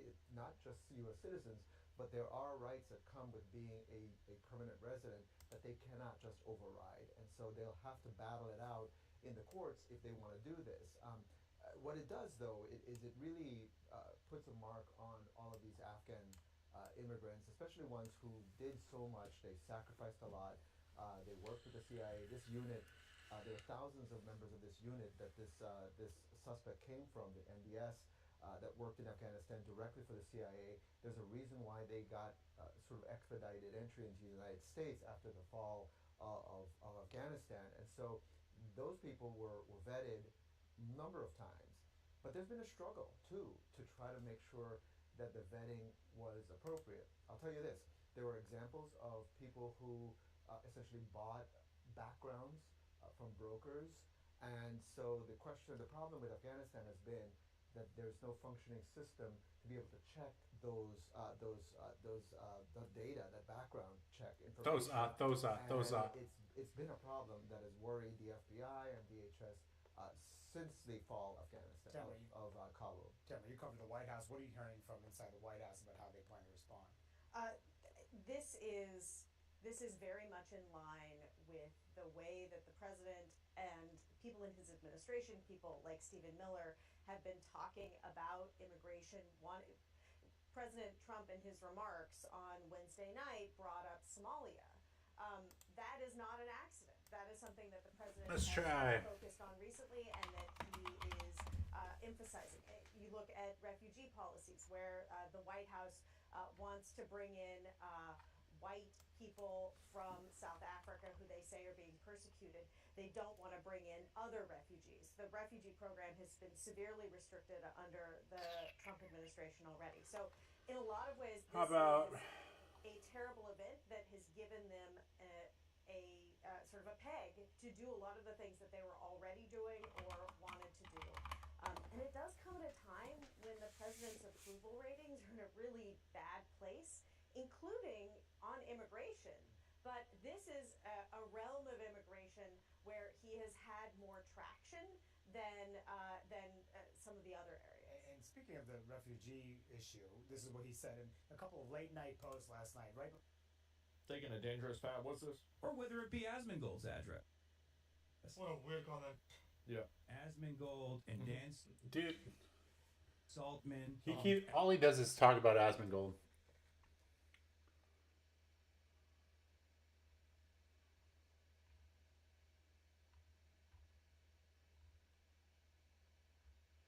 Asmongold.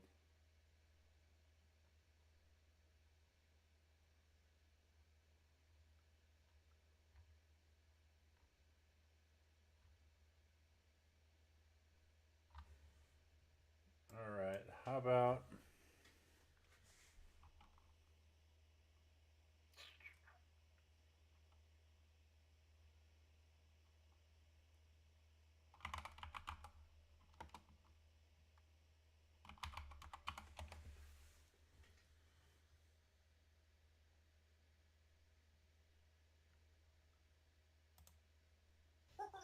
The Joe Rogan Experience was the first time we spoke at SpaceX. SpaceX was the first time.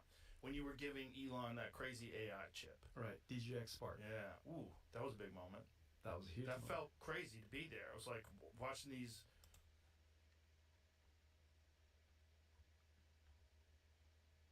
No, we don't want Rogan. What do we want? I don't know.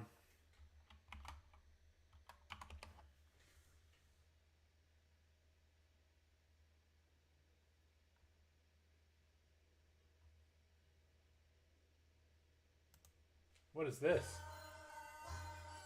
Oh God.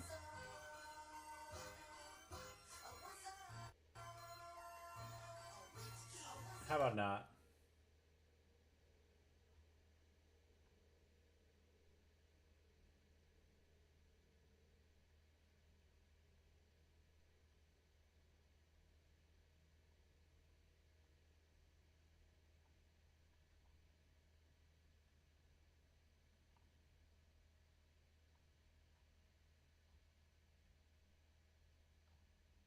Jesus Christ.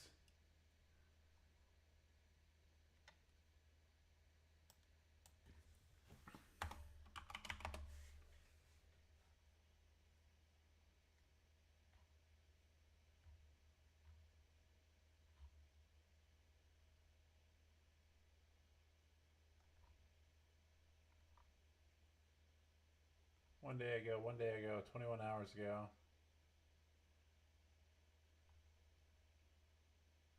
6 days, 14. Whoa, what is this?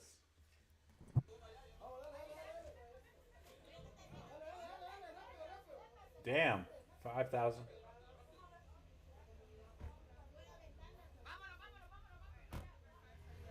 Well, it's a bad indication when you go into a neighborhood and all they speak is another language. It's a gum run now, guys. Gum run.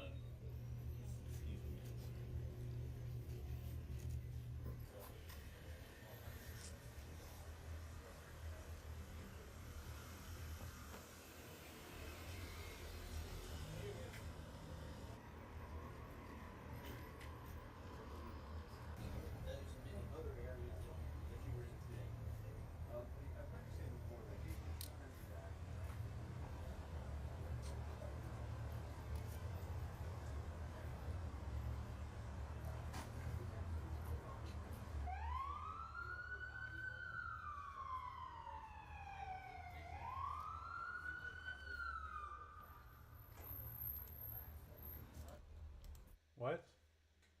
First at 4, a pileup crash on the freeway leading leads to the arrest of a semi-truck driver. Troopers say the driver was going too fast in the rain, but that was just the start of the problems after officers searched his record. The crash blocked much of I-5 in Lacey this morning for several hours, snarling traffic. I used to live down there. Jeremy Harris is live at the State Patrol office in Pierce County. And Jeremy, you just Traffic had is an update bad. from the State Patrol. Anywhere on I-5. Yeah, we know this crash involved a school bus, and it sent 4 people to the hospital. When troopers arrived, they said they found that a semi-truck driver was at fault for all of it because he was going too fast. When they started looking into his background, they found he shouldn't have been behind the wheel of a semi-truck at all. Jesus Christ. A freeway pileup during a rainy morning commute. Traffic cameras catching some of the chaos. Troopers say the driver of this car-hauling semi was going too fast and slammed into a school bus and hit other cars. And we actually dispatched some commercial vehicle enforcement officers to our scene to do a full-blown inspection of the truck itself and the paperwork that all semi-truck drivers are supposed to have on them. That inspection found the driver did not have a commercial driver's license or insurance or a required medical card. Dude, for real? There's a lot of negligence involved. As crews worked to clear the highway, My grandpa was a truck driver, and he had to make sure his paperwork was good at all times. Commercial vehicle without a CDL is a gross misdemeanor within the state of Washington. It's a very serious thing, obviously. 4 people had to be taken to the hospital. All were told with minor injuries. Damn. The school bus had 2 district employees on it, but no children. The crash was cleared after a few hours, but the truck driver will have to answer in court for what happened. So there's a lot more at stake when you're driving a fully loaded semi-truck. So if you're going to get behind the wheel, make sure you have the proper paperwork and training. Know your capabilities behind the wheel when you get behind it, because speed's too fast for conditions and following too closely were also causing factors in this collision. Damn. We know that driver was a 40-year-old man. He was booked into the Thurston County Jail. So in addition to any charges related to the actual crash itself, he'll face that gross misdemeanor charge of driving without a commercial driver's license. Something troopers here say they have really had their guard up for lately. Reporting live from Pierce County, Jeremy Harris, Como News. How about shocking, Jeremy? A vehicle transporting vehicles and the driver without a license, insurance. Washington State News. Neighbors of one Washington State apartment complex awoke to a frightening scene on Thanksgiving morning. FBI agents kicking in a door. They searched a unit believed to have been occupied by a man accused of shooting 2 National Guard soldiers in Washington, D.C. For Fox 12, Jeremy Harris has the story. Out of nowhere, boom, and nowhere. I run to my window and I look and guns drawn. A pre-dawn raid at this Bellingham apartment complex was the first sign many here knew their neighbor was the main suspect in the shooting of 2 National Guard. I wish he was my witness. DC. Oh my God. Because you don't know who your neighbors are. Several people here said they had seen Ramanullah Lakanwal and his family, but nobody seemed to know them well. Never really talked to any of them except the kids, telling the kids to quit running through the hallways and quit breaking stuff. Father had a very mean look, like people were like beneath him, you know, like don't look at me, don't talk to me, you know. He had just one of those kind of personalities. He resided in Bellingham, Washington with his wife and we believe 5 children. According to investigators, Lakanwal settled in Bellingham as a refugee from Afghanistan 4 years ago. What we know about him is that he drove his vehicle across country from the state of Washington with the intended target of coming to our nation's capital. Local, state, and federal court records don't show any criminal history before his arrest this week in Washington, D.C. This was not just an attack. It was a direct challenge to law and order in our nation's capital. And the individual will be made fully accountable. Flags are flying at half-staff today in memory of a National Guard member shot in what officials...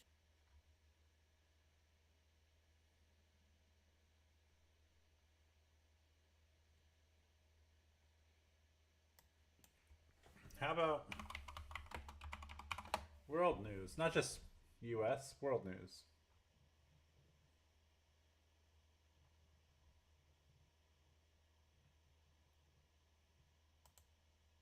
Storm system in the west, record cold in the upper Midwest, rain from East Texas to Georgia, blustery in the Northeast. And finally, a rock climbing woman making history. She spoke to Danny New. Okay, open up my phone and that's what I see. Wait for it. Wait for it. Oh my gosh, Sasha.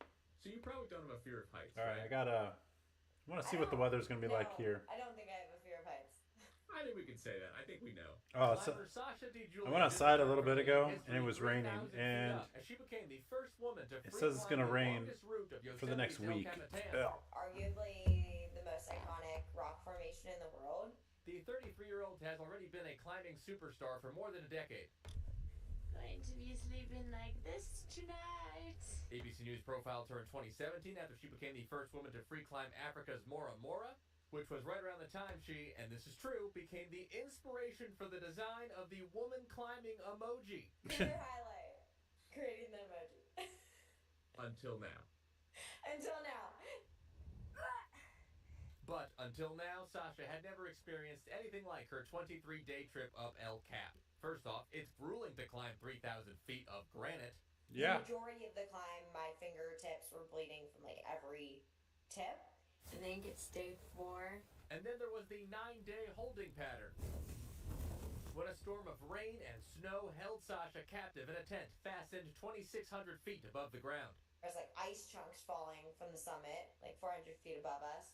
But once it cleared, Sasha got back to business. And after 23 days total, when she finally reached the summit and history, she had perhaps a surprising reaction. When I got to the summit, I started laughing because all of a sudden I took a step on solid ground. And I hadn't walked in 23 days. And guys, once she got to the top, Sasha then had to hike all the way down, which after 3 weeks of not walking at all, she says, made her way more sore than the... That's crazy. Holy crap. I can't imagine. Oh, this is a couple days ago. Welcome to Democracy Now! I already know I don't like her.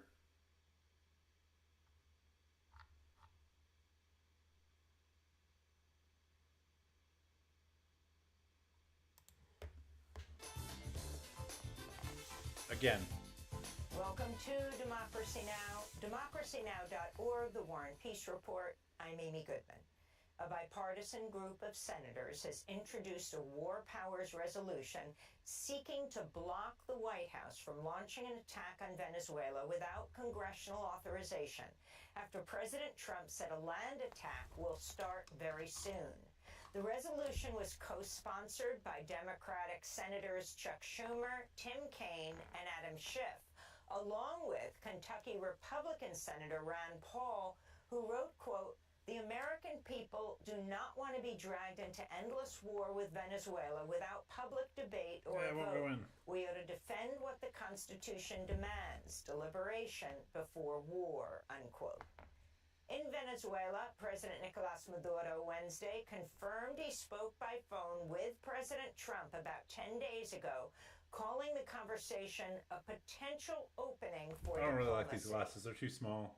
I feel like I should be like, because I can't really. Spoke with President Donald Trump. I can say that the conversation was Or I in a gotta cut my respectful eyebrows or tone, something. and I can even say it was cordial between the U.S. president and the president of Venezuela. I add that if this call means there are steps towards a respectful dialogue between states, between countries, then welcome dialogue, welcome diplomacy, because we will always seek peace. The U.S. Navy commander overseeing the Pentagon's attacks on alleged drug boats is set to testify on Capitol Hill today.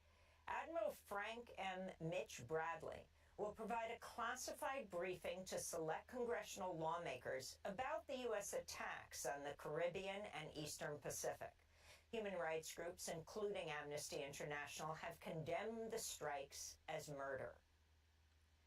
The Pentagon's Inspector General is set to release a report today on Defense Secretary Pete Hegseth's use of the widely available social media app Signal to discuss U.S. airstrikes in Yemen earlier this year. Two people familiar with the report's findings told news outlets Hegseth endangered U.S. troops in using Signal to discuss the strikes with several other senior Trump administration officials. The chat, which included Hegseth's wife and brother, was revealed when the Atlantic's editor, Jeffrey Goldberg, was accidentally... So we use Signal. It's secure, not super secure.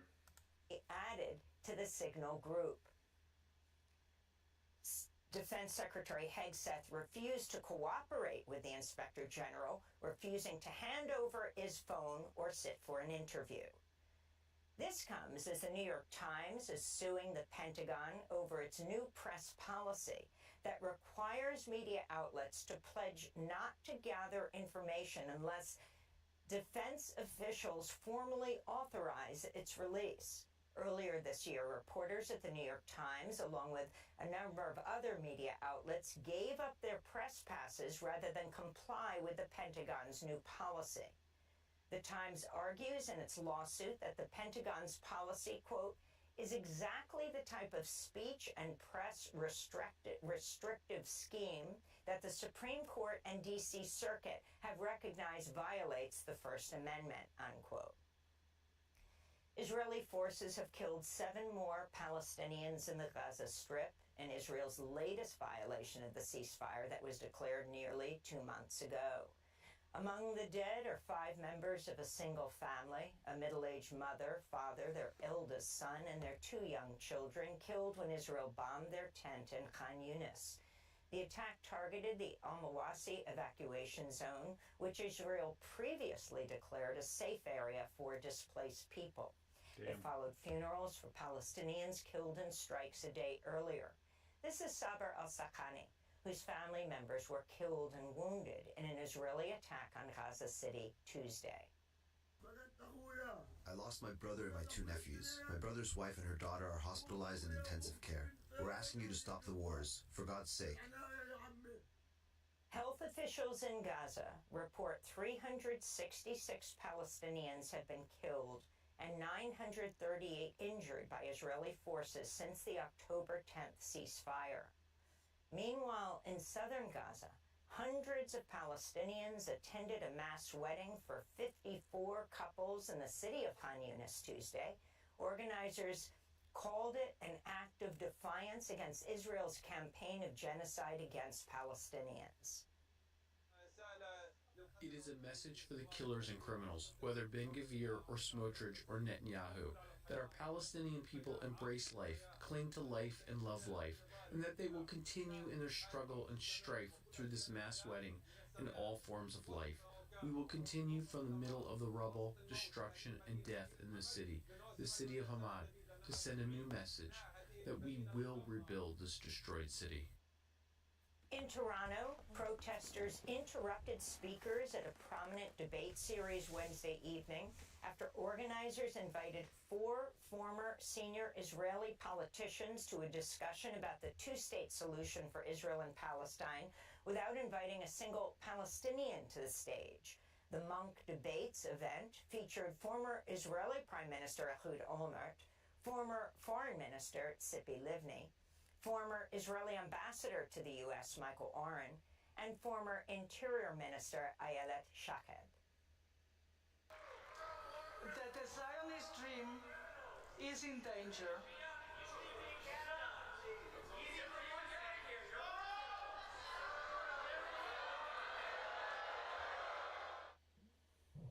In a statement, protest organizers wrote, quote, by putting these individuals on stage unchallenged by any Palestinian voices, the Monk Debates is creating a sanitized academic veneer for genocide.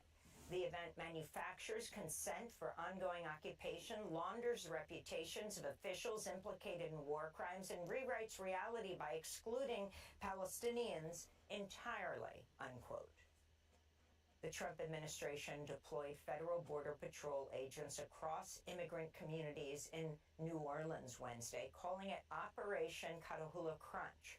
Catahoula Crunch. The senior Border Patrol official who's been the face of President Trump's mass deportation campaign was seen patrolling the city's French Quarter. A New Orleans resident told the Associated Press he watched agents arresting men outside a home improvement store. The Trump administration says it's seeking to arrest 5,000 people during the surge. It comes as immigration and customs agents have begun a mass arrest campaign in Minnesota targeting Somali American communities in the Minneapolis-St. Paul region. The raids follow a cabinet meeting on Tuesday in which Trump called Somalis garbage. Trump then doubled down on his racist rhetoric Wednesday at the White House.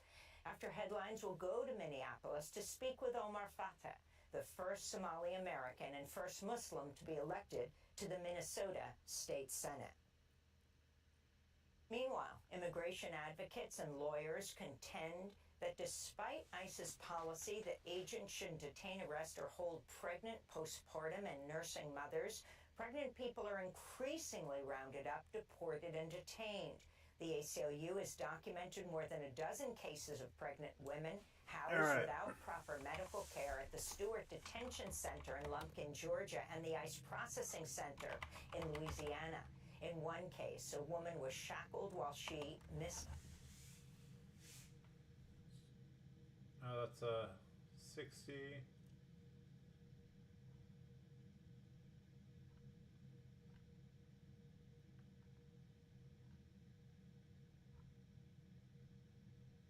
I've seen this before.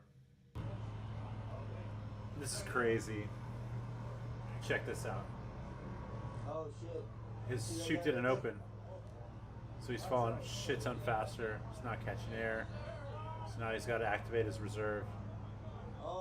And he does, and it catches him just in time. That's amazing.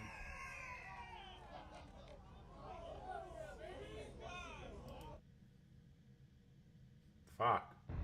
Nothing like a chino mid-air, buddy. Shit's not even properly on. I got four drivers. Just another day in the sky. Oh, 6 T11. cushy on the parachute, buddy.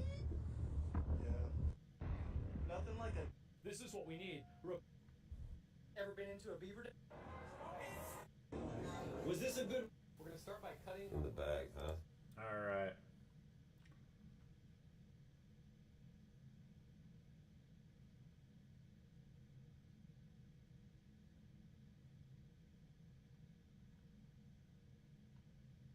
Gross. Gross.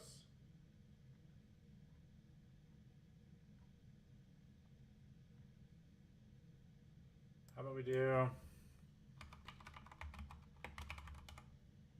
static line?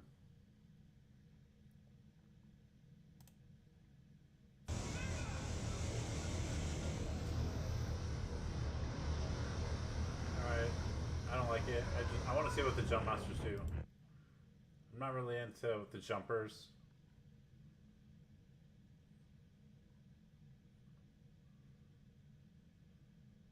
Oh god.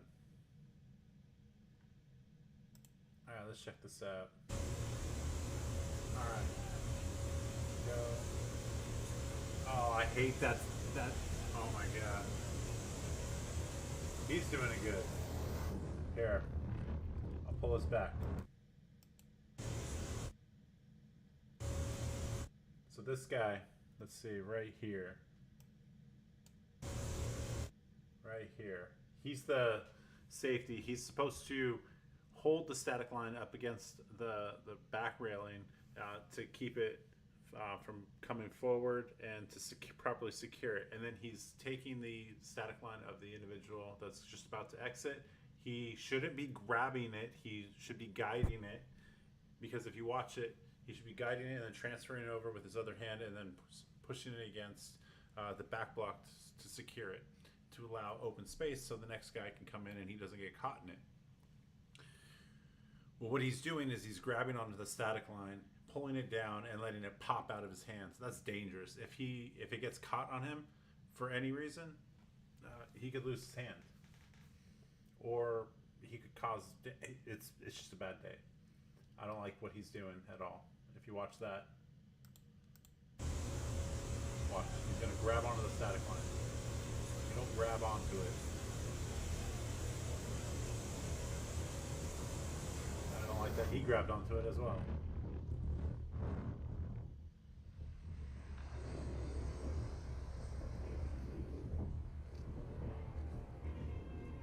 T11, cool.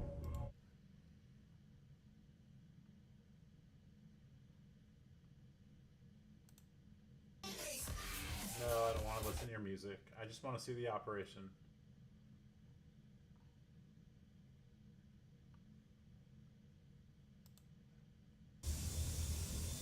Watch this guy.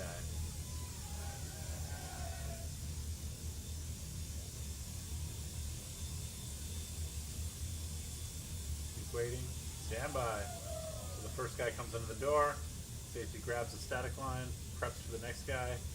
Jump Master's looking at the amber light, waiting for green light. He gets the green light go, and they start going. Why is he running? Holy crap, let's say you get hurt.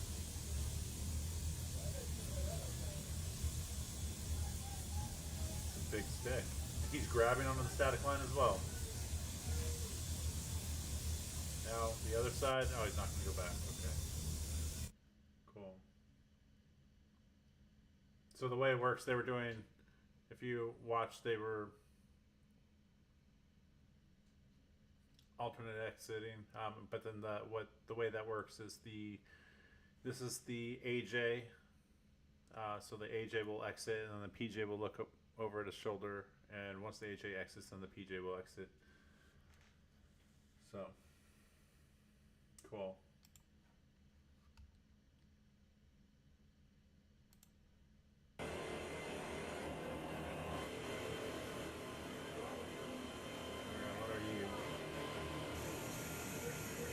There's a lot of people.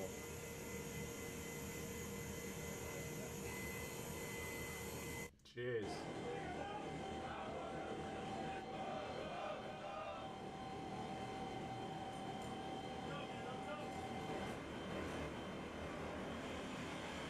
Air Force opens the door, they do their checks, they lock it. Once they're done, they say, arm me your door. Jump Master gets in the door and clears it. Oh, they skipped all that. But he's grabbing on. I hate that. You're supposed to guide it, you don't grab onto the static line.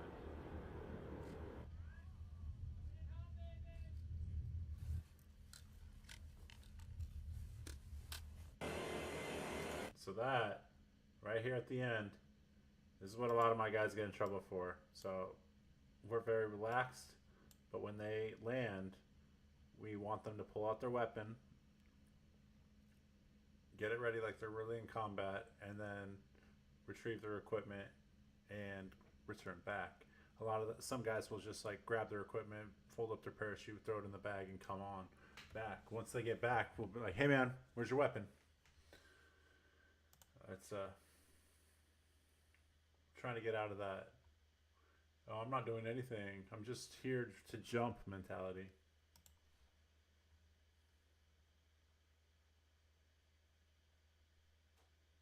Let's check this out. Open.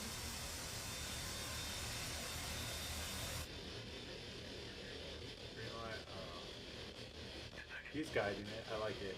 He's turning his hand over it, but he's not grabbing on it. I like it. That was good.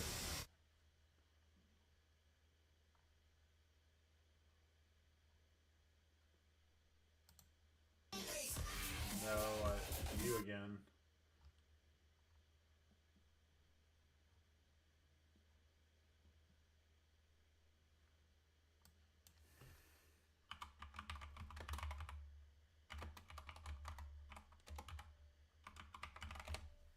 All right.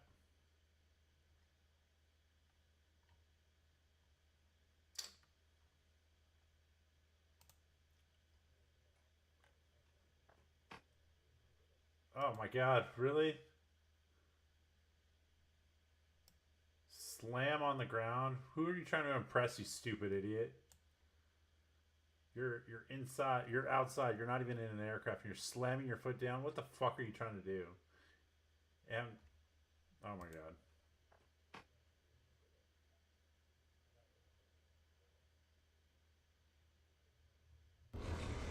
Stupid.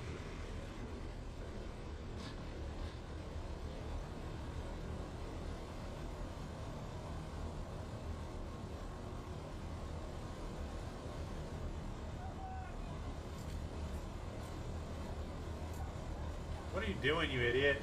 That's not how you rake. Oh my God. This pisses me off. What are you trying to do? Alright, lock the door, lift it up. Alright, hand it off to Jumpmaster. Jumpmaster, do your thing. What are you doing? You can already tell.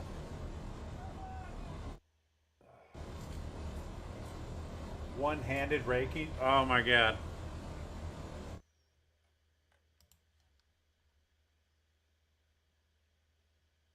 Mm. 1 minute? Oh, 30 seconds, my bad. There he goes.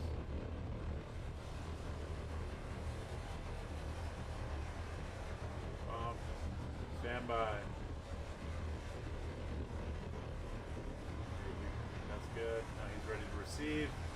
Jumpmaster's waiting for a green light. He's going to slap him and say go.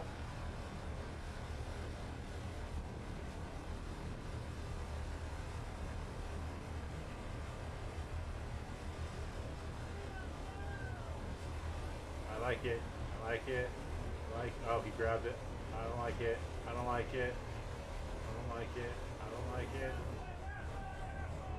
Alright, now he's waiting for the AJ. You should be securing your static line, you idiot.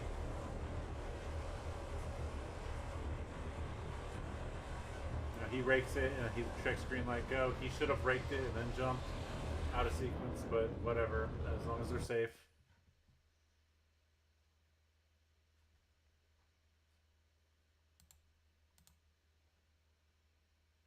What's this? Did I already check this out? No.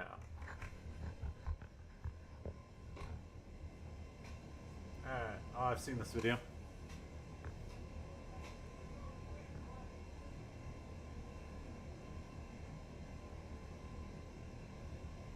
Alright, get hooked up, my friend. No, too long.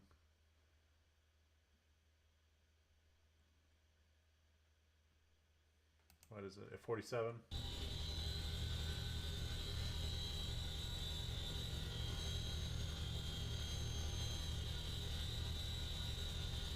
You're stupid.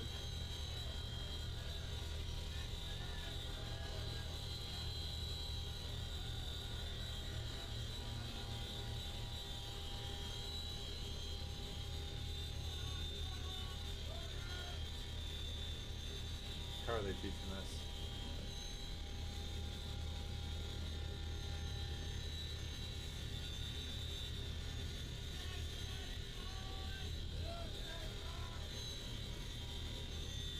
What are you doing? Why is it in front of you?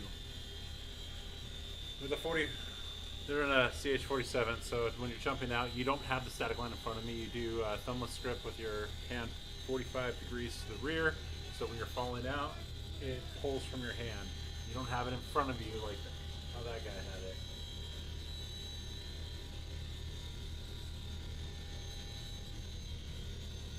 His canopy release assemblies are way up here. They need to be down lower, just above his name tape. Right? What that's going to do is when it activates, it's going to come up into his ears, and it could damage his ears.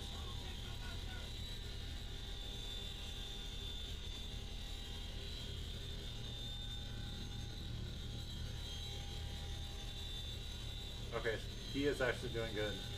45 degrees to the rear. I don't know, maybe I just saw something wrong. Gotta get down there, actually look.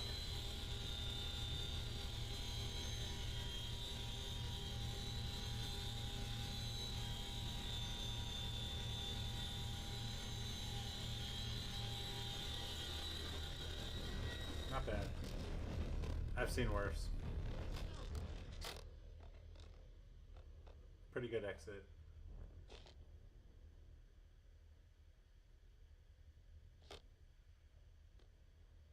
I know that drop zone.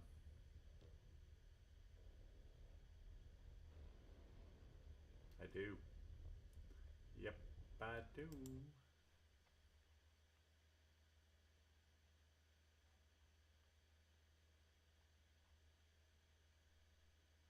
Yeah. Safety duties. All right, let's check this out.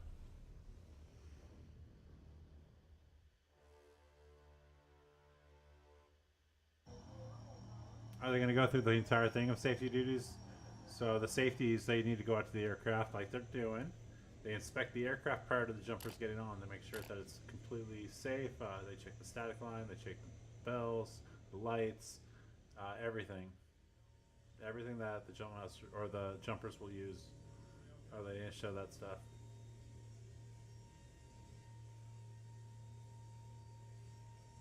All right.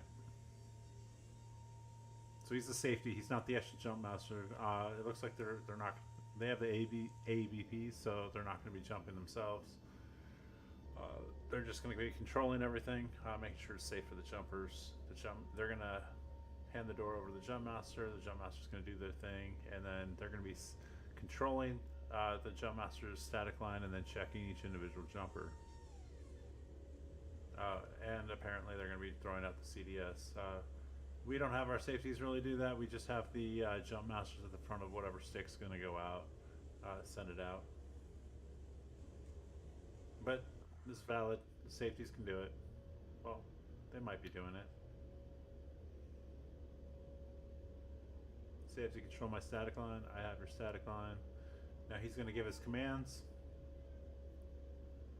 He's the head nod is he's acknowledging that the other side is doing the same thing. That jump master is completely, they're on the same page and sync, giving the same commands at the same time. He should be the rear safety or front safety, so he's going to climb back there. When they check their static lines, he's going to go through and start checking their static lines from the rear moving forward. So that front jump master should have said jump master hanging free, and then he should have started this first jumper and moved his way towards the front of the aircraft slowly. Then he gets to the jump master. Jump master, it's not a C-17, you messed up. He should have secured his static line. You don't grab your static line, you idiot. Now he turns around. Alright. Now he's going to open the door and say jump master your, or army your door.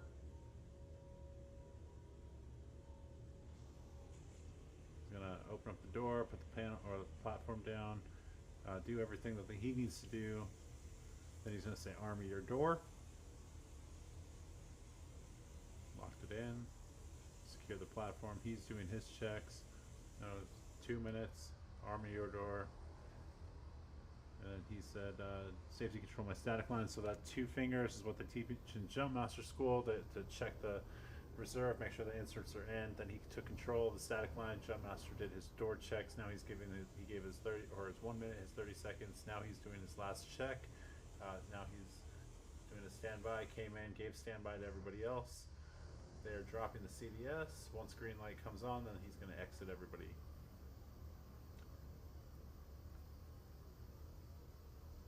Alright, that's out.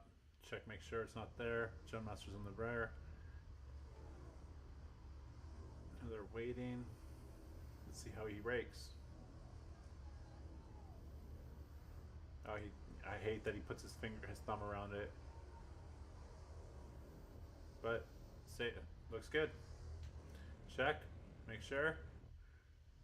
Alright. Thumbs up. Alright, they didn't show it.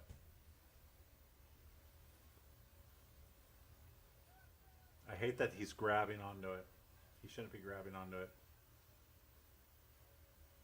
Oh, they're doing ADAP option 2, one door at a time.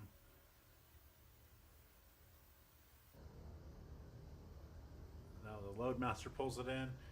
You're supposed to help them, but you don't initiate it. The load master will start pulling it in, and then you can help them. Then the safety, you take those all down, and then when you return, you put them. They're your responsibility. You untangle them, the whole deal. That was good.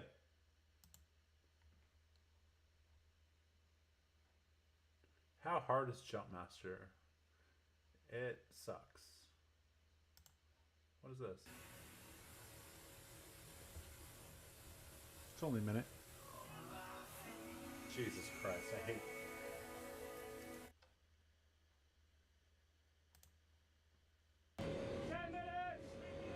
Did we just watch this?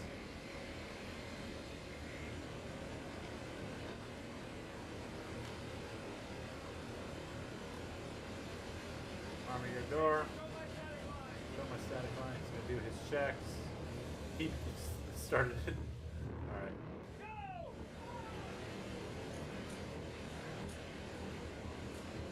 Cool. German guys, oh my god.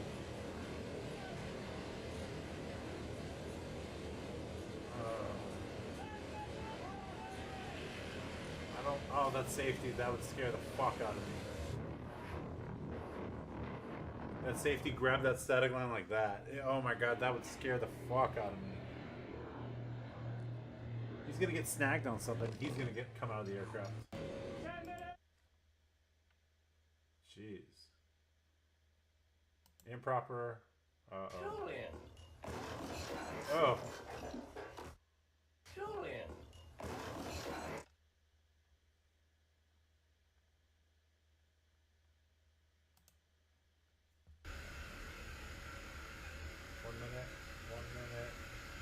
1 minute.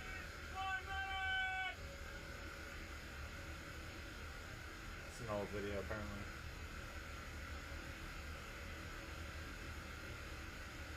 "30 seconds.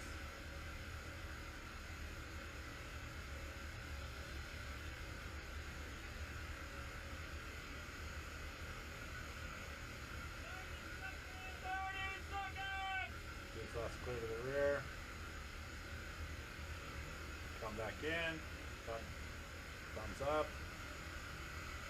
Thumbs up. No, give him a thumbs up. Give him a thumbs up.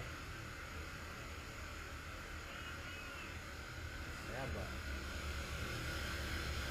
Then he takes control of the static line, and then he gets number one jumper in the door.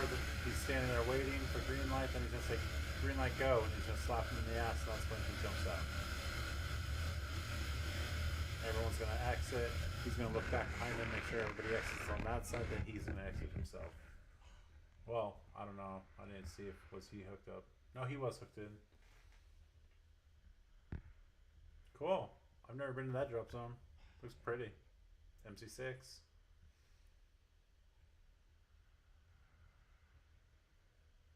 I like it. Cool.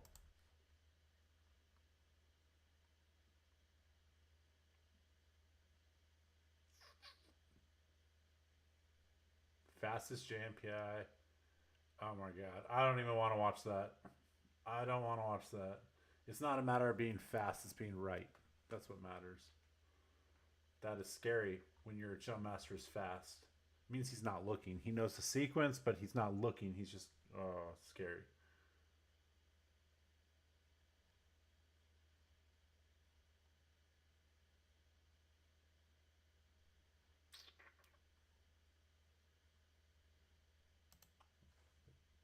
Looks like an old one. On a 47.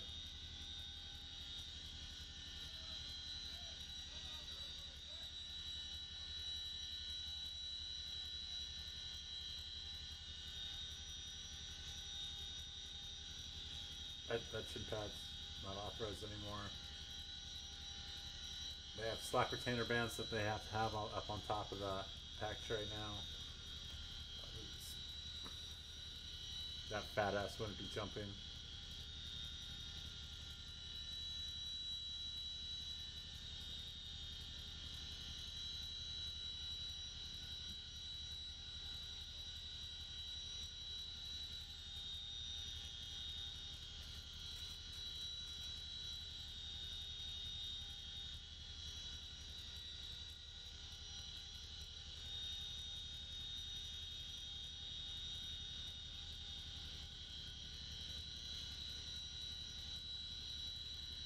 How are they holding the static on? I can't see it. It should be 45 degrees to the rear with your hand inverted and a thumbless grip. That's how it should be. Those guys should be controlling their static or their ripcord handle. It's called ripcord handle awareness. That reserve on this last guy, it's the waistband is not tight. You can tell it's really loose and low. It means he has a really loose harness.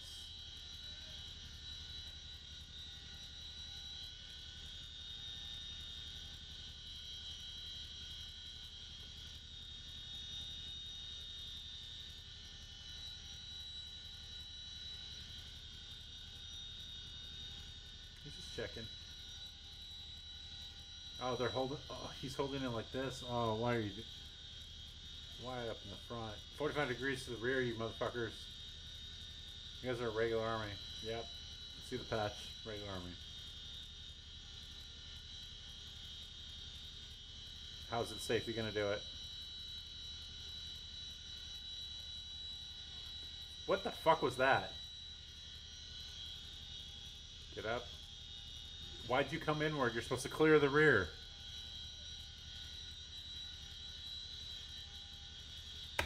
So what's supposed to happen is the jump master down on the ground. Let me try to go back a little bit. So he's right there. He's leaning out the side of the aircraft. What's supposed to happen is he comes in, or he looks out. He comes in. He gives his 1 minute. He looks out. He's kind of waiting. He gets his 30 seconds from the crew chief. He comes back in. He gives 30 seconds, does one more look, comes back up. He stands up.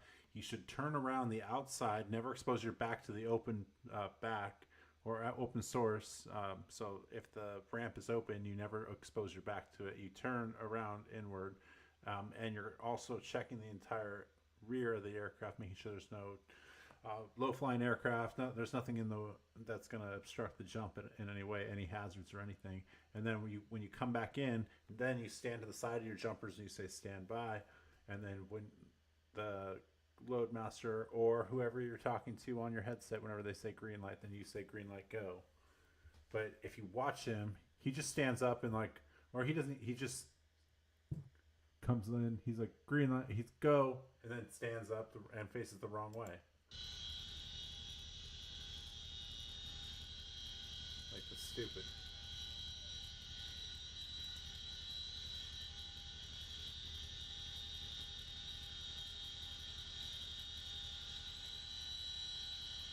And then the last guy, he had his hand up like this. However, up and down, I couldn't tell.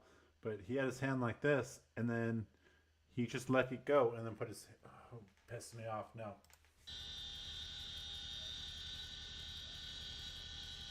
So what are you going to do?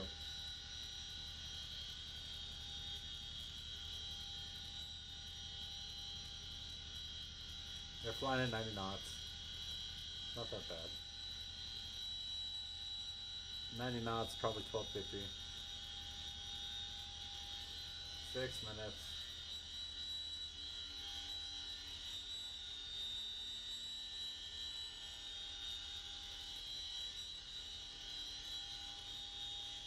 You didn't.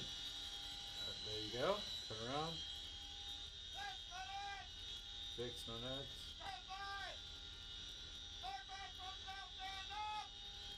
It's not standby, it's get ready. Hook up.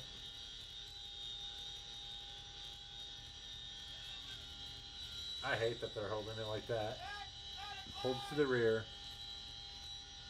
and it helps you provide your spacing with the guy in front of you.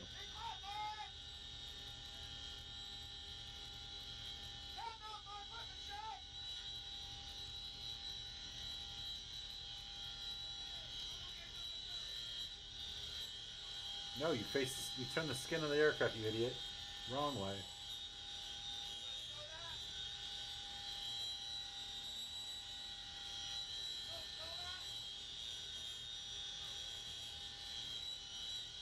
Oh, and you're not doing a thumbless grip? Oh, you idiot. He's showing you. You don't even know how to do it. Oh my god. Why are you a jump master?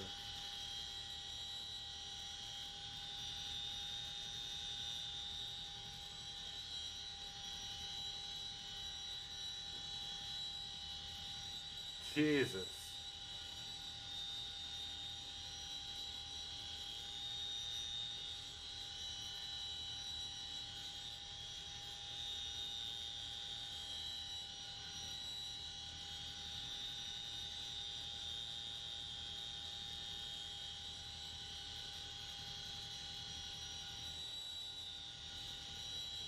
Are they coming on course?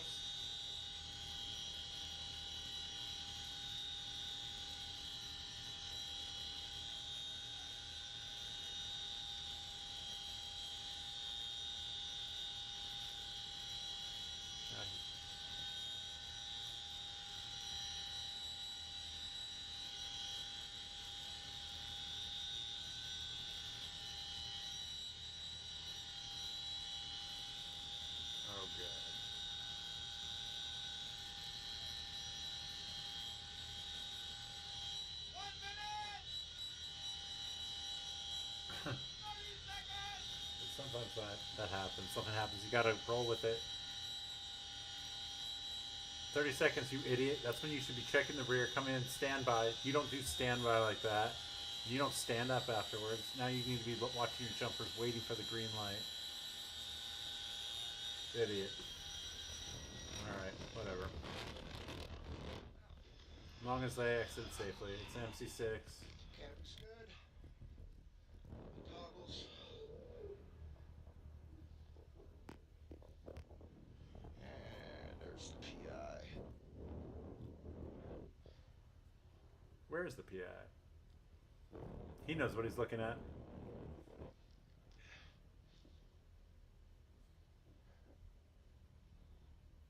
No, he's just aiming for... Yeah. Cool.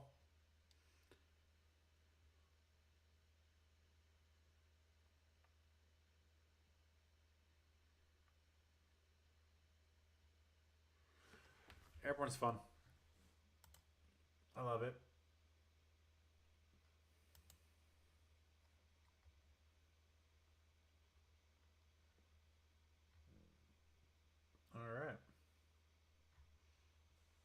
Alright, I think I'm done for the night.